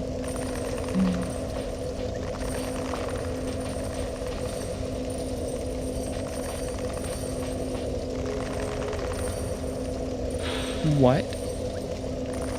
A shield crossbow? Are you fucking me? What? This has to be shit. I can't look at the stats. Bitch. Ugh. Can I not? Oh, wait, no, I can. I fucking suck. Hold on.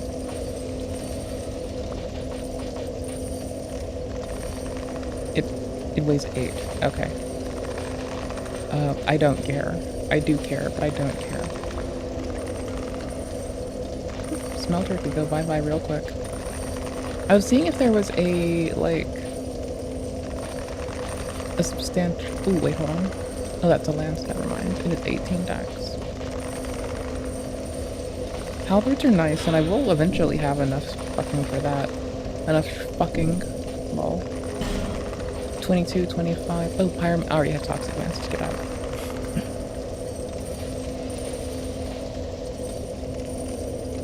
I'm so happy we have Flame on it. What? Well, then it's fine. Wait, no, talk with me. How long was I sat petrified? I have no clue, dude. Long enough for the old kingdom to have crumbled. Why didn't But anyone wake me soon? those are shitheads. Is that what they call it? Very good. The cursed ones. Of course, you killed your own. The people would rather keep Dreadful things, indeed. Those meek minds, don't you think? Once people became aware of their own frailty. I'm very aware of my own frailty. I could die in an instant to just the world. I'm gleeful for every moment that I draw breath.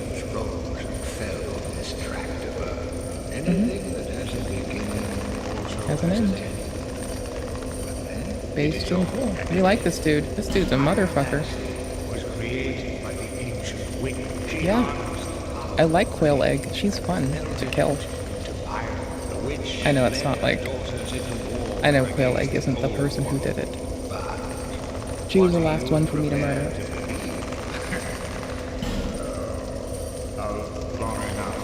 Okay, you're done. Oh, I can do a gesture now. Hold on. A thing I'm never going to use on anyone. Wild. That's so nifty. Because I'm never going to use that on anyone, bro. I'm not a shithead like that. Okay, perfect. I want the agape ring. Agape ring for the win. I already have a +1 of those. I already have close enough. Pyromancies, pyromancies. Let's go. I already have it.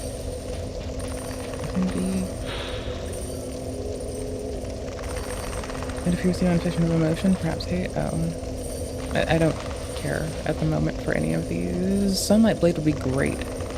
I'm gonna buy it even though I don't care enough, and I'll also grab Great Lightning Spear even though I can't use it yet. And we'll just keep it in the fucking bag. And we've spent enough. We've spent more than enough at this point. We're good. We need to get our asses. Oh, you have cast light. That's so cute. Feeble cursed one. Damn right, bitch. That's what I do. Be a feeble bitch. Attune spell. That's it. That's all I wanted. This is what I've been waiting for.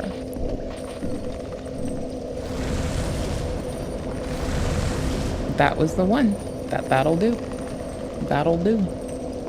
That'll do, my dude. Oh, shit. Oh, crap. God damn it, I can't press buttons anymore. Thank you.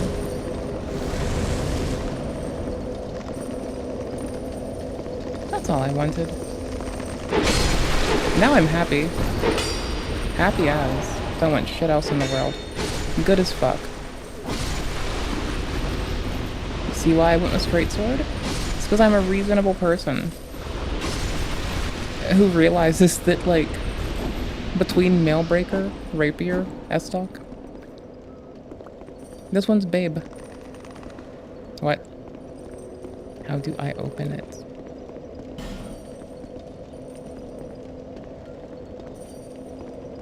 Okay, fine. That was it. That's it. We're happy now. We're happy. We're so happy. You know what we're gonna do? We're gonna go to our favorite place to stand and do an invasion.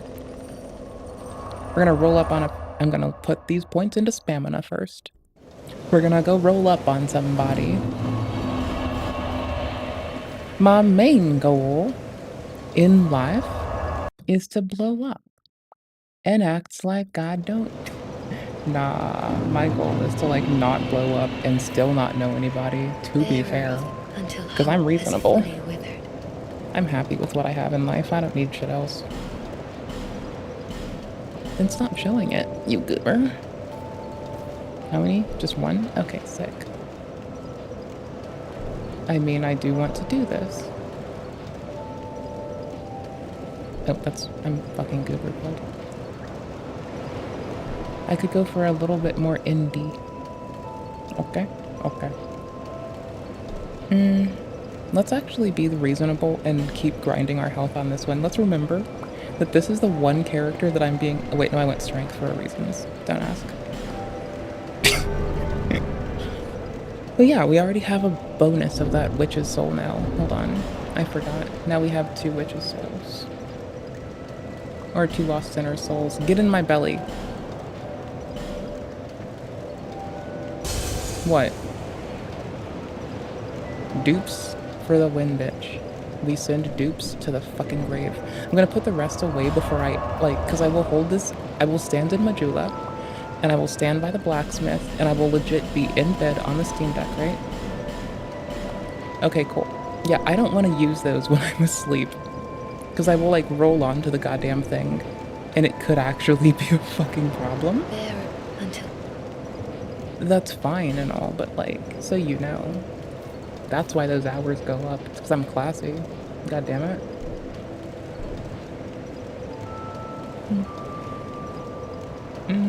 Pardon? Is what? Like, we have Blue Acolyte running. Like, so we hopefully have less people do dodgy shit. Which works pretty okay for, like... Why am I doing this now? Why do I suck? Ah, whatever. Which works pretty okay for, like, making invasions, like, less tedious. It'll place us. You'll see it in the corner. The person who wrote it gave us Elden Ring Seamless Co-op, PvP Watchdog, Armored Core 6 on... I need to show you this, hold on. This is actually really sick.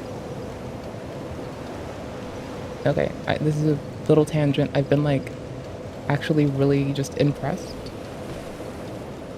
for, like, the last day and a half now. Browser. Okay, sick. Boop. Okay. Armored Core 6 co-op. Enemy control. Seamless co-op for Elden. Same person, mind you. How do I know this? Because they give us Blue Sentinels, Blue Acolyte, and Sekiro Online. That made it stick out to me because I was reading the fucking comments on these and I was realizing I think I've seen the same name multiple times because I was looking at Sekiro Online's, like, current state of, you know, shit. Because I was like, okay, I don't mind. People were being really mean and this person seems really cool and they have done so much for the community. When FromSoft gives up on us and they don't give us a fucking game anymore or they don't have servers, We have an option, actually, because of this person. One individual has been holding our hands, protecting us, giving us cool shit for years, okay? Like, so we're using Blue Acolyte because it's Dark Souls 2. We'll do Sentinels on 3. That's about it. That's pretty cozy. But also, I wanted to fuck with Sekiro online. And it's like, you know, I did not succeed in finding a person. I did join the fucking Discord for it, on the other hand. And I have nothing shy of praise for this person and the kindness that they've done for the community. So the current state of affairs is that... Post. Read the description carefully. 2021. They can't work on it anymore. Handled it over to a person. Update should still be posted. Main server's going offline. Shit happens. It only affects the summon sign system. You can invade with a demon eye and co-op with friends via Steam. We love to see it. They legitimately did the... Like, Sekiro Online is nifty, okay? Like, Sekiro with the homies? Are we goobering? Are we goobering enough yet? It's not made for this, but you can still, like, have fun with the homies. And if you ask me, that's really sweet. That's such a, like... It's such an endeavor to consistently do this, and they're the person who wrote a mod loader, I believe. Lovely Blue Acolyte is community patch and quality of life thing for Boss, right? Okay, accurate ping measurements for each player with basic stats like maximum, minimum, average, right? Steam blocking for malicious players, because you can block malicious players now. You get that, right? Okay, cool. It also does detection, if memory serves, or it might be the other one that does detection for people using, like, if people are using cheats or, oh my gosh, if people are doing dodgy shit, dangerous effects, curse from being applied, hold on. Oh, backup saves, so if someone does, like, try to fuck your save up, it helps. It flags family shared account of people you have blocked, which is really handy. Right? You can do matchmaking. You can do infinite matchmaking if you wanted to go outside of your soul level. So I could go around to soul level 1 and just get placed with anyone if we really wanted to. No more infinite bolts.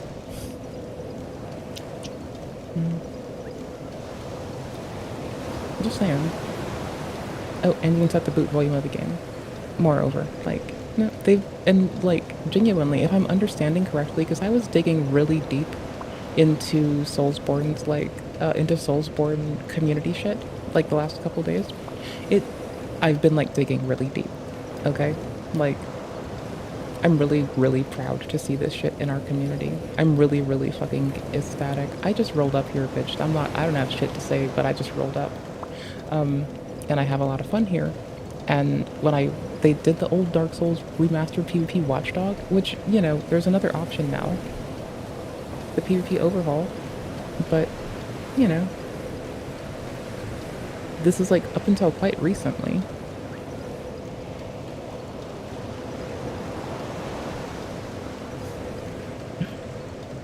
Lol. It does matchmaking differently, so it allows you to, like, you know, have a different save that doesn't actually impact your primary save with Bandai. Bloop.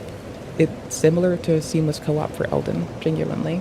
It's so lovely. Oh, not this one necessarily. They're the successor to this does similarly. They posted their shit on, like, they post a lot of shit to GitHub as well.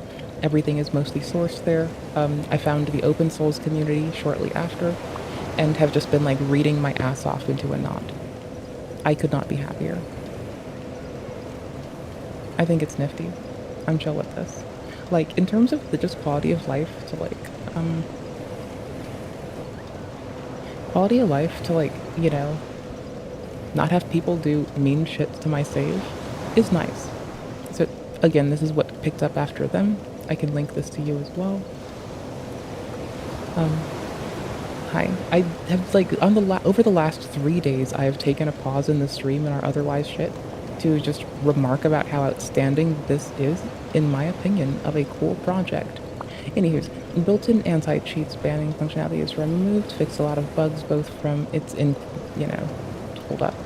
Quality of life mods, Wex Dust, invasions in any area with a single item. That's the point that we like. It's a little bit more easy to get matched. Even if the game's getting quiet and harder to find people, you don't have to be in the same zone. It'll place you. And it'll keep you with your soul level, which is handy and fun and fine. Consistently bitching about the netcode. They also do really good reverse code engineering. Like, if you follow it far enough, you'll see that the depth of RCE that has gone into this and into preventing foul shit from happening to fellow players is wild. It's fucking wild. I absolutely love it. That's all. I'm in love with it because I'm in love with the effort. I think it's really cute and cool. They've got their Discord in the base, of course. Similarly, one exists, works on Linux, by the way. Similarly, it exists for ds2. So, blah. Little things like who connected to you, what their soul level is, what their ping is. That kind of stuff, yes. That seems pretty cool. Mostly, so you know you're not if you do need to block someone because they do something shady and scary, it makes it a lot more easy, right? IGN Scary Hacker, SL12, lol. Left slot 1 has connected, what? I'm just reading, because I've not, had anyone do a shady thing yet at the moment. And I've had it, disconnect me from a person, rather, but oh well. Hi, this is it. This is all I have to say. It's it's nifty, it's a kind effort to the community. I think it's super sick. I've been reading for the last 2 days, oopies, about the shit that people have done in pursuit of keeping others safe. And that's been really fun for me. I don't know what I linked to you yet. I need to go check, and then I'll make sure that I've gotten you the rest of it. I gave you the singular mod. If I go to the timestamps, I can go take a moment to shout out their whole thing in a timestamped thing as well. So if someone's watching the VOD, they can go to the comments and click on it, or go to the timestamps below and go clicky. But moreover, there, that's their stuff. I think it's really kind, really mindful. I think that giving people a means to play multiplayer that will exist likely when FromSoft takes servers down is really fucking kind. I think that is really kind. I've been consistently grousing about how people don't maintain services, and we can't really expect that promise to be upheld anywho's, by any company, because it's an undue onus on them. And a lot of times because if I'm understanding correctly, From knows about this, right? FromSoft, my camera froze, I just noticed. FromSoft knows about this. They've, been remarking about seamless co-op. They've likely seen the same deep analysis of their code base that has been present here and prevalent. Here, hold on. Is this the spreadsheet? Never mind.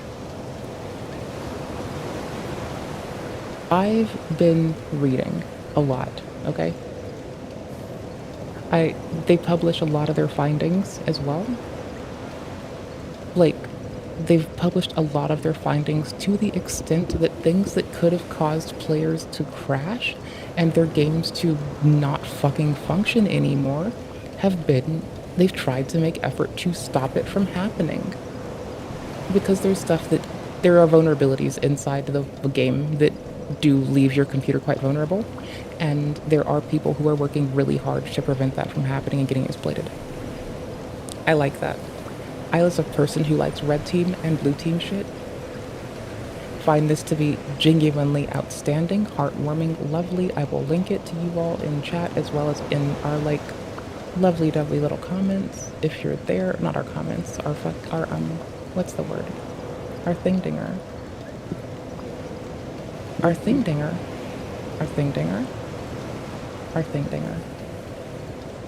Dude, sort by last modified.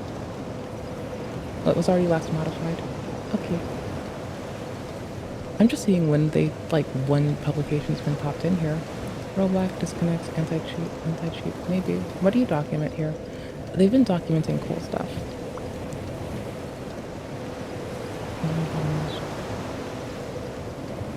Tank. Icons UI. What's rollback? Anywho's, give me a moment, because what I did want to come poke at is use our recovery, animation changes, common, nope, hold on, keep message info. This one was awkward. They tried to like harden our stuff against the name crash nonsense, if memory serves. We've got better options now than we had, and I don't think it's appropriate to consistently put the onus on the company for everything. I do take a decent amount of time to rag on Bethesda and their efforts. I do, but that's that. Bethesda doesn't really, y'all. Bethesda glitchy. Yeah, Bethesda glitchy. Like, it depends. Bethesda's games, from Fallout New Vegas to, oh my gosh, to Fallout 4 to Starfield, oftentimes greatly depend on users contributing patches to such an extent that I have been talking crap. I'm actually gonna go and do the RNG stuff first. Hold on. I want to get a demon hammer. But I've been talking a lot of crap on Bethesda predominantly because I consistently say, if I disappear tomorrow, it might be Bethesda. Because I keep pointing out that their games come in broken a lot and need community patches, and all those community patches go on Nexus mods. And it feels like maybe Bethesda's getting a fucking dime out of that. I don't know. I'm not saying they are, I'm not saying they aren't. But if you look at Bethesda and you look at the games they release and you look at how they've operated as a company, I kind of get the feeling that maybe, just maybe, they're doing that kind of stuff where potentially they release a game that needs extensive community patching that will go on for years. And maybe they're getting ad money out of that, or they're getting money out of the subscriptions to Nexus. And I'm not saying that's what's happening. But FromSoft doesn't do that to us to that capacity. Like, we can whinge about, if we're whinging about consistently misleading, like if it's a hitbox that is consistent, though misleading feeling, though still consistent. I have had to restart a Bethesda game. I'm playing Fallout 4 survival mode sometimes on stream. That's like really tedious at times because I love playing it. It's really fun. However, I learned these work too. So, I can't do many at once. But, it's really, really enthralling, right? Like, you love the game. It's so fun. It works its way into your heart. Right? And it's really just outstanding to play. However, it breaks in so many intricate ways that you'll get your heart invested in an NPC. If you want my experience, right? I'm all happy about this NPC. I think they're really cool. I want to help them stop doing jet. And what happens? They glitch. So every time I walk into their room, they start hitting the jet in front of me. And their coworker wants them to stop. I want to help. And Bethesda games do a good job at, getting you emotionally enthralled. I'm not trying to give crap to the artists or the people that write the code for it. I'm trying to give crap to the people that make a deliverable out of that. Because I seem to be a bit miffed at the people who make it into a deliverable,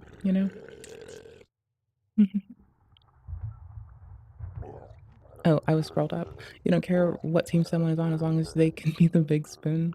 You just need a big hug. Yeah, I understand that. Like, I don't know, fam. I just don't look at people as anything other than people. And so I don't even I just couldn't look at somebody and be like, it is so hard for me to get my head around,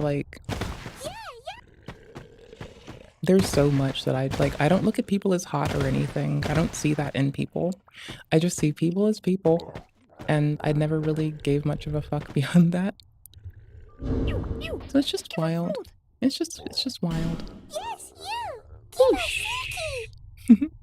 I just think people are people. So for me, it's I don't know. I've like dated people who just are people. They just come around, like they're just the kinds of people that are people. It's delivered into all the subsets which are people. And that's been fine. As long as they're kind, mindful, like not intending to cause harm. That's cool enough. That's all I care about. Like, be kind, be patient, be respectful to others. The worse someone treats another is the best I think they'll treat me. That's about it. Oh my gosh, we almost died. But yeah, that's just how I've lived life. It's like, if you treat someone poorly, when people come at me with that, there's no bad tactics, just bad targets bullshit, I'm like, no, I don't feel safe around you anymore. Goodbye. That's the kind of logic you use to justify treating people that you don't like shit. And I don't want to catch someone's ire because of a misunderstanding with my communications challenged ass, and then have to deal with somebody on some dickhead shit, to be fair. So, you know, that's just me. That's why I would never, like, put myself around some shit like that. That's the one thing I care about, not, like, what parts someone has or, like, you know, who bumped butts to make them. It's like, you know, what do you do? What are you interested in? What kind of stuff do you do? I think the homies should hold hands more often without, like, needing some weird stuff to go on. Because, like, genuinely, just holding a friend's hands and skipping down the street is so fun. Like, it's so fun. It has to have nothing to do. It doesn't have to have any oddball meaning to it. You can just hold a homie's hand and skip down the street and be a complete goober. Because, like, the amount of times that the homies and I have just held hands and skipped down the street, just giggling or trying to share rollerblades, and each of us have one foot on and we, like, have to brace each other, is, like, it's wild. It's really fun. It's, like, the way to go if you ask me. Anywho's, yeet. I've been having fun reading over open source stuff, what the community has been doing to, like, maintain safety on a game.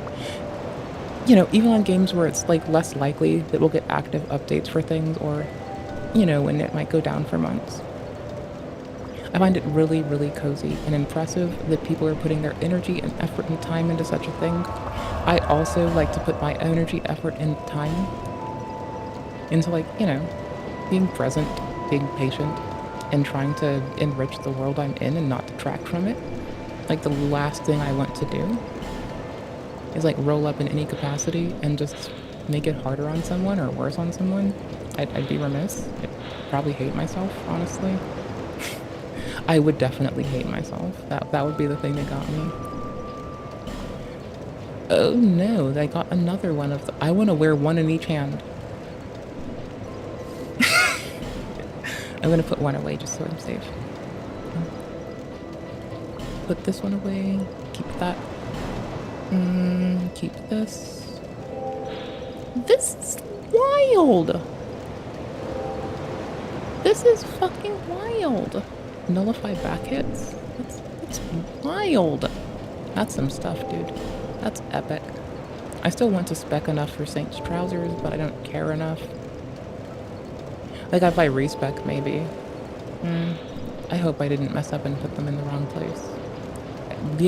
Going after the desert sorcerers in Castle, they dropped the +1 rings, and I just did something arduous for, I think, a base level one. I guess not.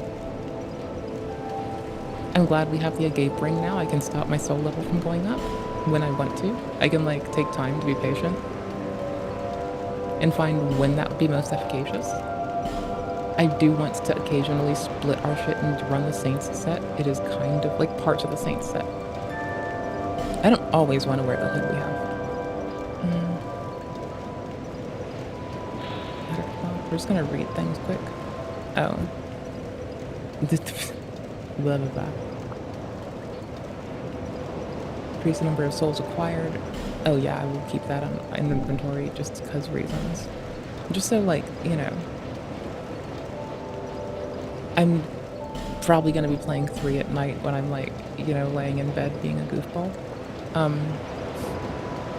I want to, like, go do character creation. I may or may not bring y'all with me through that, but it is fun if y'all want to, like, If y'all want to like scrap and stuff in a video game, I would always be gleeful. It is fun as heck for me.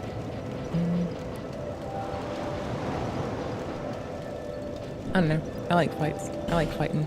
I like put your dukes up. Put your dukes up, rapscallion. Sorry.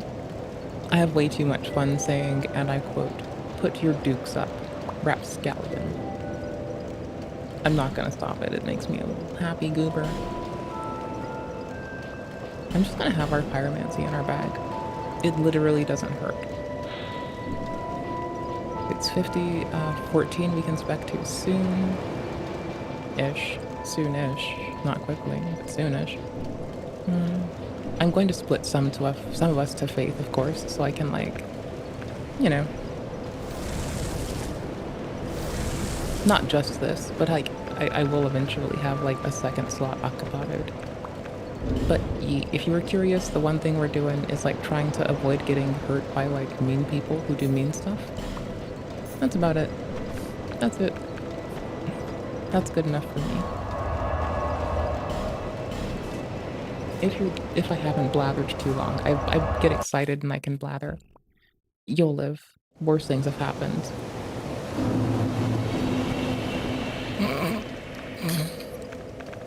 Oh my gosh. My egregious mouth. This is what it does, right? It's like Wex dust. It actually incorporates a feature similar to Wex dust. I found someone to go fight. And that's the goal, is to make it a little bit more easy to go and find someone to go hang out with. Without having to be in the same zone.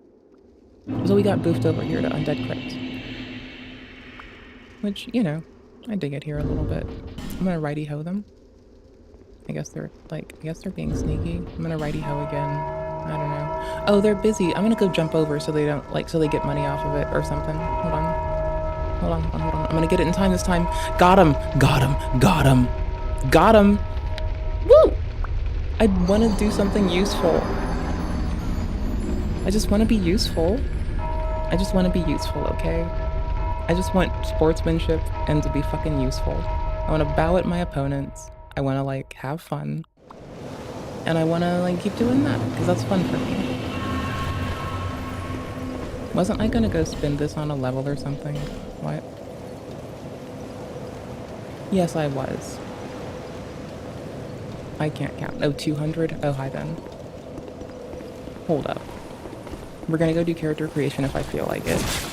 But predominantly, I didn't just say that I'm happy, okay? I've found myself absolutely adoring Dark Souls 2. I found myself fucking in love with the game. Which happens a little bit, a lot, like, honestly. The only 2 game I didn't, like, absolutely love was Guild Wars 2, and that's because, like, during Guild Wars 1, I played Prot Monk all the time. And, like, I didn't even like playing Infusion Monk. It just wasn't my jam. I like doing Prot Monk. It's really fun. Kind of my favorite. What do you look like? Straight sword? Oh, is that? Wait. Yeah, it is a straight sword. What are you? Oh, you're Slash and Thrust as well. You look cool. You look cute. I'll give you that. You do look cute as fuck, but you're way too much for me to carry. I want to be 17 weight. Thank you, babe. Ooh, hold on. I forgot. We're not doing that one mundane thing anymore. And if we're fucking with people, Stone Ring. Yee. 50 damage, extra poise break, more protection. Stamina? You know, I could easily just toss on more poise. But I like saying stamina instead of stamina, so I don't know, fam. I don't know. I don't know. I mean, whatever's fun and clever. Oh yeah, we were usually wearing lighter pants. Oh, what?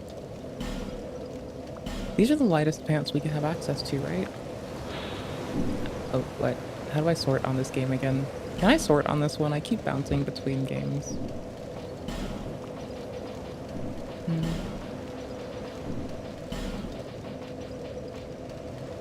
I mean, it does weigh less. I don't have the faith rec for it. Like, if ever we do, it's not like it looks bad or anything. It's not wanting for style. Like, and altogether, the veil imposed on it, more loot drops. Like, while we're here, it's whatever. If we just want to, like, get lucky and grab stuff. But, like, you know, meh. See, I want the Ring of Blades on. Like, I will take the extra weight, I guess. So if that's the case. If we're at 20, we can afford to sit till a break point, right? I'll be leveling up the Mail Breaker next, because it's a nice thing to work in there. Like, in general, like, as a cute little swap. I'm... like, even in 3, I'm a Mail Breaker fan. It's a fucking killer. I am blown away that it has parry. Wait, what? Hold on. Am I broken? Shield piercing, strong attack. What? Oh, shield piercing's a strong attack. I have to keep remembering that, like, I just learned out how to power stance. Learned how to power stance the other day. So that's fine. Oh yeah, I'm supposed to be getting a few levels so I can have more stir, even though I would rather have it in stamina. I forgot about that. I forgot about that entirely. That's wild. Early. I just plumbed in things. Was it? How much was it? I mean, you know, why have health when you can... Yeah, why have health when you can just have, like... I mean, okay. In 3, I've been running around with the 0.5 weight dagger. The one that gives you, FP per hit. And its special costs 10. And so, with our current stamina, I can, like, get 12 hits off. And then I have 2 for the thingy. And so I'm just, like, I will use it to, like, net more stamina, effectively. So I can continue to, like... It's been in PvE. If I were to PvP with people on that one, that's why I'm just gonna make a new account there. Like, not a new account. I'm gonna make a new character in 3. So I can, like, you know, fuck with people and have fun. We're doing stir now, because I want to hold Havels more efficaciously. I think that's it. We're gonna put stir to 40. For now at least, and then I'll go back to putting it into vigor or something. It took so much to like it took so much patience for me to grok adaptability, and I'm not sure if I do well yet. Like, I don't remember. Oh, I gave them my hat. I regret it. I want my hat back, but I got my hat back on my own actually. I might like make them match me and give them the same trousers as well. Then we could be like twinsies, you know? It's like twinsies. What's up, dude? I'm a writhing piece of shit. Alright. Cool. Let's go invade a person. Let's make sure that when I open this game again, I'm at my favorite place to go sit and look that allows me to invade people. Hold on. Also, in case you were curious, I'm fairly under the impression that, like, so FromSoft is aware of seamless co-op.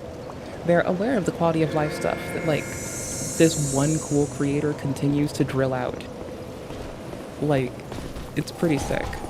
Like, it is genuinely reassuring that, like, because of community concern, we might consistently see, like, benefit, like, them deferring to cool stuff like that as well, and that would be super sick. Cool. Wave. Oh, they're too far. Hold on. I'll go wave at them. I wonder if they're busy. If they're super busy doing something, I'll just, like, go kill my character. I don't want to do dickhead shit. NPC. Never mind. I forgot.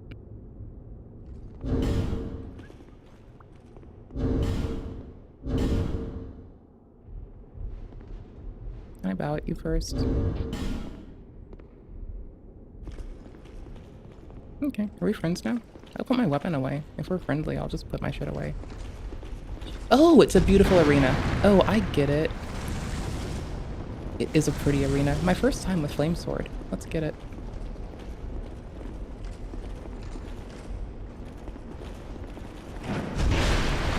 I didn't catch my,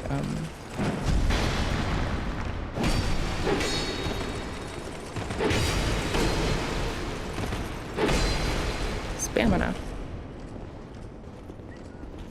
They almost fucking parried my ass. They were gonna parry me. I need to get in. And they leave me an opening. That's fine. See, I just want our fucking, like, lovely sportsmanship days. That's it.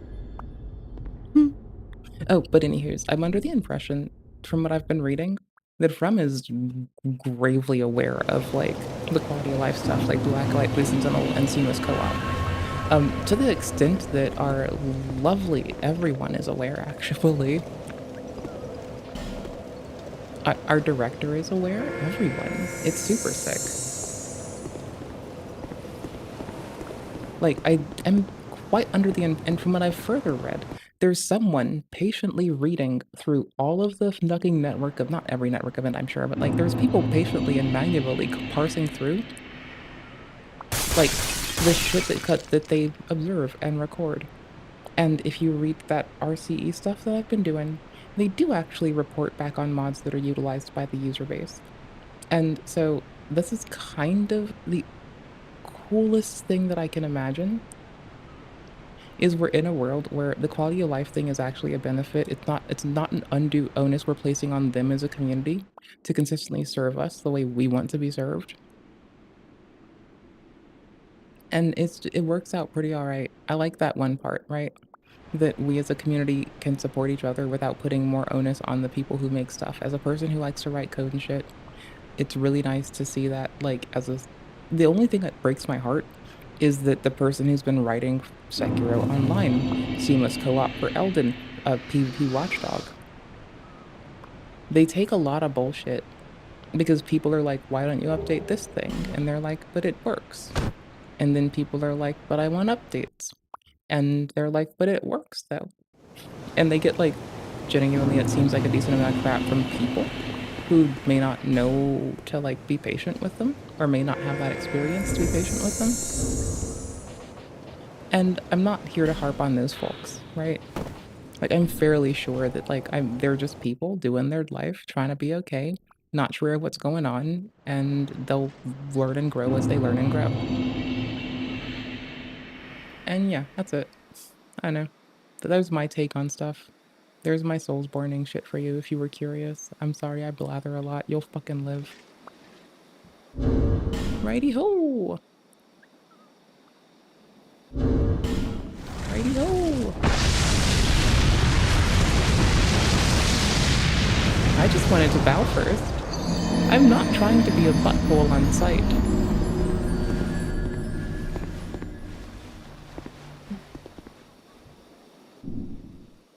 I will die if I'm not allowed to bow first. I don't give a shit. Like, I will wait. I will fucking wait.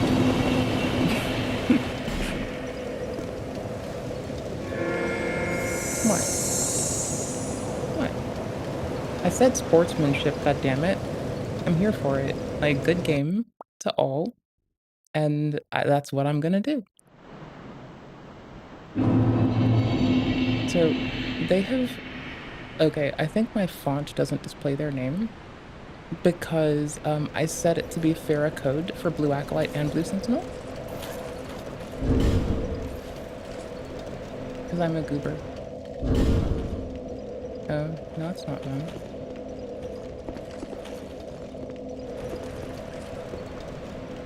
Like, if I see someone with distance, then I can make sure they know that I'm not trying to be a dickhead. If I run up on them, I'm really not mad. It's kind of like my own fault for just being around and being a dickhead. Or being present, I guess. Righty-ho! Oh, no, you have to wait for me to bow first. I'm a goober. Oh.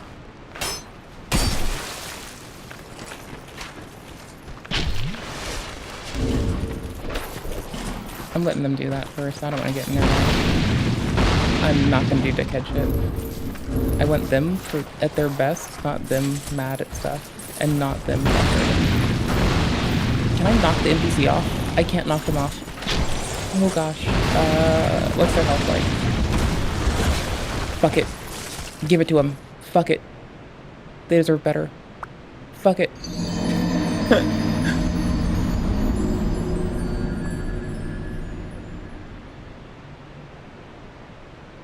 Don't get mad at me. I'd feel terrible to go and fuck with someone while they're getting ganked. Like, I don't know, man. Tell me I'm a noob. See how I feel. Call me a fucking noob. See how the fuck I feel about it. I call myself a noob. So, you know, whatever. Oh wait, no, I've been invaded already. Right? Yes? No. I think I'll probably put the fucking red orb in number 1 and just keep everything else around, because then I'm like ready for tonight. I'll probably make a character in 2 and make a character in 3. Because sometimes people just jump off 2 when they don't know what's up, and they likely don't want to like run the risk of being fucked with either. So I get it. Brain. You said what you're gonna do. Do it. I might also rejoin Dragon Covenant in a little bit. Oh, I froze my camera. Oh, cool, I can just touch it this time. Unable, find me one. Find one.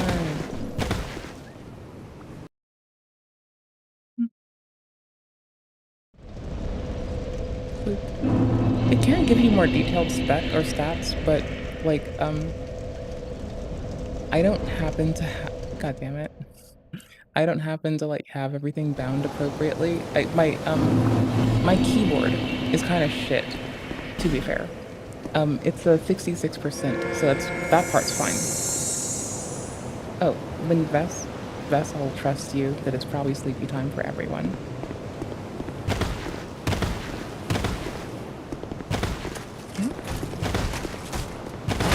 Early. There we go. I'm gonna spawn back there. That's fine. New friend. Oh, there they are. No, that's not them. Oh. Righty hole? Yeah, it is.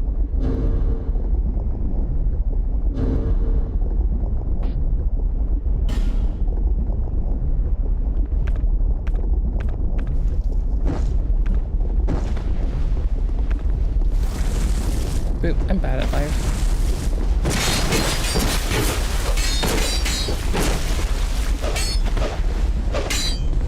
I love their fucking helmet. Also, no hate. I need to learn their moveset. I can't believe I didn't swap my shit. That's my own fault. I fucking love their hat. Also, their fucking cape is a fucking banger. God damn, bro. Sorry if I'm a goofball.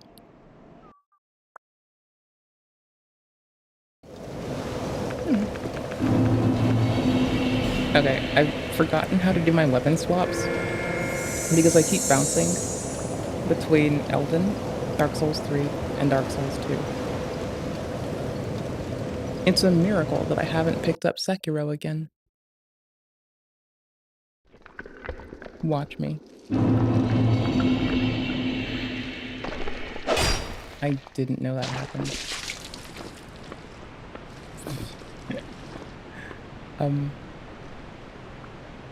Okay, let's be ready to get them with a righty ho so they know what's up. So they know I'm not trying to do some dickhead shit. Actually, let's just go in without anything out.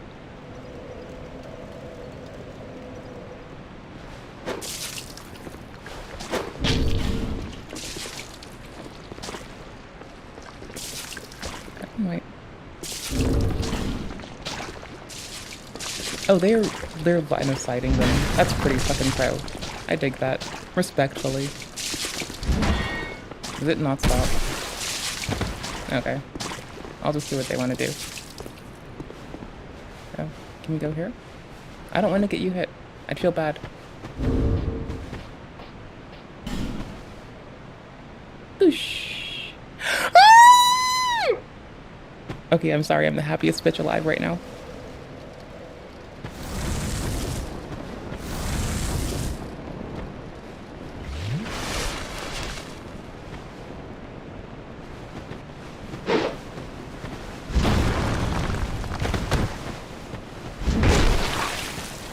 I thought they were gonna 2 me.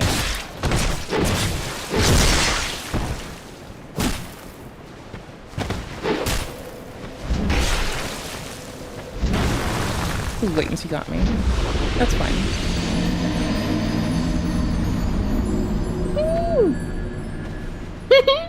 Yo, they praised the sun with me. I'm good with this. Hi. I don't know if you need to know this, but if you praise the sun with me, since I don't have sit, if I had sit, I would be very much content. I prefer to sit when I'm waiting for people, so they know that I'm not trying to do anything shady. But since I don't have proper sit in 3 either, I'm a really big fan of,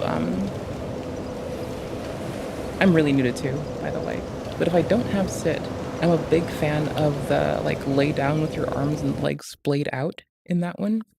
Ooh, I joined I Come in Peace. That's legit. Me too.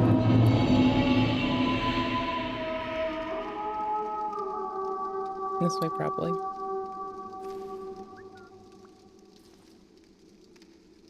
Ooh, I'm bad at life.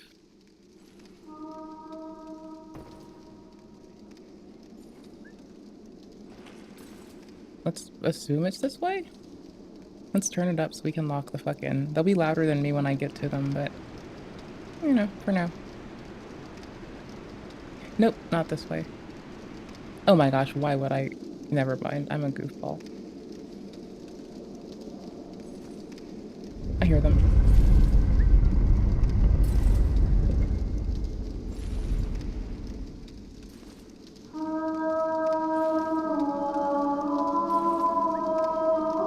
No, I just heard something. It doesn't mean it's them. Oh my gosh. I had to do it. I couldn't not.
No stamina.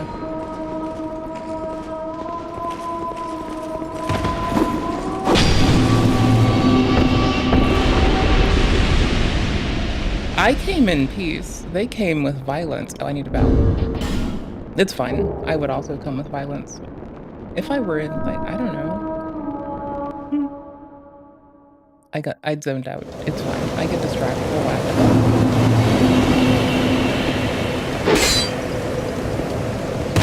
Oops. Hold on. Turn on, that's not that bad. Okay. Bess, you said you need to go to bed soon. That's probably a wise choice for me too.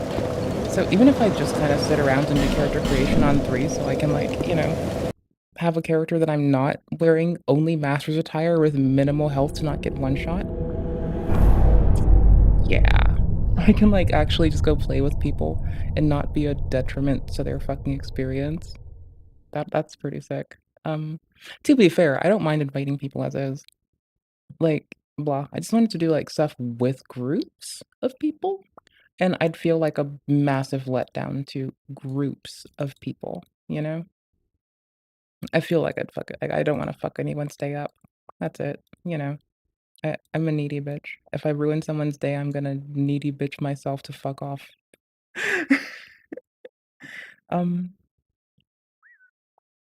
We were in this playlist. Everything is long in it. Quite lunge. Oh. Not anymore, it's not. 7 minutes of your time. 7 minutes of my life and yours. I gotta pee a little too.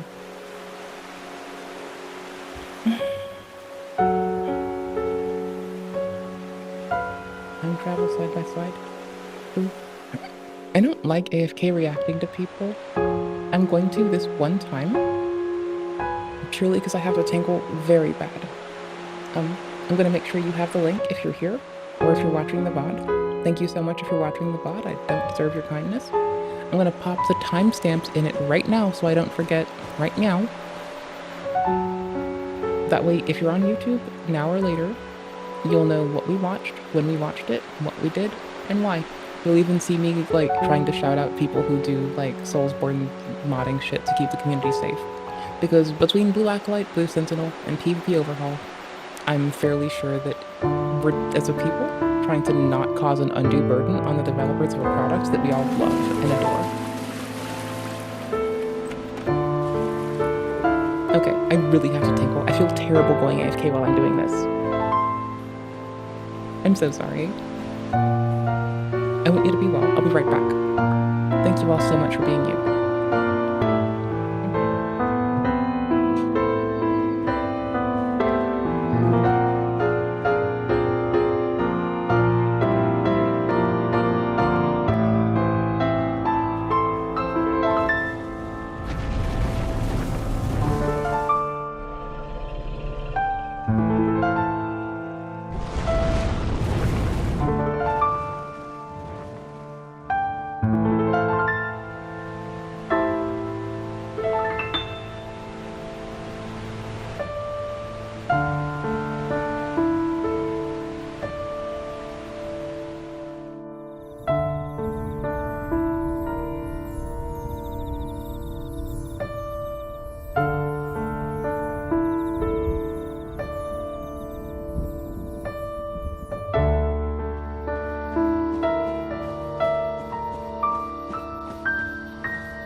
Huey, Dewey, and Louie is... Oh my gosh. Don't you even. Hope you're welcome. How are you feeling? Block. Hope you're well, homie. I can speak. It's fine. I got this.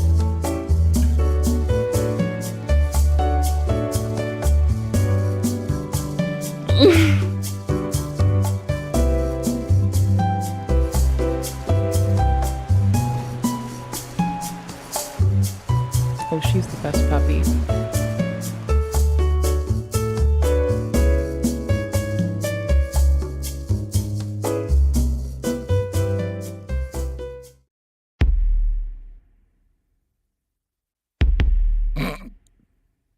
I ate him.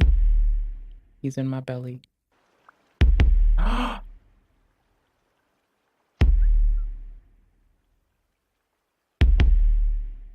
That ring, it was purloined by a man in a long coat, but its owner met his death here. He was a dear companion.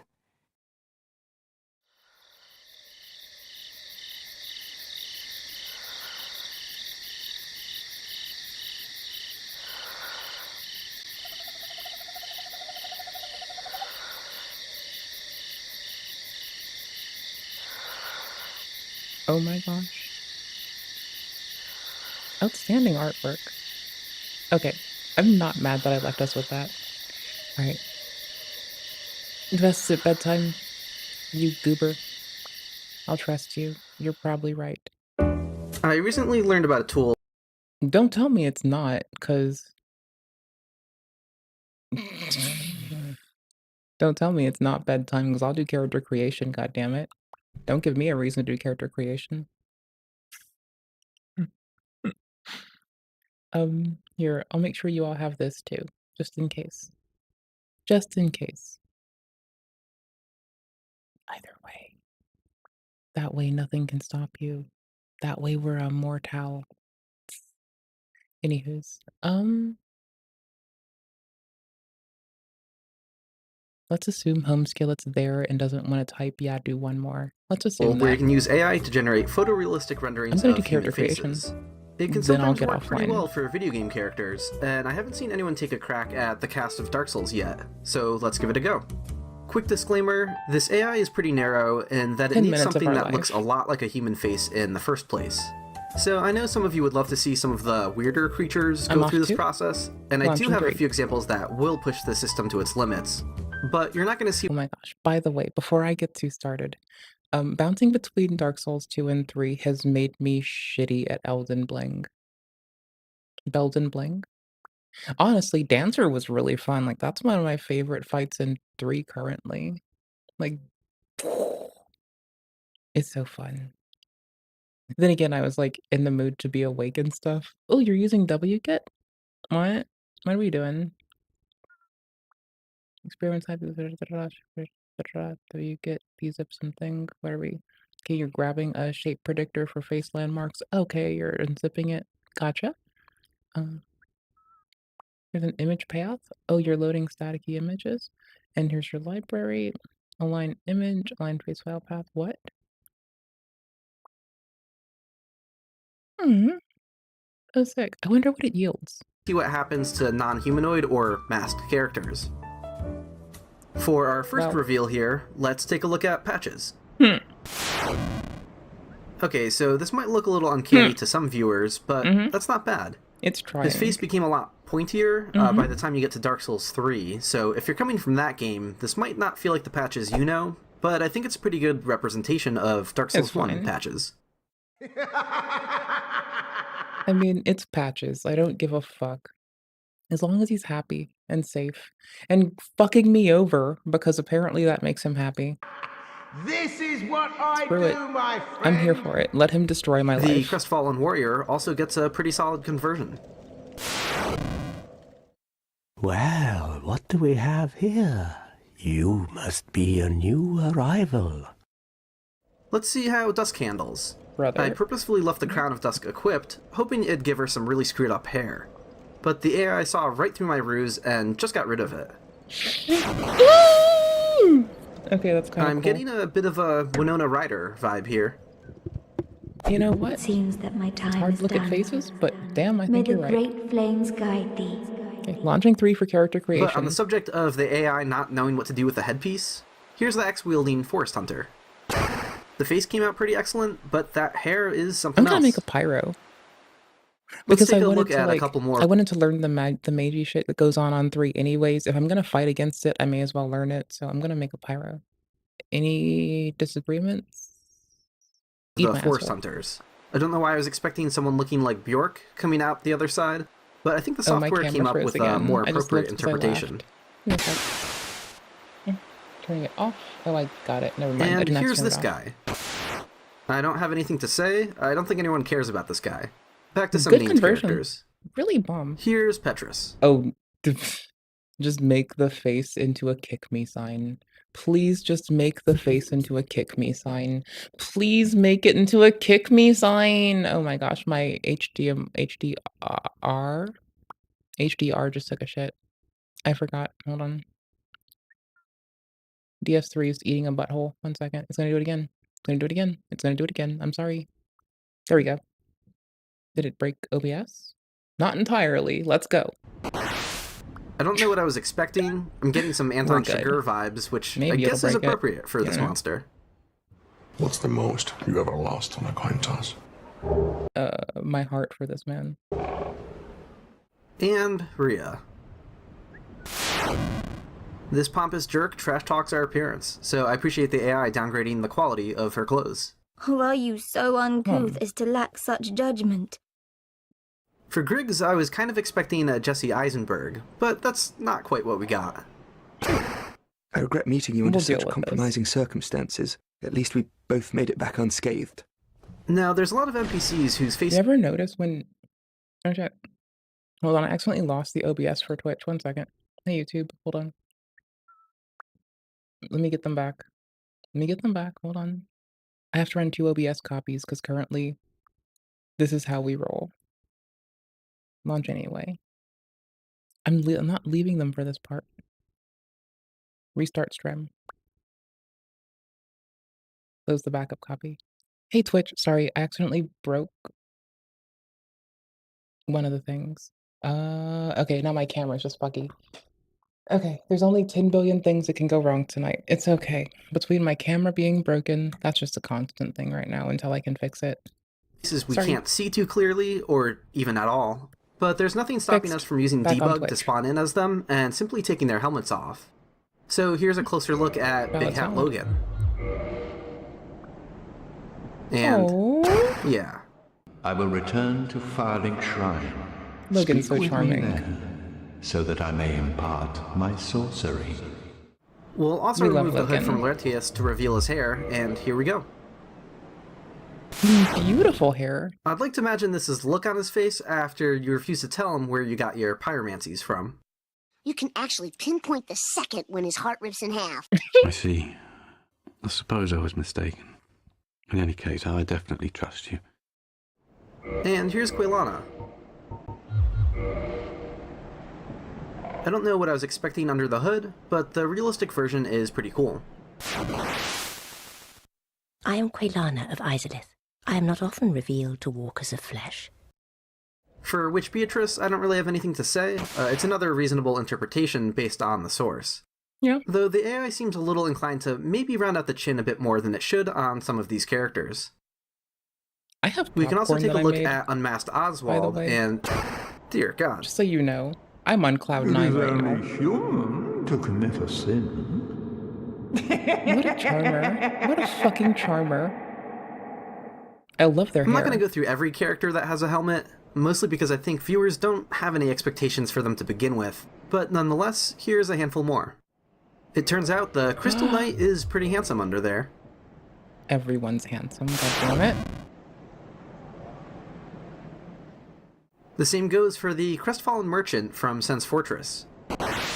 He has cut content that reveals he's supposed to be on the verge of Halloween, but you wouldn't know it here. Don't even consider visiting Anor Londo. Not in your state.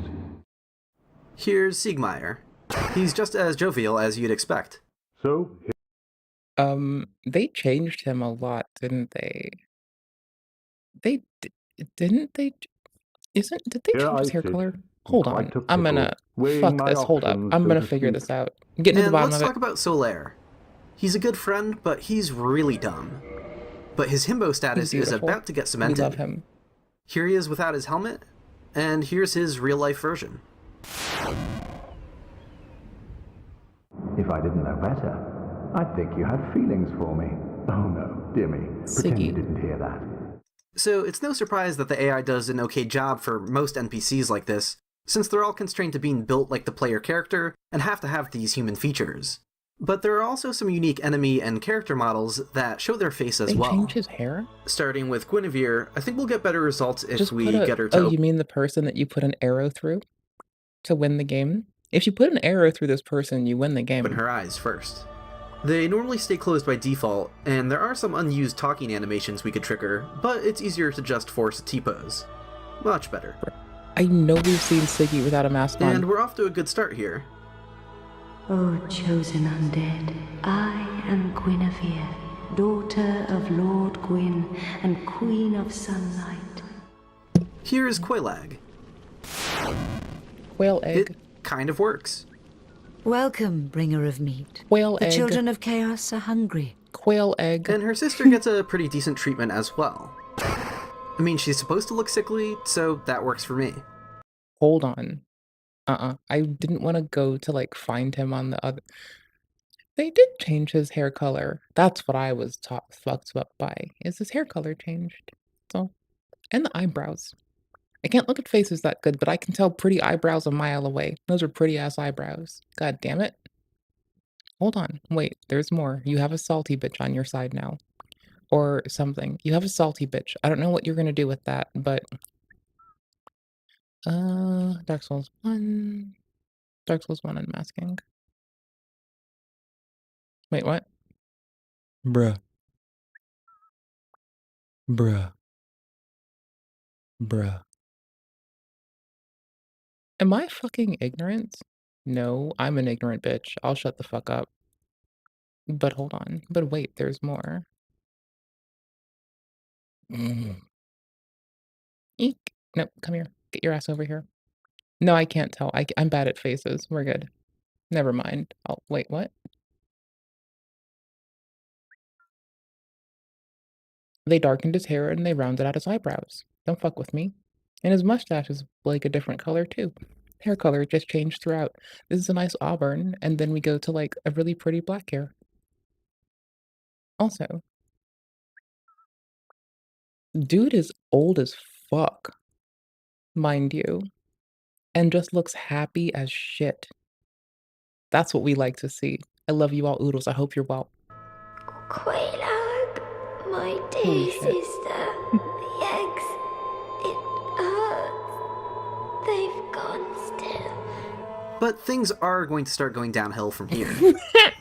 It's kind of hard to complain about Priscilla's output because it doesn't know how to retain her non-human features in the first place.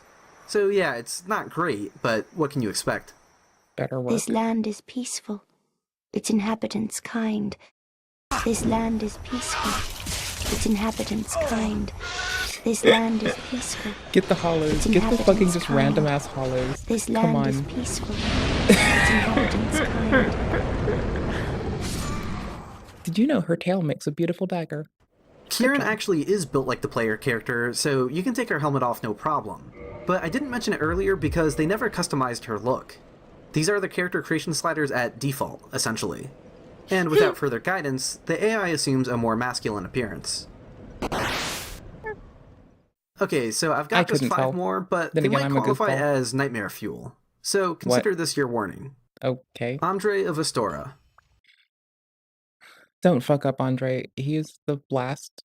No, don't hurt my heart. To be fair, he already looks pretty rough if you look carefully at his model. But just playing normally in-game doesn't usually give you a clear look. Don't you do it. And his jovial disposition probably has you picturing something more favorable for him. But the AI turns him into Willem Dafoe on bath salts. Don't you do it. Wait, what? Why just spill your beans, Tommy? What? Then we have the egg. Why is his face wet like, Home Skillet decided to make a fucking Andre stir. Why is this, like Ico Rules just got a hold of this man's face. Holy timestamp it. Got it, caught it, copied. Then Send we it to have the Pony. Egg Burdened, Holy found fuck. around Quelaag's domain. So the good news here is that the Nightmare fuel comes primarily from the original model. They're going to get a bit of a glow up here. Server, I mean, this is just awful. It was hard to get a good angle from the original position, so I forced a T-pose and went from there. Now, I didn't say it was going to be great, but I don't miss those crusty eyes.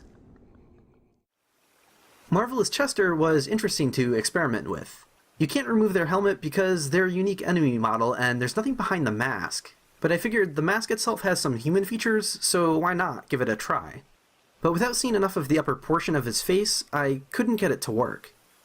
But then I remembered there's an unused prototype version of Chester with the hat removed. And this one has some cool extra details that the final Chester doesn't have underneath the hat, like this one red-colored eye.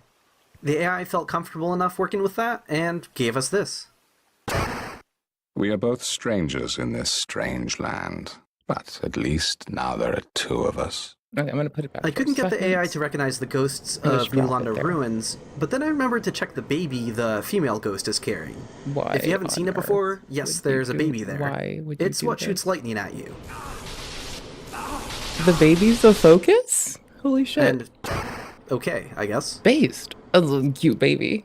That's a cute baby. Lastly, we have the regular... Nope, that's a cute little baby. Look at their cute little face. Look at their cute little baby face. Look at them. They're so cute. Little mustache and everything. Little baby beard. Let's go. Okay, High I guess. five. Yes. Lastly, we have the regular Hollow. For this, the AI thought it was most appropriate to merge Billy Bob Thornton with Richard D. James. That's what's up. If you enjoyed this video, please consider subscribing or supporting me on Patreon. I normally make videos that do deep dives into the mechanics and design of the Souls games. And I love I'll have some playlists linked below. I'd also like to thank Corridor Crew for tipping me off to the software. I'll include a link to their video below because it includes I like a the Mario tutorial at the end of 64 it glitchers if you'd like to give it content a as shot well. yourself. I think it's Special outstanding. thanks to the viewer who helped me get it running, and of course, if you look to at all our the people who worked playlist, hard on bringing this to life. Late if I missed any Night Dark Souls 1 Sunshine. characters you wanted to see, or if you want to It's see the other stuff we games might get the same watch late at treatment, night. let me know in the comments below. Some days I Thanks just again have for to watching. go weird and do weird people stuff. Okay. I can't. Ooh, let me not stop their metrics from getting this good. Okay, cool. Thank you all so much for hanging out with my undeserved punk ass. I greatly appreciate you. I want you to have a lovely one. Thank you for being you. And thank you for letting me have your time, because you only have but so much of it, and I'm grateful as fuck to have shared with you in it, so... Yay! Here, you want the link for it? You'll want this. Here you go. I'm gonna almost put it in the wrong place. God damn it. Ew, I'm lucky that I put the links into the thing before OBS crashed. That would have been a big old insta-gib to your loss. Alright. Peace out. Be well. I appreciate you. I can't thank you enough just for being present. Genuinely so. I want you to have an outstanding one. I'll see y'all tomorrow. We stream probably when I get off of, like, my other responsibility tip shit like today. Until I fucking feel like leaving. Which, me going to bed this early, that's some wild shit. But I'm gonna settle down with some popcorn, a character creator in Dark Souls 3, and a desire to, like, you know, make a more rounded build to play with people. Because I really like it, and it's really fun. And I do like 2. I get excited for 2, and I'm enjoying 3. And I'm just bouncing between. Because I wanted PvP again, and, you know, apparently shooters just aren't hitting it for me, or I'm, like, having to remember, like, how to do shit again. Like, oh my gosh, we were playing Fallout, and I kind of, like, the moment that it sunk in, that, like, the moment it sunk in, that, like, I can just poke and, like, I can get a good gauge on even when an NPC is gonna stick their head out again. And just, like, let the unbreath-held reticule bounce. And just pop them in the head. It took me a minute for me to remember that I can do shit like that. It's just, I hadn't been doing it for a while. You need to remember how to do shit sometimes. You sit it down, if you don't use it, you lose it, and I had to use it so I could rebuild it. so I didn't entirely lose it. And the realization and joy of like remembering shit is like so fun for me. So peace out. Thank you. Be well. I appreciate you. Do well. Be awesome. Continue to be yourselves.